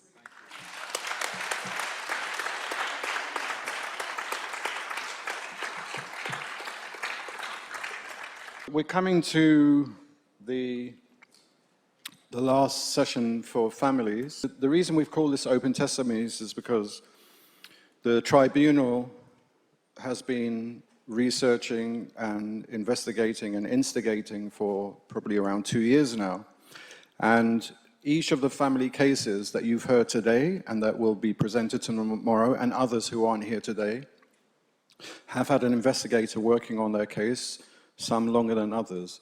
That document is getting bigger and bigger. And as we go forward with the tribunal over the next 10 years, more and more families will be working on their tribunal and highlighting some of the things that Burrell pointed out, for example, about the unanswered questions. What are the things which have been excluded, which we've done in many of the drafts already. But we wanted to give a space to other families who we've also worked with, have also been involved, to tell their story as well, for their voices to be heard and for them to speak on behalf of their loved ones. So each family will simply tell their story, and then after that we'll have some actions. Hi, my name's Susan Alexander, and my son's name is Azel Rodney. He was murdered by the Metropolitan Police in 2005, which is almost 20 years to date. And I still feel the same way now as I did then about what happened to my son. I just start by just saying a little bit about him, because he was a good person. He was well known in the community for good reasons, not bad. And he had a passion for sports. And as a teenager, he had a really bad sports injury that, where he had to have a hip operation. So he was quite restricted in his mobility. He was always a really, sociable, happy person. And, I say this because the media really done a bad job at, trying to represent him when this happened. And it was really bad negative press that went out that destroyed our relationships with the community, with our family, and it was a complete breakdown. What happens in that first kind of hour was so crucial, because it enabled the police to cover their tracks, sit together, write their notes, all these things that is public knowledge, and we all know about and we're aware. And this case would have been different if they'd been seen doing what they were doing in that first hour. My son's body was laying on the street for 16 hours, and why they all ran around, as we know, obviously as time's gone on, more evidence came out. But it was terrible. The covering up is from the first instance, and then it's trickled all the way through your legal process. You just can't, you find yourself going through this journey, but you just don't have the time to check back. The way we were treated as a family from the beginning, before they even knew who we really were, was terrible. You know, it's racist, it's stereotyping, total disrespect. So how on earth can families get anywhere when you're faced with a whole, you know, room of people like that are supposed to help you, you know? The IPCC said that you know, in their policy that they're there to support families, and that policy had only just been formalized just before this happened to my son. So it was relatively new, and it still remains the same today. Nothing's changed. You know, I went through a really long and drawn-out process that really, it uncovered and revealed what had happened, but the police and everybody involved, which initially they made to look out like it was just one officer, but there was 23 to 24 officers involved in this. So, you know, we were terrified. The language that was being thrown around the table and thrown out was really terrifying. And I kept thinking I kept dreaming that I'd see this officer when I found out that he had a machine gun, and it was like an automatic, you know, machine gun that fires off rounds, I was terrified. And I kept dreaming that he was in my alley trying to kill me and my family, you know? And we're not criminals, but we were totally criminalized throughout this whole process. We went to, after many years of not knowing what had happened, we finally went to an inquiry, and that went on for a couple of months. And even there were people lying, what I would say, they were lying on oath and lied about what happened. And, you know, after that inquiry, that led to a murder trial. It was starting to be an exceptional case, but then when we got to the murder trial, the officer walked in and out of the court as if nothing ever happened. And the most humiliating thing as well, even up to this day, is that he would still go out into the public eye on national TV and describe what he'd done and say he'd do it again. And that's what he's been doing.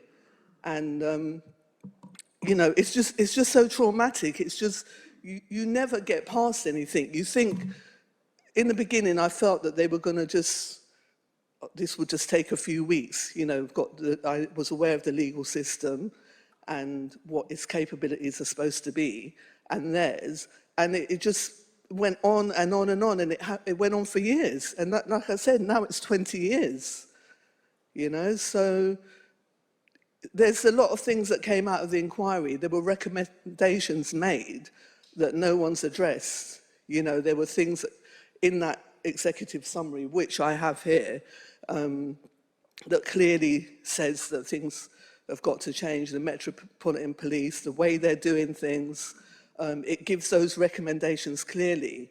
And it's only recently I've been looking over all the paperwork again, and I can clearly see how much things I've missed, because it was all just moving so fast, and it's a deliberate attempt to throw you off, keep you out, and they don't expect you to come back, you know?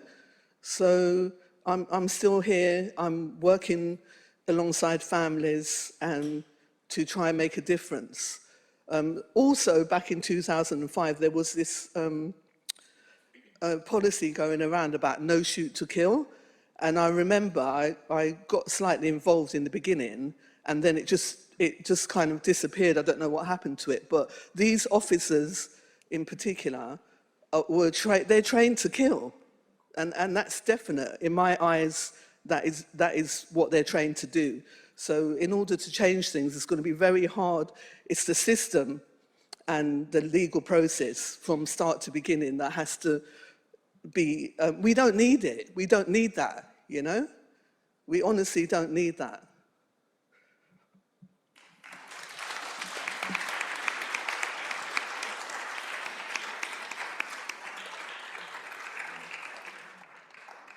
Hey everyone, I'm Keisha Johnson, Ronaldo Johnson's big sister. So Ronaldo was 17 when he passed, well, when he was taken from us, and he was a shy, loving, caring, kind, hardworking, very well-mannered, funny, charming, very playful, skilled footballer and MMA fighter. He took pride in his personal appearance and his personal hygiene, and he was well respected by his peers and was a role model to many in the community. He was a spark and always seemed to ignite love, wisdom, or joy in others. Ronaldo was taken from us when PC Stuart Oram, a dog handler, decided to initiate a pursuit without authorisation from the control room or before running a check on the vehicle. He chased the car down a 20-mile road, which led to a roundabout, which then turned off onto what's called U-Tree Road, which leads to a dual carriageway. Once he saw the lights approaching, that's a hotspot in Manchester just on a normal day for car crashes. And he witnessed the pursuit, he initiated the pursuit, continued it for less than 43 seconds, watched the horrific crash and how the car span and ended up lodged in the shop front. And he didn't call for backup. Instead, he parked up behind the crashed cars, took one of his police dogs out the boot and chased the driver on foot for roughly 7 minutes. During that time, the control room is heard from the video log telling him that they're concerned about the casualties. On the third time, he's told to go back to the scene and assess sort of the damage, which he did, and he did nothing. He didn't call for an ambulance, didn't call for backup. So that had happened roughly around 4:45 in the morning, and my mum had a knock at her door about 8:30, 8:45, saying they needed to identify someone that had been in an accident. They refused to speak to my mum and would only speak to my younger sister because his phone was registered in her name. They had his children's Go Henry bank card, which they found in the back of his phone, which has his name on, and they'd also gained access to his mobile phone. They tried to call my mum around 4 a.m, and he had no credit, so it didn't go through.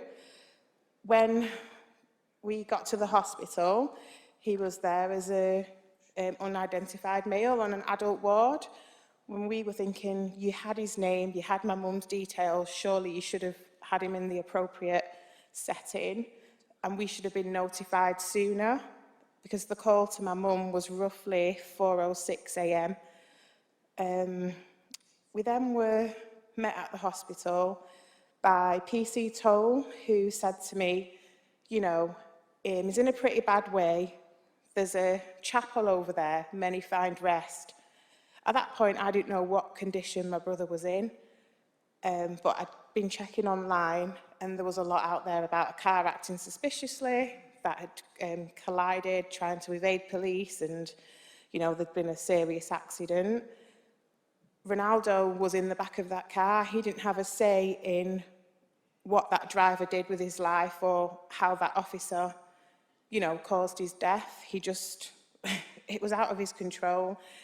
And we were sort of wondering what had actually happened, because during that first half an hour at the hospital, the same officer gave us 3 different versions.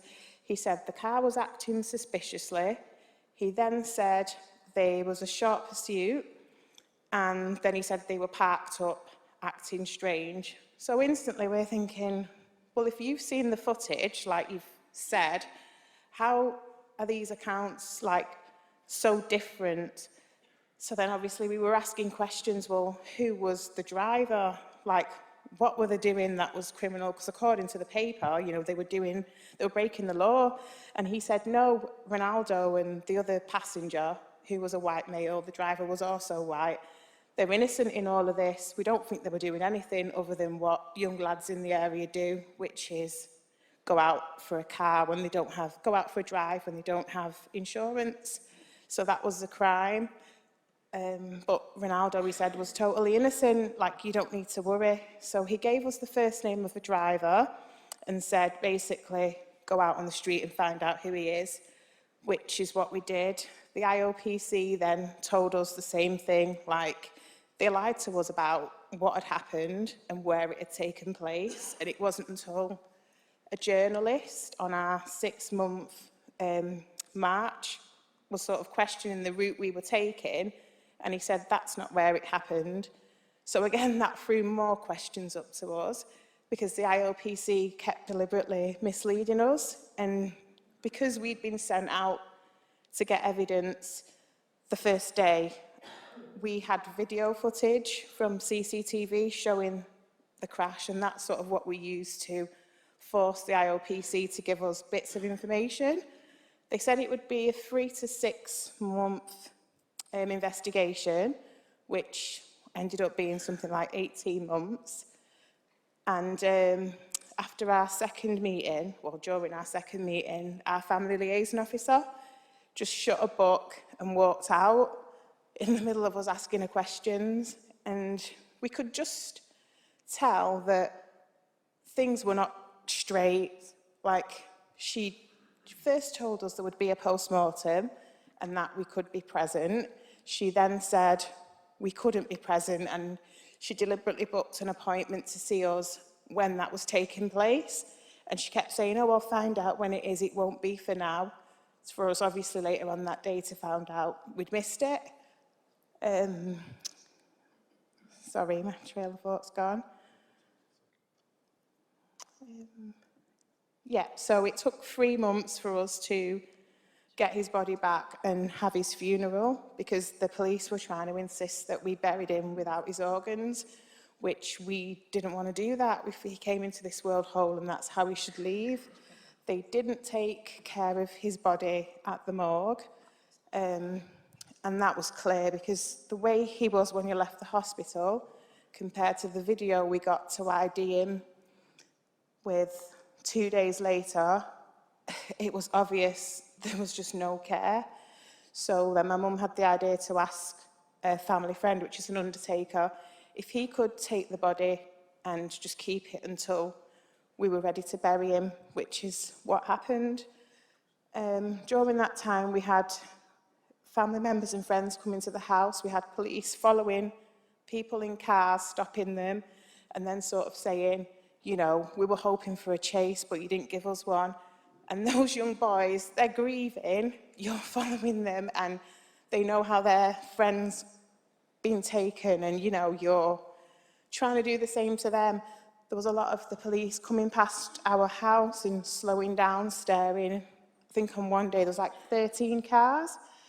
We then sort of said to the IOPC, look, this has got to stop, because where my mum lives, it's out of the way, you never see police. And it did stop, but then they were just unmarked cars that were doing the same thing.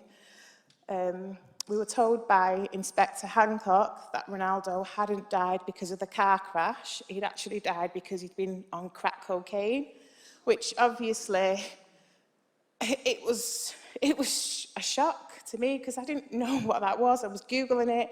I was looking in his room, looking for signs of God knows what.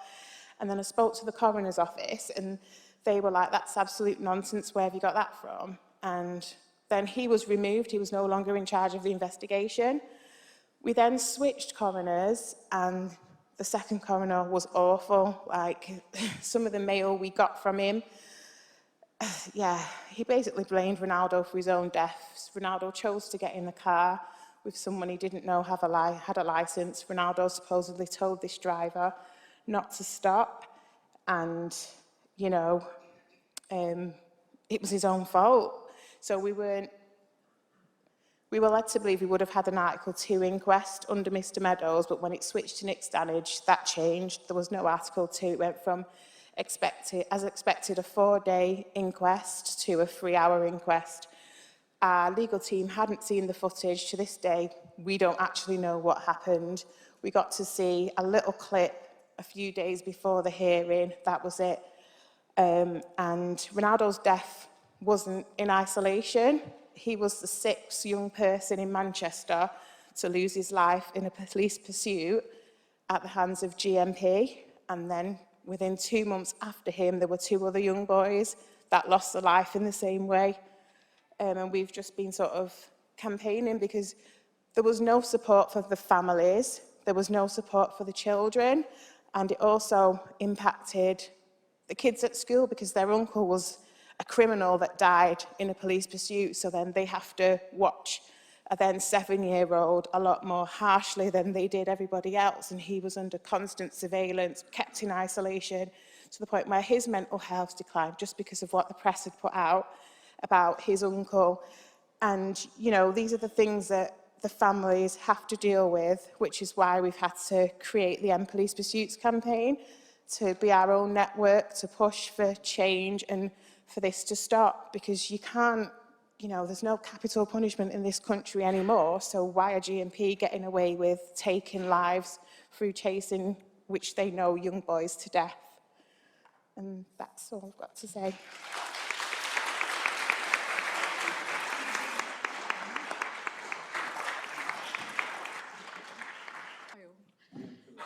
This is Liam Phillips. This picture was taken Christmas Day 2016. Can you hear me? Oh, that's better, sorry. So as I said, this picture was taken Christmas Day 2016. 60 hours, or just over 60 hours after that was taken, Liam was dead. He was one of 2 boys that were caught up.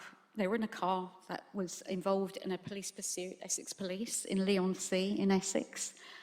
His best friend died instantly in the collision. Liam survived 25 hours and came off life support after that. We knew there was a catalyst for this. We knew the police were involved somehow, but their involvement was downplayed. Naively, I thought as the investigation went on, the police would just, their involvement would be mentioned, if you like, in terms of accountability. That didn't happen.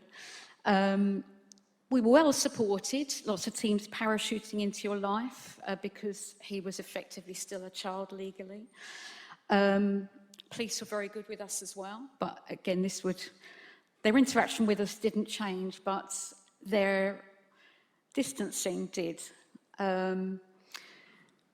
So the friend that was driving the car was driving underage. Yes, Liam chose to get in the car. All that boy had to do was stop the car. So there's elements there as well, and he was charged and prosecuted as a result of this. He got 2 years in custody, 2 years on licence, and then 2 years, another 2 years disqualified from driving for a licence he didn't have. Yeah, he was released when still older than Liam ever got. In fact, on March the 15th this year, we hit day 3,000 since Liam has died. So this is our life sentence, and it's going to be with us for the rest of our lives as well. So if we move forward to the, or move on to the point at which the IPCC report, I'll refer to them as they were at the time, was generated, they found no misconduct to Essex Police. Essex Police denied being in pursuit. As a result of this investigation, well, you get furnished with all of the evidence that the IPCC are given as part of their investigation, which includes CCTV footage as well. I've seen the moment my son, his friend dies, and my son sustains his life-threatening head injury, which he would later die of. Where was I going with this? Evidence. So, thank you, Ken, yes. So what we did as a result of the information that we were given was compare it to an incident log and also the report that was created by the IPCC. And there are inconsistencies. So it made me question, you know, why the IPCC found no misconduct here when there was clear misconduct.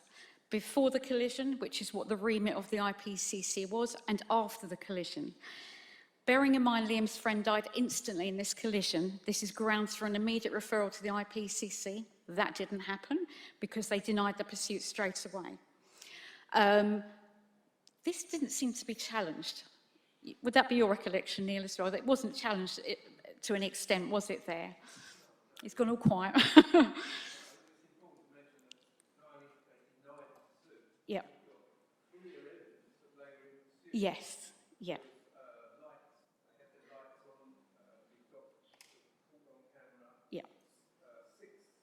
So when they entered the road that the boys were going or being pursued down, the police were 6 seconds behind them. At the point they passed 2 residential properties on the road they were now pursuing at 60 miles an hour behind the boys, they were now 3 seconds behind the car my son was in. So they gained distance and time on the boys. Now the IPCC report said you're either in pursuit or you're not, yeah? So still, the denial is there, still no misconduct. The only thing that happened with the only recommendation that was made was pursuit refresher training for the sergeant. Carry on, Neil. Shout.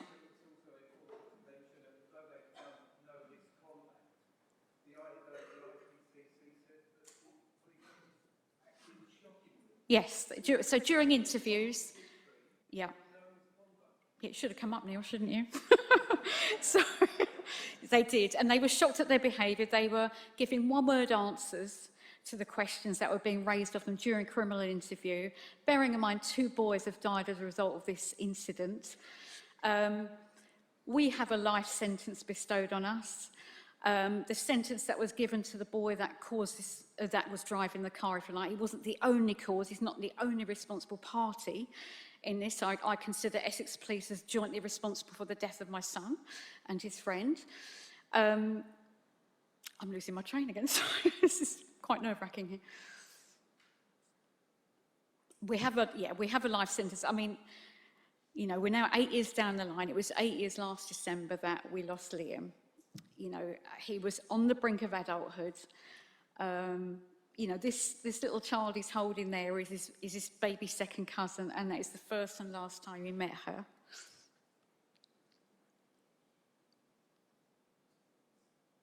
Sorry, didn't want to cry.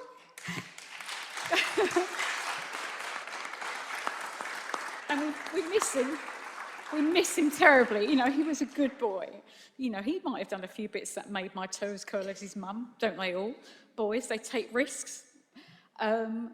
But, you know, every day I wake up and he dies again. You know? And it's really difficult. And it's the same for the other mum as well. I mean, she's not part of this, although, Ken, I know you mentioned Regan's name. I'm grateful for that. Sorry, I'm crying. But, yeah, life is really difficult. We've got another son who we're grateful for.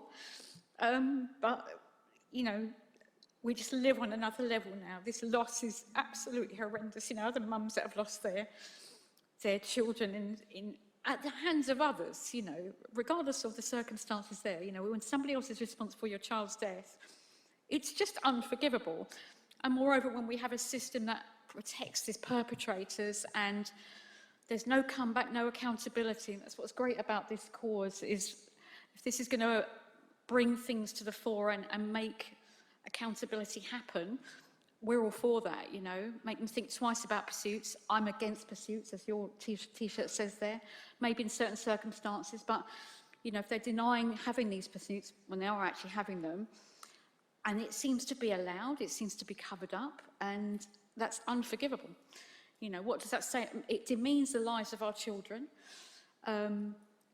It's wrong, and, you know, you want to say, I know it sounds childish, you know, how would you like it if this was your child, you know? Would it be the same? You know, if it was a serving officer's child that had died, you know, I bet we'd have different treatment then, you know? So, yeah, absolutely.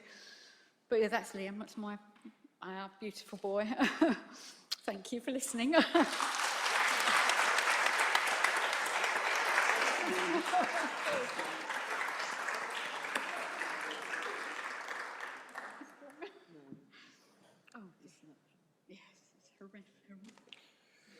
And so the final family that will be speaking today is the family of Sahil El-Farra, who have come from France to join us for this weekend. On August 4th, 2021, in Marseille, my son, Sahil, 19, father of a 1-year child, was shot dead by a trainee police officer who fired a bullet straight into his heart during a routine traffic stop. He was killed despite posing no threat neither to the police nor to the people present on the street. At first parked, Sahil started his car in reverse to avoid a fee, but a trainee officer named Romain de Vassine fired at him point blank through the open window of his vehicle. The entire scene was captured by security cameras from a nearby bank, and numerous witnesses were present. As Suhail was dying at the steering wheel of his car, none of the three officers provided any assistance. I have footage of him agonizing and them looking at him doing nothing. They didn't even call the ambulance. It was witnesses that called the ambulance. In fact, I want to say that it's a common pattern with all the cases I've seen here. If you are brown or black, you're not considered as a human being, even not as a pet, but as a savage animal. If he was a pet, I think they would have tried to save him, but didn't consider him as a pet. Nor this family, because I learned that he was dead when I was in the hospital where he was, and nobody told me. I had to read the news on my phone to tell me that he was dead. Not any doctor wanted to talk to me.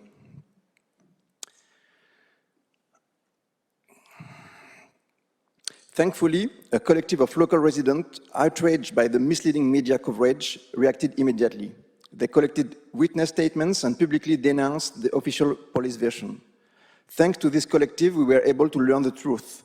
They spontaneously organized a memorial march 2 days after Suhail's death, which we attended. It was there that we discovered all the police lies. After hearing these damning testimonies, we decided to file a legal complaint. I attempted to access the bank surveillance footage, but this request was denied. Distrusting the police investigation, we began collecting our own evidence, witness testimonies, and bystander videos. We reached out to experts on police violence who advised us on conducting our own investigation and avoiding common pitfalls. We were never received by the prosecutor. In December, he dismissed the case, and only then did we gain access to the file, discovering the bank's video footage has mysteriously disappeared. No eyewitnesses had been questioned. The shooter was never taken into custody, and the prosecutor explicitly requested he be interviewed last after all the officers and potential witnesses. The officers involved had coordinated their testimonies on the evening of the murder before any official questioning. False police reports were created, no ballistic expertise was conducted. Faced with this misconduct, we called a press conference to publicly denounce the judicial handling of the case. Under media pressure, the prosecutor was forced to reopen the investigation. It was at this moment we became civil parties in the case, filing 3 complaints, 1 for murder and 2 others for obstruction of justice, as well as forgery and the use of forged documents. In November 2022, an investigating judge was designated. Guess who was chosen? A reconverted former commander of nuclear submarine. In our only meeting with him, he immediately rejected any possibility that the police investigation might have been biased, which was deeply concerning.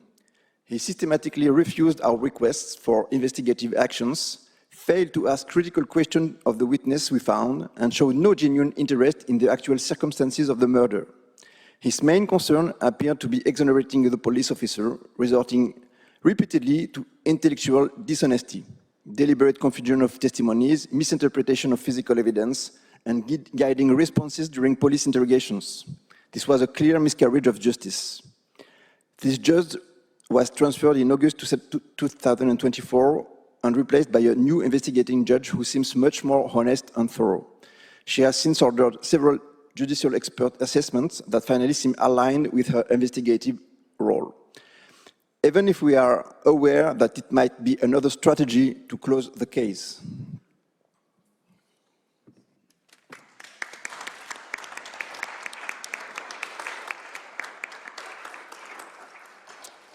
In parallel with the judicial investigation, we created a digital reconstruction of the event, partnering with Index, an independent investigative NGO, and an autonomous extension of forensic architecture.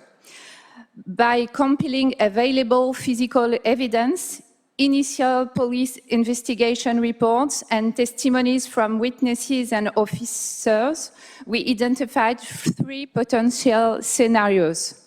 None justifies police gunfire. However, the only scenario consistent with the physical evidence incriminates the shooter directly. We submitted this delayed reconstruction to judicial authorities and now await the interrogation of the shooter in light of his overwhelming report. We are currently fighting for an official judicial reconstruction led by the investigating judge. Such a reconstruction demonstrates the extent of the police lies and the absurdity of their version of events. There is no doubt that an independent judicial reconstruction will inevitably lead to charge of murder against the officer. We demand a public trial to reveal for all to see the modus operandi of a police institution that systematically covers up crimes committed by its officer. We aim to expose the system driven by state institutions to protect police officers and crush victims and their families.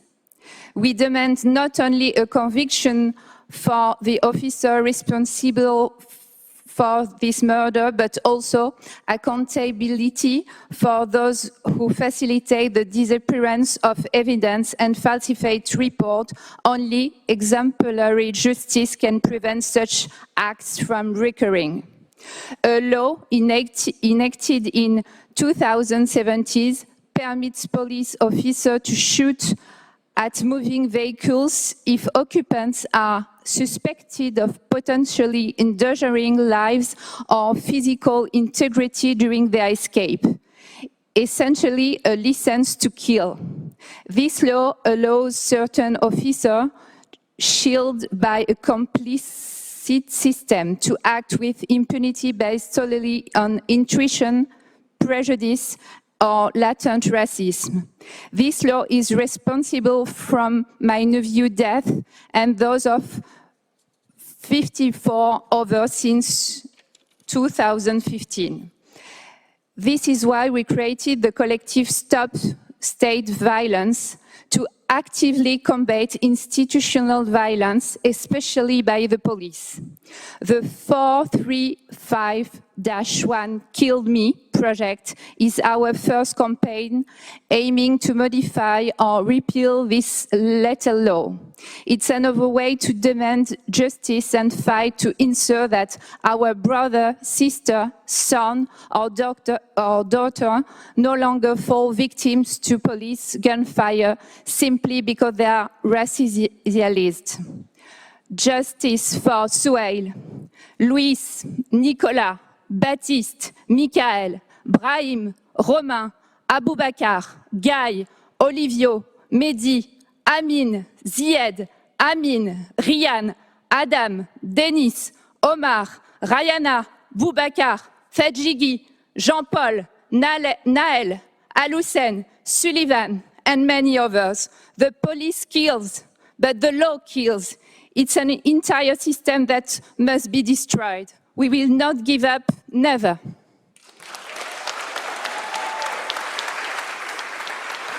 I would like to add a word.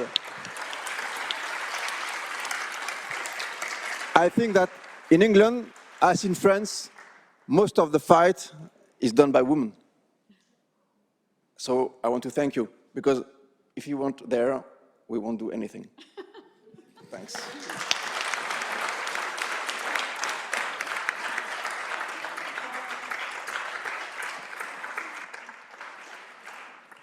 So I think there's been we're going to not have any questions from the panel unless there's things you want to ask. The summary will be tomorrow evening. We just have 2 things to do now. I think to follow on from Samia and from the suggestion from the panel, we would like to have a minute's silence for all those that we've spoken about today and for the others who aren't here, who can't be here. So we're going to call a minute's silence now. You can stand if you want to.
No justice? No justice? No justice? Thank you, everybody. We just need to make one more announcement in terms of actions, which is very important. Please take a seat. The tribunal, People's Tribunal, is going to be taking domestic and international action around these killings, around these murders. One of the things we're going to do in terms of domestic law is to take on a series of class actions for the thousands of families that have lost somebody at the hands of the police, that have been murdered and killed. It's not an easy job. It will take a long time, but somebody has to do it. And I think we're at that point now of the struggle of the families. So one thing we'll be doing on the anniversary of the murder of Brian Douglas on the 7th of May, 2005, we'll be announcing a police prosecution fund. We are going to raise money from the public in this country to take every single police officer, senior police officer, Crown Prosecution Service, IPCC, Home Secretary and Prime Minister of the time from 1971 to the current day. Thousands and thousands of them will be named as litigants in the British courts. So that's something that we're looking for support for. We already have a legal group set up, but anybody who comes from a law background, please come and see us. Anyone who's interested in social media and helping that, come and see us. Any families who are here, and sometimes families don't find the courage to speak, please come and see us afterwards. So if you go onto our Linktree on our social media, you'll see that the event for the Brian Douglas event has been put forward. So that's the domestic law. In terms of international law, we will wait for the judgment of the panel tomorrow, but we are taking two strands. We can go into detail. But again, anyone who's interested in joining us and supporting us, please just get in contact with us. For the moment, I would like to really thank the people who have been really pushing and leading the tribunal, particularly Samantha over here.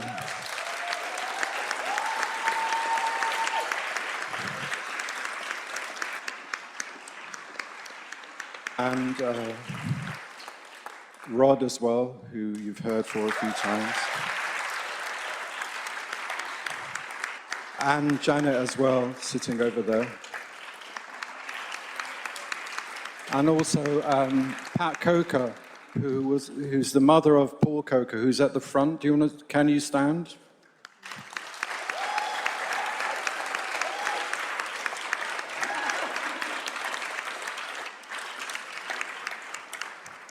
And several families have been coming week after week. Particularly need to mention Lilith, Pamela Sims,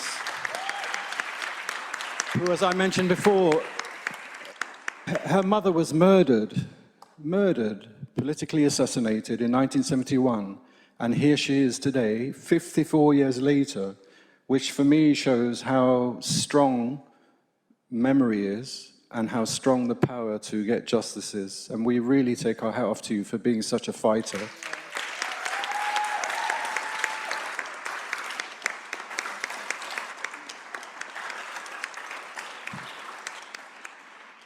To the families who have spoken today and the families who will speak tomorrow, we send our love to you and we thank you.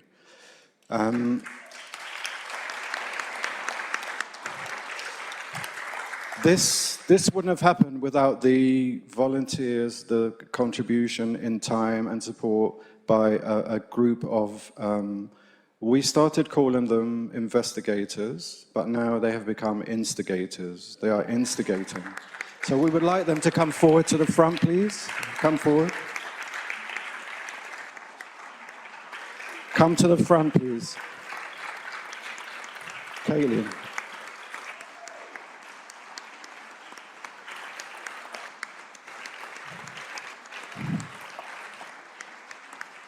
Caitlin.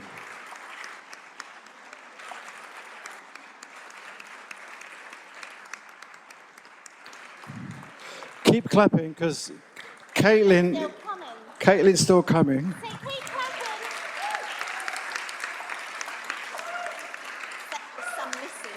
Yeah, there are some people are still outside, and there's some that couldn't be here today. But these people have done this because they care, and because they're angry, and because they have passion, and they're going to continue for the next 10 years, and 15 and 20 years. So really, for me, they are all youth, well, most of them, right? But this is where the hope is, and obviously, the more people we can get involved, the better. And also, so finally, obviously, thanking you all for coming and for caring and for fighting and for not giving up. And we hope to see all of you again tomorrow. And if you can bring your friends, bring your friends. And yeah, we're going to continue. All power to the people.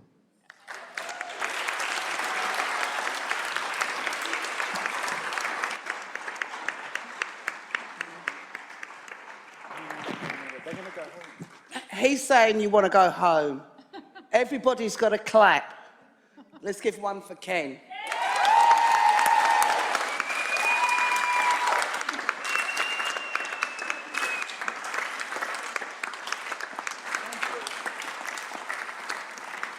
And thank you to the panel. I'm really sorry, I forgot the panel.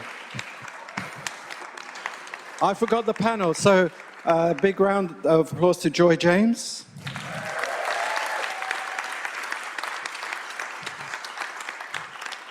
For who we're already planning the takeoff of Orange Man country of America. We're planning things, we started last night. Thank you to Esther Mamadou-Blanco.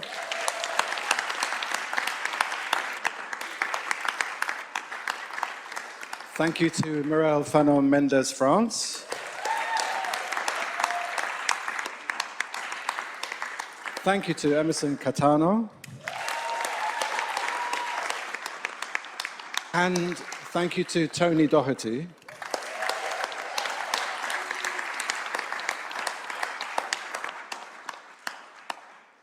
You know, with Palestine, the trauma is so deep for Palestinians. That's the reason why Mona had to leave us early. But I think we should scream and shout so she can hear us at the hotel to know that we love her.